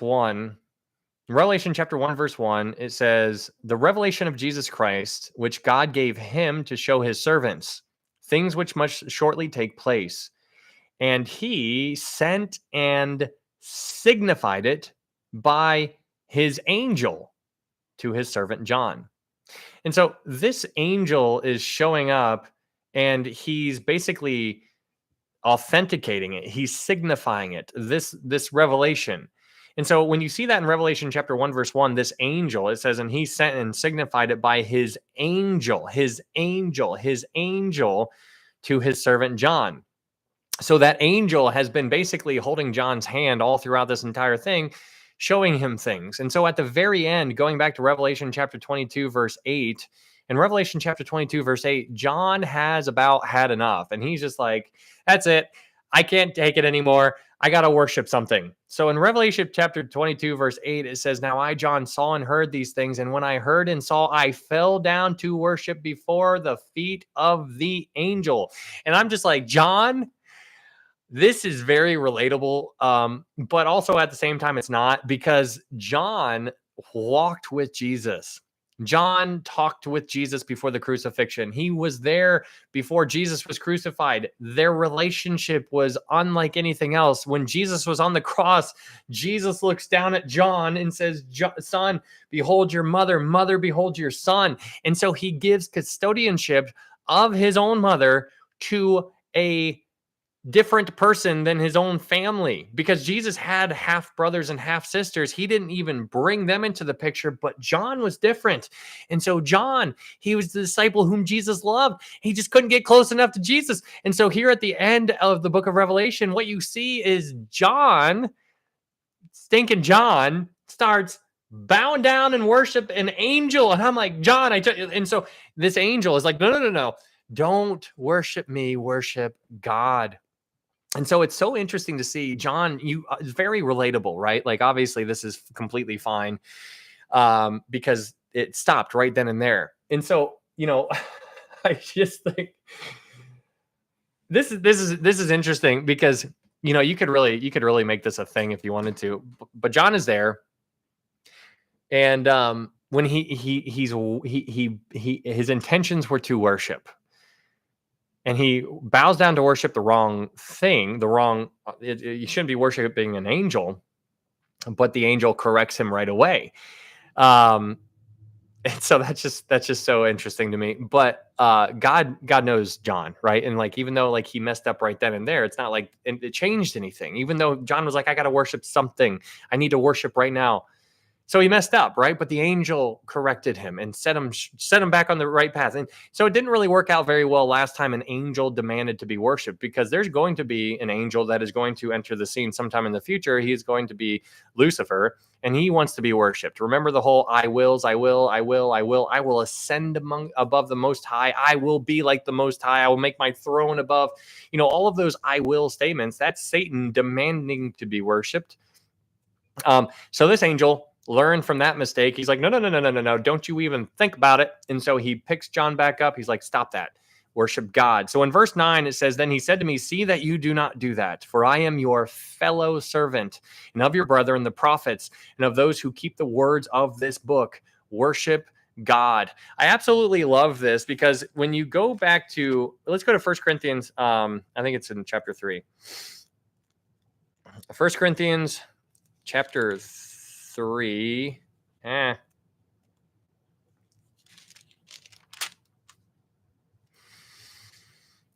Yeah, 1 Corinthians chapter 3, verse 9. In 1 Corinthians chapter 3, let's just do verse 5. In 1 Corinthians chapter 3, verse 5, we'll go to verse 9. It says, who then is Paul and who is Apollos? But ministers through whom you believed, as the Lord gave to each one.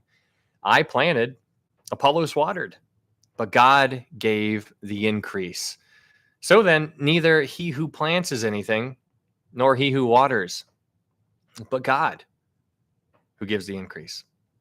Now, he who plants and he who waters are one, and each one will receive his own reward according to his own labor. And here we get, so that's really interesting, right? You have this whole concept. You and I are in the same field. If you're a born again believer, we are in the field. We understand from the kingdom parables in Matthew 13 that the field is the world. And so the world is the field. You and I are laboring in the field, and you're planting and I'm watering, or you're watering and I'm planting, one way or the other. That's what we're doing. That's what we should be doing. And so what's interesting about that is that you and I are, it says in verse 7, it says in verse 8, it says, now he who plants and he who waters are one.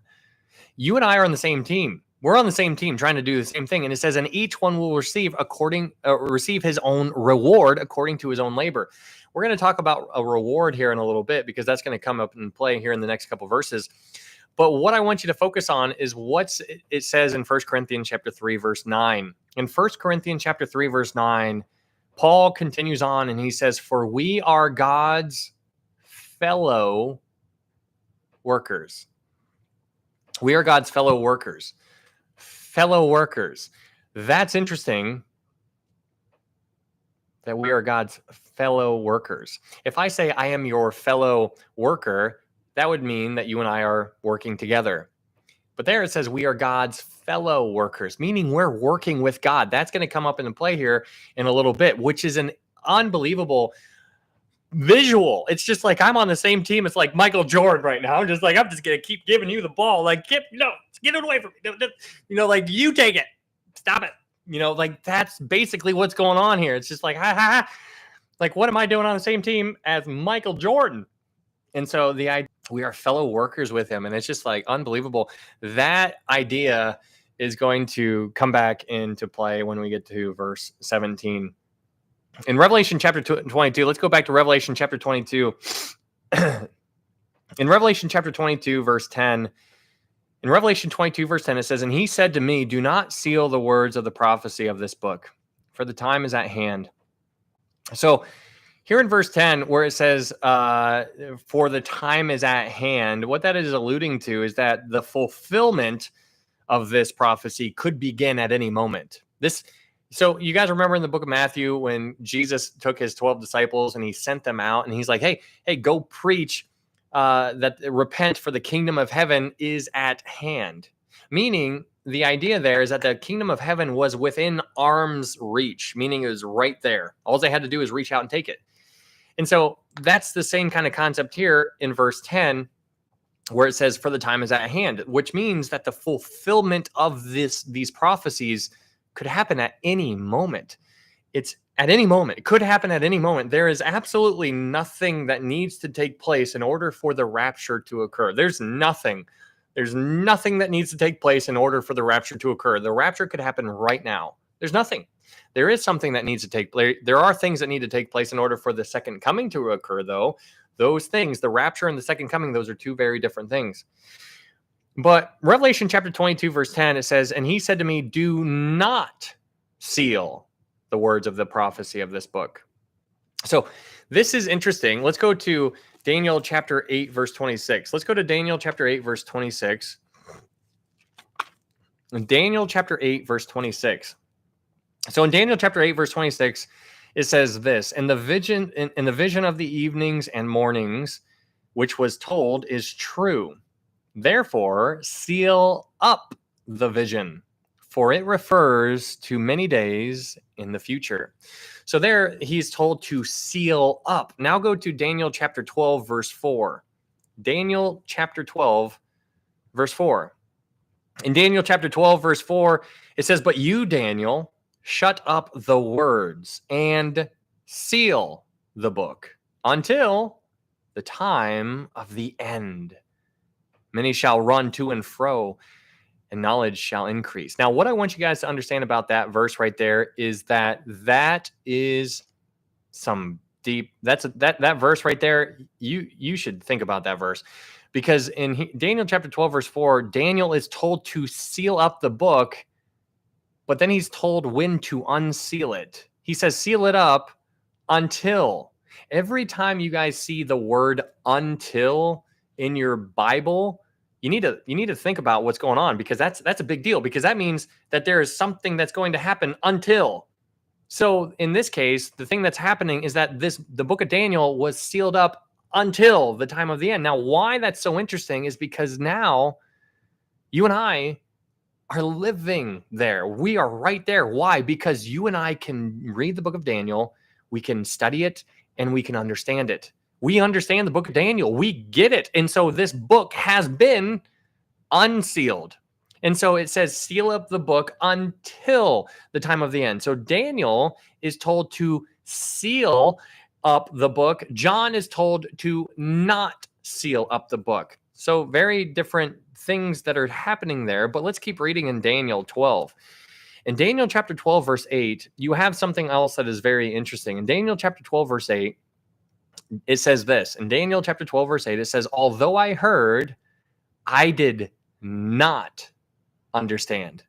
Then I said, my Lord, what shall be the end of these things? And he said, go your way, Daniel, for the words are closed up and sealed till the time of the end. Sealed till the time of the end. And so that's really interesting. You got a lot going on here. Daniel was, you understand, Daniel didn't understand. Daniel did not understand. He says, I did not understand what I'm being told here in Daniel chapter 12. There is so much information there in Daniel chapter 12, and we've already dabbled in there. But what I want you to go back to understand now is, let's go back to Daniel chapter 9, verse 23. In Daniel chapter 9, verse 23, in relation, because in Daniel 12, Daniel is told that he does not understand. So Daniel is saying very bluntly in Daniel chapter 12, he's saying, I do not understand.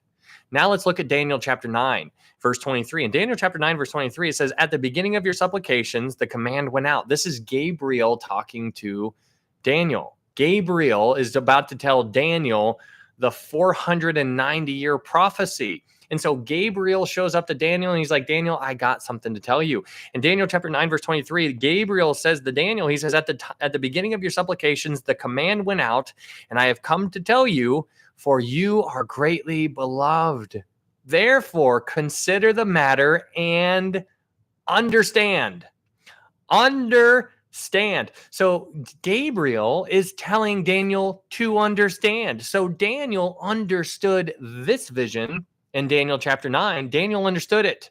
This vision is a lot. And so when Daniel understood this, I mean, that's crazy. So Daniel understands this, what verse 24 through 27, he understood that.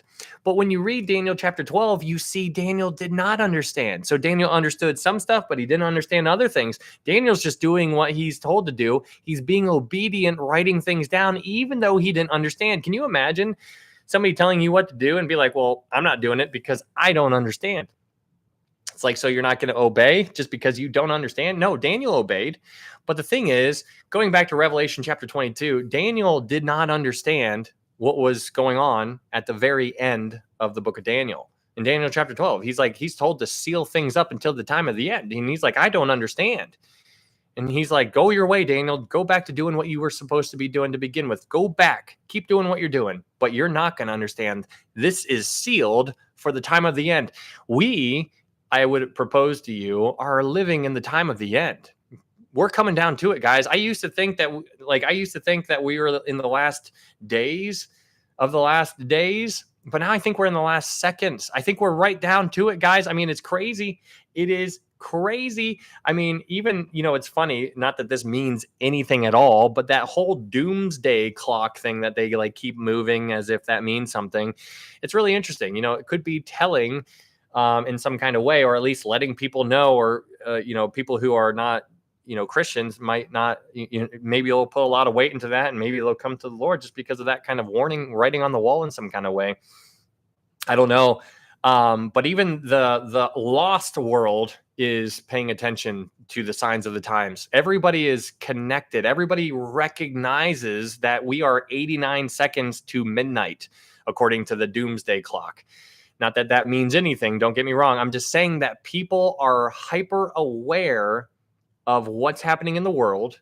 And since they're hyper aware of what's happening in the world, they're like, well, things are about, what's it mean? What's going to happen when it hits midnight? And so they're like, yeah, the world's falling apart. It's crazy out there. The world's getting worse. Everybody knows that. And so that is something that people are paying attention to. So going back to Revelation chapter 22, in Revelation chapter 22, verse 10, it says, and he said to me, do not seal the words of the prophecy of this book, for the time is at hand. Now, obviously, this was written 2,000 years ago. So John was probably what do you mean? Time's at hand. But here, the difference is that the difference between when John wrote this is Daniel. That is the difference. The difference is that John probably didn't understand Daniel. He probably didn't understand it. I'm not, I'm guessing here, obviously postulating, but the book of Daniel was just like, it was closed. It was sealed. It couldn't be really understood in depth. But now you and I, in past history, recent history, we can unpack it. And people have wrote books and books and books, and super smart people, smarter than we'll ever be, have unpacked it and unpacked it and unpacked it. And now here we are in 2025, and we understand it. We understand what's going on. And it's just like crazy. And that information is just going all over the place. And so that book is unsealed now, whereas when John was writing this, that book still might have been sealed. I don't know, just a guess. Revelation chapter 22, verse 11, moving on. In Revelation chapter 22, verse 11, it says, "He who is unjust, let him be unjust still. He who is filthy, let him be filthy still. He who is righteous, let him be righteous still. He who is holy, let him be holy still." And so here in Revelation chapter 22, verse 11, both people in this verse are to basically confirm which one they are. This is like, everybody, you are going to do what you're going to do. And so he's like, you are going to demonstrate which one you are. That's what he's saying. He's saying, you do. Which one are you? Are you unjust? Be unjust still. He's like, this is how it's going to be. People are going to do what they're going to do. And so you and I need to demonstrate which one we are by being righteous or by being unrighteous. And this goes hand in hand with what Jesus was talking about in Matthew chapter 7, when he talks about fruit. He's like, you are going to know which one they are by their fruit. He's like, you look at them, you can pick them out of a crowd. You know which one they are by their fruit. In Revelation chapter 22, verse 12, he continues on. He says, "And behold, I am coming quickly, and my reward is with me to give to everyone according to his work." So Jesus here in Revelation chapter 22, verse 12, says he's coming quickly, and he says his reward is with him. He says the reward is to give to everyone according to his work. So Jesus is going to reward each believer according to their works, and their works do not start until they are born again. So somebody could be 50 years old and been a missionary and helping people out and doing all kinds of stuff, but they could have been lost all the way up until that point. And then sometime when they hit 50 years old, they come to the realization of what they were missing, and they put their faith in Jesus Christ, which is right then when they get born again. And from that point on is when their works actually matter. Because all of the good works that lead up to salvation, that were before salvation, they mean nothing. Our righteousness is as filthy rags, as Isaiah tells us. And so all of the good works that people are doing up until the point of salvation, zero, nothing, mean absolutely nothing.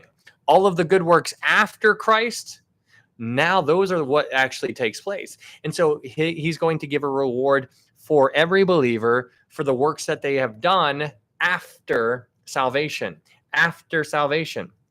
That is, that's good to recognize. Let's go to Ephesians chapter 2, verse 8 and 9 and 10. Ephesians chapter 2. In Ephesians chapter 2, verse 8, and if we'll talk more about good works here in a second. In Ephesians chapter 2, verse 8, it says, "For by grace you have been saved through faith, and that not of yourselves, it is the gift of God, not of works, lest anyone should boast." That's the verse that we quote often, right? Ephesians 2, 8, 9. But in verse 10, it's good to understand what you are here for if you are born again. In Ephesians chapter 2, verse 10, it says this, "For we are his workmanship." And here it is, "created in Christ Jesus for good works, which God prepared beforehand that we should walk in them." So when you understand that when you are born again, you are born again for good works. And it all makes sense because when you go back to Matthew 5, it says, "Let your light so shine before men that they may see your good works, and then glorify your Father who is in heaven." So when you recognize that when you do good works, those good works that you are doing, they were created for you to do. And when you are doing them, people are going to see those good works. And when you do this whole revolving door, no matter which way you get out of the revolving door, every exit is going to glorify God. Whichever route you take, all of those good works that you do will eventually give him glory, giving him glory, him glory, him glory. Let your light so shine before men that they may see your good works and glorify your Father who is in heaven. It's unreal. But remember, in Ephesians chapter 2, verse 10, it says, for we are his workmanship, created in Christ Jesus for good works. That's what you're created for. These good works do not save you. Good works are never going to save you, but the good works that you do after you are born again, after you become a new creation, after you become a son of God, those good works that you do after salvation they now matter, because now that's where your reward, whatever reward is going to be given to you and I, is going to be based upon what the things we have been created for and the decisions that we actually did to act on those things that we were created for. It really makes you wonder, because if you try to visualize how many good works you were created for, and then you add all of those up, let's say there's 1 million of them right here. And then on this hand, how many of the good works you actually took part of that were created for you to take part of? That's a sobering reality. There's 1 million things right here that God created for good works for you to do, which would have brought him glory, but you only did 5, or you only did 1,000, or you did 10,539, or something like that. My point here is that we were created for good works that he created for us to do, and it's just remarkable. And so, anyways, going back to Revelation chapter 22, verse 12, it says, and behold, I am coming quickly, and my reward is with me. Now, it's so interesting when you start thinking about the difference between the rapture and the second coming. The rapture, a purpose of the rapture is to render rewards for righteous acts. So if you're a born-again believer, a purpose for the rapture is to give you your rewards for the righteous acts that you have completed. That is a purpose for the rapture. When we get raptured out of here, he's going to be giving us a reward, which is unbelievable. Why? Because I don't deserve anything, right? Like, God be the glory, but he's allowing us to take part in this. This is why he made us male and female. That's the whole picture of a marriage. When you have a marriage that is doing what a marriage should do, it is God's way of showing to you and I how he loves you. Because if you're a man and you have a wife, you are to love her, and that is supposed to tell her how Christ loves her. And if the wife loves the man, the whole model is supposed to show you and I. It's one big love story. It is one big love story, just like Christ loved the church, right? Like he loves the church. He's trying to explain to you and I, with our little 3-pound brains, how much he loves you. And the way he went about doing that is by marriage. This is what it's supposed to be like. This is how it wants to be. He's like, I'm trying to tell you. He's like, you can't understand, but I'm going to give you a way that you can understand how much I love you. And that is what's going on within that, all the way back in the beginning with Adam and Eve. Anyways, so a purpose of the rapture is to basically God, he's bringing his reward, but a purpose of the second coming, in contrast to the rapture, a purpose of the second coming is to render judgment for works of unrighteousness. And those are two very different things, but that's crazy. In Revelation chapter 22, moving on, Revelation chapter 22, verse 13, it says, I am the Alpha and the Omega, the beginning and the end, the first and the last. Now, this, again, the way the book ends is similar. There's a lot of similarities to how the book began. If you go back in Revelation chapter 1, verse 8, in Revelation chapter 1, verse 8, you see this, the same language being used. In Revelation chapter 1, verse 8, it says, I am the Alpha and the Omega, the beginning and the end, says the Lord, who is and who was and who is to come, the Almighty. So, we're flip-flopping back and forth from chapter 1 of Revelation to chapter 22 of Revelation. There's a lot going on here. There's a blessing in chapter 1. There's a blessing in chapter 22. There's the Alpha. I'm the Alpha and the Omega, the beginning and the end. In the chapter 1, it's in chapter 22 as well. The angel is in chapter 1. The angel is again in chapter 22. There's a lot of back and forth, and you're seeing it come to culminating. Moving on to Revelation chapter 22, verse 14, it says, "Blessed are those who do his commandments, that they may have the right to the tree of life and may enter through the gates into the city." Now, this is interesting right here.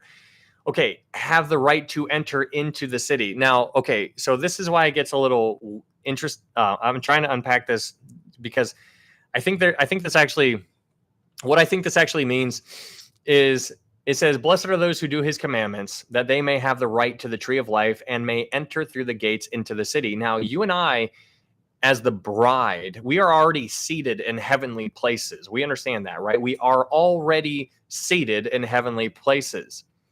And so who I think this is actually talking to is I think this is talking to those millennial saints. Because the people who are around during the tribulation, the people who are unsaved, I think this is talking to the people who are unsaved at the moment, because you and I are already there. Here in Revelation chapter 22, verse 14, it says, "Blessed are those who do his commandments." So these commandments could be alluding to the kingdom law. Do you remember when we were talking about the millennial kingdom? And how during the millennial kingdom, there is going to be a kingdom law that is enacted during that time. And he's going to rule with a rod of iron, and out of Zion goes forth the law. So the people who choose to listen to his commandments, to his commands, to his law, are the ones who are going to be born again during the millennial kingdom. And it says in verse 14 that they may have the right to the tree of life and may enter through the gates into the city. So you and I, if you and I are going to be reigning, we are the bride. See, remember, John is already seeing you and I in the New Jerusalem. He's already looking into the city. He sees the New Jerusalem. There's the church. The church is already in there. That's our house. We live there. But then he says, "Blessed are those who do his command." So he's like kind of switching. It seems like he's switching it back to the people who are unsaved. He's like, "Blessed are those who do his commandments." So the people who are born in the millennial kingdom are going to have an option. They're going to have a decision to make. They're going to say, okay, do I listen? Do I follow Jesus? Do I reject Jesus? And so the people who follow Jesus, they're going to be allowed to go into the city, because it says in verse 14 that they may have the right to the tree of life and may enter through the gates into the city. You and I are going to just be there, but the millennial saints, they're going to have the right to enter through the gates. And so those 12 angels that are sitting at the 12 gates, obviously, there's not going to be any danger. So it's almost like they're sentries in a sense. They're just standing guard. But it's just interesting to see that these verse 14 seems to be talking about not you and I. It doesn't seem to be talking about the church, because we are already, there is now therefore now no condemnation for those who are in Christ Jesus. You and I are already seated in the heavenly places.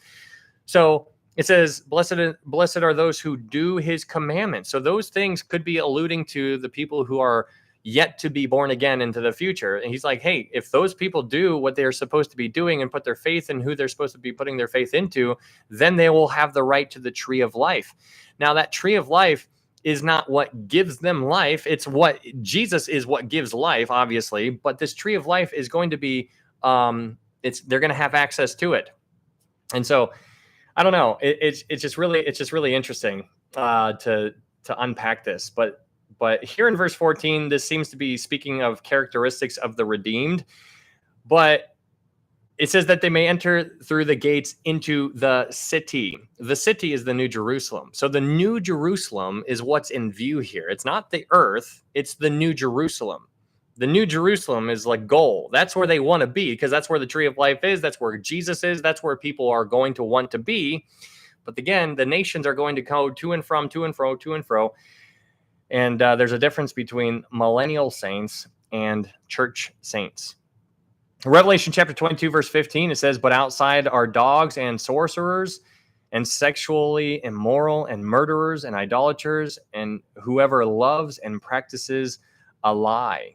So here in verse 15, where it says, "But outside," this is in contrast to the new heavens, new earth, and new Jerusalem. So outside of that is what? The lake of fire. So this is speaking of the lake of fire. So outside the lake of fire are dogs, sorcerers, and sexual immoral, and murderers, and idolaters, and whoever loves and practices a lie. Verse 16, it says, "I, Jesus, have sent my angel to testify to you the things in the churches. I am the root and the offspring of David, the bright and morning star." So here, Jesus clarifies who he actually is by basically giving a little bit of a genealogy kind of lesson. He leaves no doubt to who he is actually referring to. He says, "I am the root of David." The root of, let's go to Isaiah chapter 11 real fast, and let's look up a verse real quick. Isaiah chapter 11, I think it's like verse 10, maybe. Verse 11, maybe.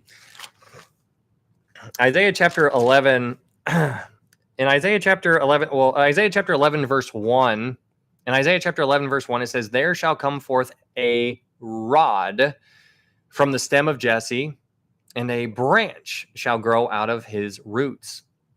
Now, this is foretelling of Jesus, but in Isaiah chapter 11, verse 10, it says, "And in that day there shall be a root of Jesse, who shall stand as a banner to the people. For the Gentiles shall seek him, and his glory in his resting place shall be glorious." I love that verse. For the Gentiles shall seek him, and his resting place shall be glorious. You know, Jesus talks about, how he is rest. It is it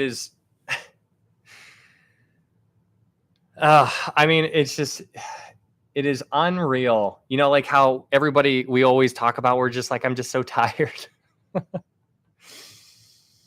Oh man. One day it's going to be rest. It's going to be absolutely wonderful.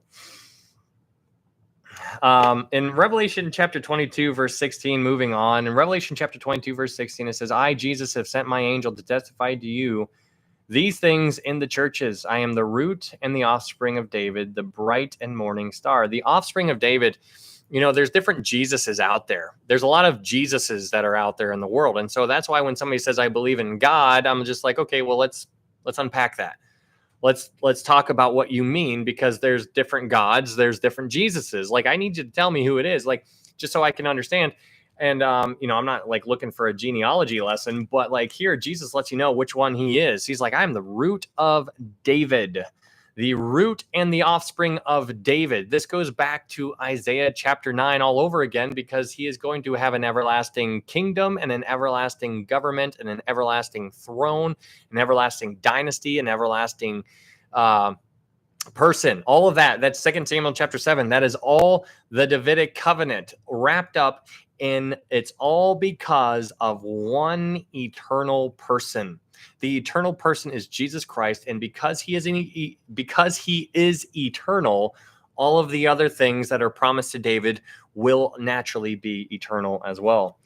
Now we get to Revelation chapter 22, verse 17, and this verse is really important for you and I to understand because of what it's saying. In Revelation chapter 22, verse 17, Revelation 22:17, it says this, "And the Spirit and the bride say, 'Come,' and let him who hears say, 'Come,' and let him who thirsts come. Whoever desires, let him take of the water of life freely." And thank you so much for that gift. I didn't see who it was. But what I want you to see is here in Revelation chapter 22, verse 17, it says, "And the Spirit and the bride say, 'Come.'" So what this is saying is that verse 17 is an invitation by the Holy Spirit and the church. This is an invitation by the Holy Spirit and the church. That this invitation is for salvation. So there's two players that are on the table here. The church, what the church does is the church presents the gospel. And then the Holy Spirit convicts those who respond to the gospel. And those who respond to the conviction will partake of the water of life that is given at the end of verse 17, because it says, whoever desires, let him take of the water of life freely. This is an unbelievable passage here. This is saying, it says in verse 17, and the Spirit and the bride say, come. Like, this is what we're supposed to be doing. We're like, guys, come on. And we are working with the Holy Spirit. We're trying to work with him. We are co-laborers with Jesus in the field. We're out there. We're co-laboring together. The Spirit, the church. It says the Spirit and the bride, the Spirit and the church say, come. And let him who hears say, come. Because when you hear, you've heard before, you were lost once upon a time, but then you heard. And then it says, and let him who hears say, come. And so everybody, it's supposed to be like a natural domino effect. And it goes on and it says, and let him who thirsts come. This is for everybody. This is for everybody. This is for everybody. If you go, let me see. Let me look up a verse here real fast. In John, I don't know if it's in, I think it's in John 3. Yeah, I think it is in John 3. In John 3, okay, no, it's not. It basically talks about when the Son of Man is lifted up, he draws all men to himself. So he's drawing everybody. He's trying to draw everybody. It is for everybody. John 3:16, for God so loved the elect. No, for God so loved the world. He draws every man, everybody, the world. So God so loved the world. So he is calling everybody. There's just people out there who are rejecting. No, I don't want it. No.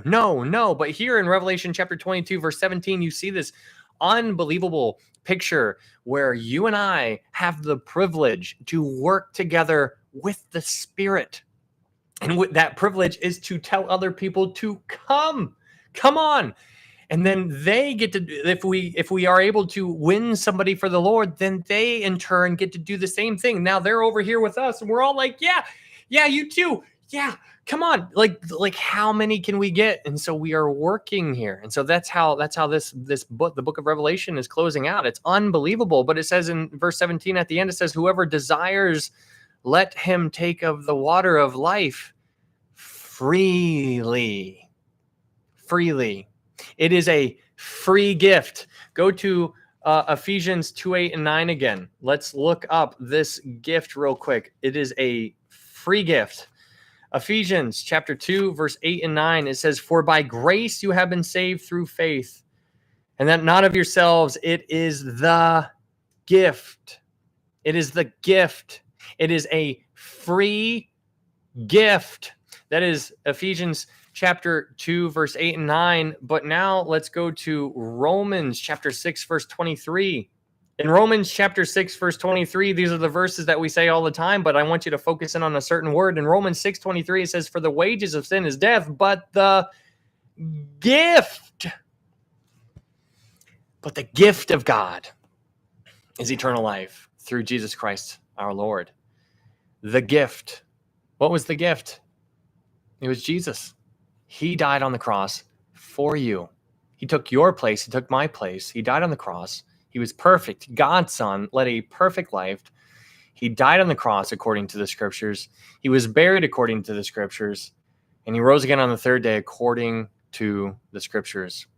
It's unbelievable. A free gift. Whoever desires, let him take the water of life freely. That word freely there should just mess you up. It is should just mess you up. Don't take away from the simplicity that is in Christ. It is unbelievable. It is so easy, and yet it is narrow. What an interesting dynamic. Revelation chapter 22, verse 18. In Revelation chapter 22, verse 18, it says, For I testify to everyone who hears the words of the prophecy of this book. If anyone adds to these things, God will add to him the plagues that are written in this book. What's interesting about this verse right here is the plagues that are in the book. Don't forget the plagues that are written in this book. What are the plagues? Well, you have the seals, the trumpets, and the bowl judgments. That's a lot of stuff that you don't want to take part of, but people are going to add to this book and they're going to take away from this book. And so God's like, if they do this, they're going to be added those plagues. You and I do not want to take part of any of that. And so in verse 19, it says, if anyone takes away from the words of words of this book, of this prophecy, God shall take away his part from the book of life, from the holy city, and from the things which are written in it. Now, here is something that people will be like, well, here, you see, you can lose your salvation. And I would argue completely differently. You cannot lose your salvation. I believe if you are born again, you are always born again. You can't get born again and then get unborn again. And then born again and like unborn again and new creation and then old creation. Like it doesn't work that way. So what he's saying here, in a sense, is that if you are born again, you are not going to be messing with it. You're going to be like, this is what it is. This is what it is. This is it. I'm not going to touch this. You think that there's a shot that you could ever find me adding words to this book or taking words away from it? Do you think you could ever imagine if I did that? You would be like, what the heck is he doing? And I'm going to be like, yeah, I know, right? Somebody stop me. Like, it's just crazy. Like, I would not do that because I understand. And so he's not saying that these people are losing their salvation. He's saying that they're not doing it and they're demonstrating that they never had salvation by tampering with it. And so hopefully that makes sense. But all names, as we talked about before, all names at the beginning, everybody who has ever had a heartbeat, their names are written in the book of life, in my opinion. Everybody who has ever been born, every heartbeat that has ever had a heartbeat, everybody who's ever had a heartbeat, their names are written in the book of life. But their names can be blotted out if they never put their faith in Jesus Christ. If they do not put their faith in Jesus Christ and they die that way, in complete rejection to who Jesus is, it's at that point when their name is blotted out of the book of life, because they never put their faith in Jesus Christ. And then that's the same time when their name is written in the book of works. You do not want your name written in the book of works. That's terrible. You want your name to remain in the book of life. And if you are born again, it is there forever. It's not taken away. There's no eraser. There's no eraser on your name once it's written there. So hopefully that makes sense. I know there's a lot of people who believe you can lose your salvation. I am not one of those people.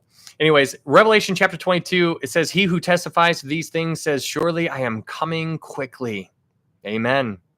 Even so come, Lord Jesus. What an amazing verse. In verse 21, it says, the grace of our Lord Jesus Christ be with you all. Amen. So if you guys want to go to 1 Corinthians chapter 16, verse 22, 1 Corinthians chapter 16, verse 22, you see, I'm sure you guys have heard of this word. It's Maranatha. Maranatha. In 1 Corinthians chapter 16, verse 22 is where you find that. Thank you so much, Angie. In 1 Corinthians chapter 16, verse 22, you see the word Maranatha in Greek. But in our English words, in 1 Corinthians 16, 22, it says, if anyone does not love the Lord Jesus Christ, let him be accursed. And then it ends that verse by saying, O Lord, come. O Lord, come. That's 1 Corinthians 16, 22. That is where you get the word Maranatha. O Lord, come. O Lord, come. And so when people say Maranatha, they are praying for the kingdom or the king to return. Okay, so going back through it all, the rapture, there's going to be a rapture. Pre-tribulation rapture is what I believe. If you believe something different, that's completely fine. It's a secondary issue. We should never lose or take our sight off of the gospel. For by grace you have been saved through faith, and that not of yourselves, it is the gift of God, not of works, lest any man should boast. And so when you recognize that when you say Maranatha, you are praying what we should be praying to begin with. Jesus tells us what to pray in Matthew chapter 6. He says, when you pray like this, our Father who art in heaven, hallowed be your name, thy kingdom come. When we pray for his kingdom to come, we are praying for the kingdom program. We need to be active in that prayer. That's something that we should be doing. It's not something that would be repetitive by any means, but you need to be praying for it. And because when you're praying for it, you're praying for the king to return. And when the king returns, we're first going to meet him in the air. 7 years are going to go by, and then we come back with him during the second coming. And that is when everything else that unfolds that we've already unpacked. It's unbelievable. This whole story, the book of Revelation, is unbelievable. I mean, I love this book so much. And that's how that ends. But guys, this is all secondary as we talked about. I never want you to lose sight of what the main thing is. And the main thing is always going to be the main thing. And that is that Jesus died on the cross for you. You are a sinner. I am a sinner. For the wages of sin is death. We understand that. But the gift of God is eternal life through Jesus Christ our Lord. For all have sinned and fall short of the glory of God. John 3:16, for God so loved the world that he gave his only begotten son, that whosoever believes in him shall not perish but have everlasting life. This book of Revelation is secondary. But my goodness, how encouraging it is if you actually know it, if you can dance on it. And it is so fun when you actually start to see it. And that's why I love the book of Revelation, because we barely spent time in the book of Revelation. We were all over the rest of the Bible. We were in Isaiah a ton. We were in Psalms a ton. We were in Ezekiel a ton. Hosea. We were in Micah. We were in Joel. Are you kidding me? Zechariah. We were all up in the Old Testament. And so when you study the book of Revelation, you get, hey, thank you so much, Pontius. You get so much because it forces you. And I'm not saying read the book of Revelation. I'm saying study. When you study the book of Revelation, you get a huge picture of the rest of the Bible because it forces you. You can't understand the book of Revelation without understanding the rest of the Bible, and at least in a small way. And so it's so fun. And so if you guys are new here, thank you so much for being here. My name's Ryan. I am not a pastor or anything like that. Not a scholar, nothing super smart, not super intelligent, but I do try to study the Bible, and I'm doing the best that I can. And I tell you often that I could be wrong on a lot of these things. And so I want you guys to test all things and hold fast to that which is good. I want you to be like the Bereans, and they receive the word with all readiness, but they search the scriptures daily to find out whether these things are so. And so I want you to prove me wrong. If you can, then that means you are diving deep into the word. But I don't want you to try to prove me wrong in a way to be right. I want you to prove me wrong in a way to grow closer to the Lord, because that's what you should be doing. And so growing closer to the Lord should be the goal. Don't be like Ephesus, who was all about their duty for the king and their doctrine, that they forgot about their devotion for the king. Focus on your devotion for the king. And when you focus on the devotion for the king, then your life is just going to start looking like Jesus more. And then you'll be able to win somebody for the Lord. And that's what I would hope for you to do. What an unbelievable thing. Hey, Marius, thanks, man. You too, man. Such a good study. Hopefully you guys enjoyed it. Man, that was so much fun. If you guys are new here, I upload all of these to YouTube. There's a YouTube link up here. If you wanted to go follow me over there, that way we can stay in touch. I upload these studies to YouTube. So if you would like to go back and rewatch them or revisit them, all of the other past studies are up there as well. We've done Revelation, Daniel, Ruth, Hebrews, James, John, Acts, Romans, 1 Corinthians, 2 Corinthians. We've done all of Pauline epistles. We've done Isaiah, Zechariah, Matthew, 1 Peter, 2 Peter. We've done all of them in a very verse by verse, very meticulous manner. And so, but as per usual, test everything that I say. That's what we should do that with everybody. So thank you guys. Yeah, absolutely. Live. Thanks, man. I appreciate that. Thank you so much for being here. Thank you, Lori. I'm glad you like it. Thank you, Julie. Holly, thank you so much. 100%. Glad to do it. Yeah. So the next time that we go live, it'll probably be on Friday. Thank you, Angie. Thank you so much for that heart. The next time we go live will probably be on Friday. We'll do this exact same study again, just during the nighttime, so that we can reach more people. And we'll do it during the nighttime, probably around 9 o'clock in the evening, Eastern Standard Time, as per usual. And then after that study, we will do, before we begin the book of Genesis, which is going to be our next book, we will do a little study on Satan and angels, so that we can, draw some more connections into the book of Genesis. So that study is going to be connected to the Genesis study, but it's also a little bridge between the book of Revelation and the book of Genesis, because the two are they mirror each other in many different ways. Hey, thank you, Ponch. Thank you. Hey, thank you for the donuts. Thank you so much, Ash. Yeah, and so that'll be a fun time. I'm excited about that. Yeah, it'll be a good. You said Friday at 9. Yeah, Megan. But yeah, if you guys wanted to support this ministry in any kind of way, there is a website that's called Threads That Preach. If I would like to keep these studies going, and if that's the way that I'm supposed to go, then that's the way I'll do it. But a way to kind of supplement the time that I put into these things and try to help people out is it takes a lot of time and energy and effort and whatnot. And so if you would like to support this ministry, there's ways to do that in my TikTok and YouTube bio. There are links there. One of those ways is threadsthatpreach.com, and there's other links there too if you would just like to support it. But the most important way that you guys can support it is always going to be prayer. Prayer is huge, and so I covet your prayers. And so if you would pray for me, I know many of you guys are, and so thank you so much for doing that. And I'm praying for a lot of you guys too. And so that's just cool because it's an absolute privilege to be able to do that. Prayer is action from a distance. And so, we need to pray without ceasing. We need to constantly be praying for one another, because when I'm doing well, then I will be able to help you, and I'll be able to carry you. And if I'm doing poorly, then you'll be able to carry me. And if we're both doing well, then we're just trucking on and just get more people. And so that's what we need to be doing. And so when I'm doing well, that's a huge blessing. And when you're doing well, that's a huge blessing to me. And so that is something that I think is really cool. We are on the same team as what we've seen, as what we looked up already in 1 Corinthians. Some water, some plant, but God gets the increase. I mean, we're co-laborers in the field. And that's an absolute unbelievable visual. Co-laborers with the Lord. And then what you see here in Revelation 22, verse 17, how the Spirit and the bride say, "Come." Are you kidding me? We get to be in the same sentence. Oh my goodness. Oh, what an absolute privilege. The Spirit and the bride say, "Come." You and I, we are the light, we are the salt, and we need to be doing what we're here to do while we still have breath in our lungs. Because you're not going to be able to do a lot of the things that you can do right now. Praying I don't think we're going to be able to pray when we get to heaven, because we're going to be there right there with him. We're not going to be able to tell people about Jesus when we get to heaven, because everybody there is already going to be born again. So this is something that you have the privilege and opportunity to do now.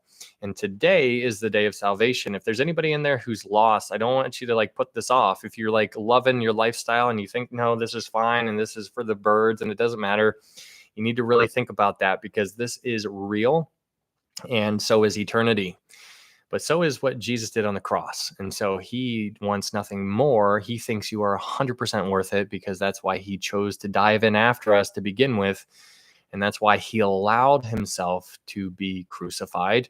And when he laid his own life down, "No man takes my life, I lay it down freely." It's unbelievable. And it was for you, and it was for me. And when you allow that to sink in, then you're like, well, who is this Jesus guy? Well, can I tell you about my Jesus? It's just unbelievable. That's what this whole study is about. And that's why we always focus on the gospel, which is unbelievable. Never lose sight on that. But that is what I got for you guys. Revelation chapter 1 through 22. This is still my favorite book. still my favorite book. Thank you for tapping the screen, guys. You guys don't have to do that. Holy smokes, 133. That is way too many. I would rather you guys just listen. You guys never have to tap or share or anything. You guys can just enjoy and just hang back and chill. But I do understand why you do it. So thank you so much for that. Mine too. Yeah, Julie, I'm telling you what. Love it. Genesis, let's go. Julie. My favorite also. Let's go, Shelva. Bridget, thank you for that gift. Thank you so much. Man, just hopping back and forth. We love to support you. So we tap while we listen. Multitasking, I'd fall out of my chair. You kidding me? I can't tap the screen and listen. It's hard enough. My goodness. Man, what a good one. I enjoyed that one. So many thoughts bounced around in my brain. So this is good. We're one day closer to home. So thank you guys for being here. I'm gonna get out of here. And yeah, this one took about 5 hours as well. So 5 hour long study. It took about 2.5 hours, I think, on that recap. But the reason why I spent more time on there was because it's the last recap of the book of Revelation. So I think doing a little bit of a deeper dive into the recap, even though the recap itself took, like I said, 2.5 hours, maybe a little bit longer. It's good to do because if you I try to touch on a lot of things. And so if you haven't studied the book of Revelation, a good thought to consider is when I upload this to YouTube, maybe just listen to the review. Get an overall picture of the review, because I'll fly by through all of the chapters in I won't dive deep, but I'll give you the idea and I'll give you understanding so that you can understand a little bit, and then go back to chapter 1 and then go through it. And if you understand the bigger picture, then when you dive into the weeds, you're like, okay, well, this has to make sense because at the end, this happens and this happens here and all this kind of stuff. Awesome, Ashley. I'm glad you enjoy it. Yeah, all of these are up on YouTube. If you guys haven't followed me, there's a YouTube link there if you would like to go follow that. So YouTube, ITZ_sheesh. Thank you for this. I was scared of Revelation before, but not now. Awesome. Thanks again. Thank you so much, Pam. Thank you so much for those words. It's very kind. We are one day closer to home, guys. I cannot wait. Just let's get this show going. We can hasten his return. Peter tells us in 2 Peter chapter 3, hastening his return. And so I think hastening his return goes hand in hand with the idea of the fullness of the Gentiles. When you talk about the fullness of the Gentiles in Romans chapter 11, verse 25, when you're thinking about the fullness of the Gentiles and you understand that there is a number of people who are going to be born again, and then when that last person gets saved, then there's going to be the fullness. And so we can hasten that day by winning people for the Lord. And so maybe there's only 1 or 2 people that need to get born again before that rapture occurs. And so if you're one of those people, can you just go ahead and just do it already? I'm just kidding. But serious, go ahead and do that. I'm not even joking. Do it now. Do it. No, I'm kidding. Okay. Well, I'm out of here, guys. Thank you so much for being here. Hopefully I'll see you on a Friday. And if not, maybe I'll see you up in heaven. What a fun study. What a fun study. Well,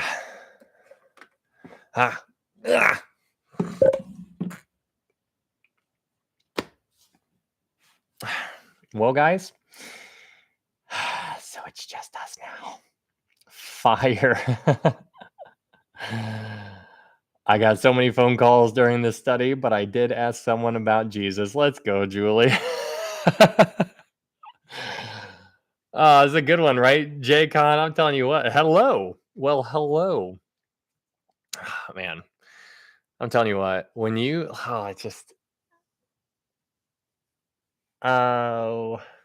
just so good. I know, right? It's so good. I get pumped up. It's like the first time. Every time, like I do the reviews all the time, and I'm just like, and every time I just get started, I'm just like, I just get pumped up even more.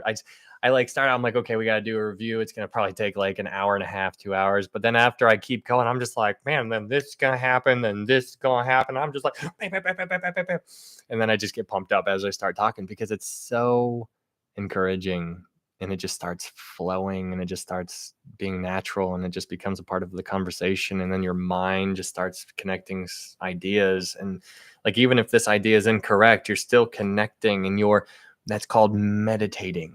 Meditating in Psalm chapter 1, it talks about, like a tree planted by the rivers, meditating. When you meditate, it's not the idea of emptying your mind. It's the idea of filling your mind with the word. And that's super cool. I love it. All right, guys. Well, thank you so much for being here. I'm going to go eat some food. I'm kind of hungry. Yes. Thank you, Bridget. Bridget, thank you so much for pinning all of those references and stuff. Like there is a time there, like where I just saw Bridget, and you were just like putting the references. So I appreciate that so much. I know that helps so many people, and that's you serving, you sacrificing your attention, and by not paying attention to what words I'm saying while you're focusing on entering that into the chat for another person's benefit. So thank you so much for doing that. Yeah. Hey, thank you, Julie. I just relish in the word. He's so good, so good, so good. All right, guys, I'm out of here. You guys have a good day, and I will see you on Friday, hopefully. Lord willing. See ya.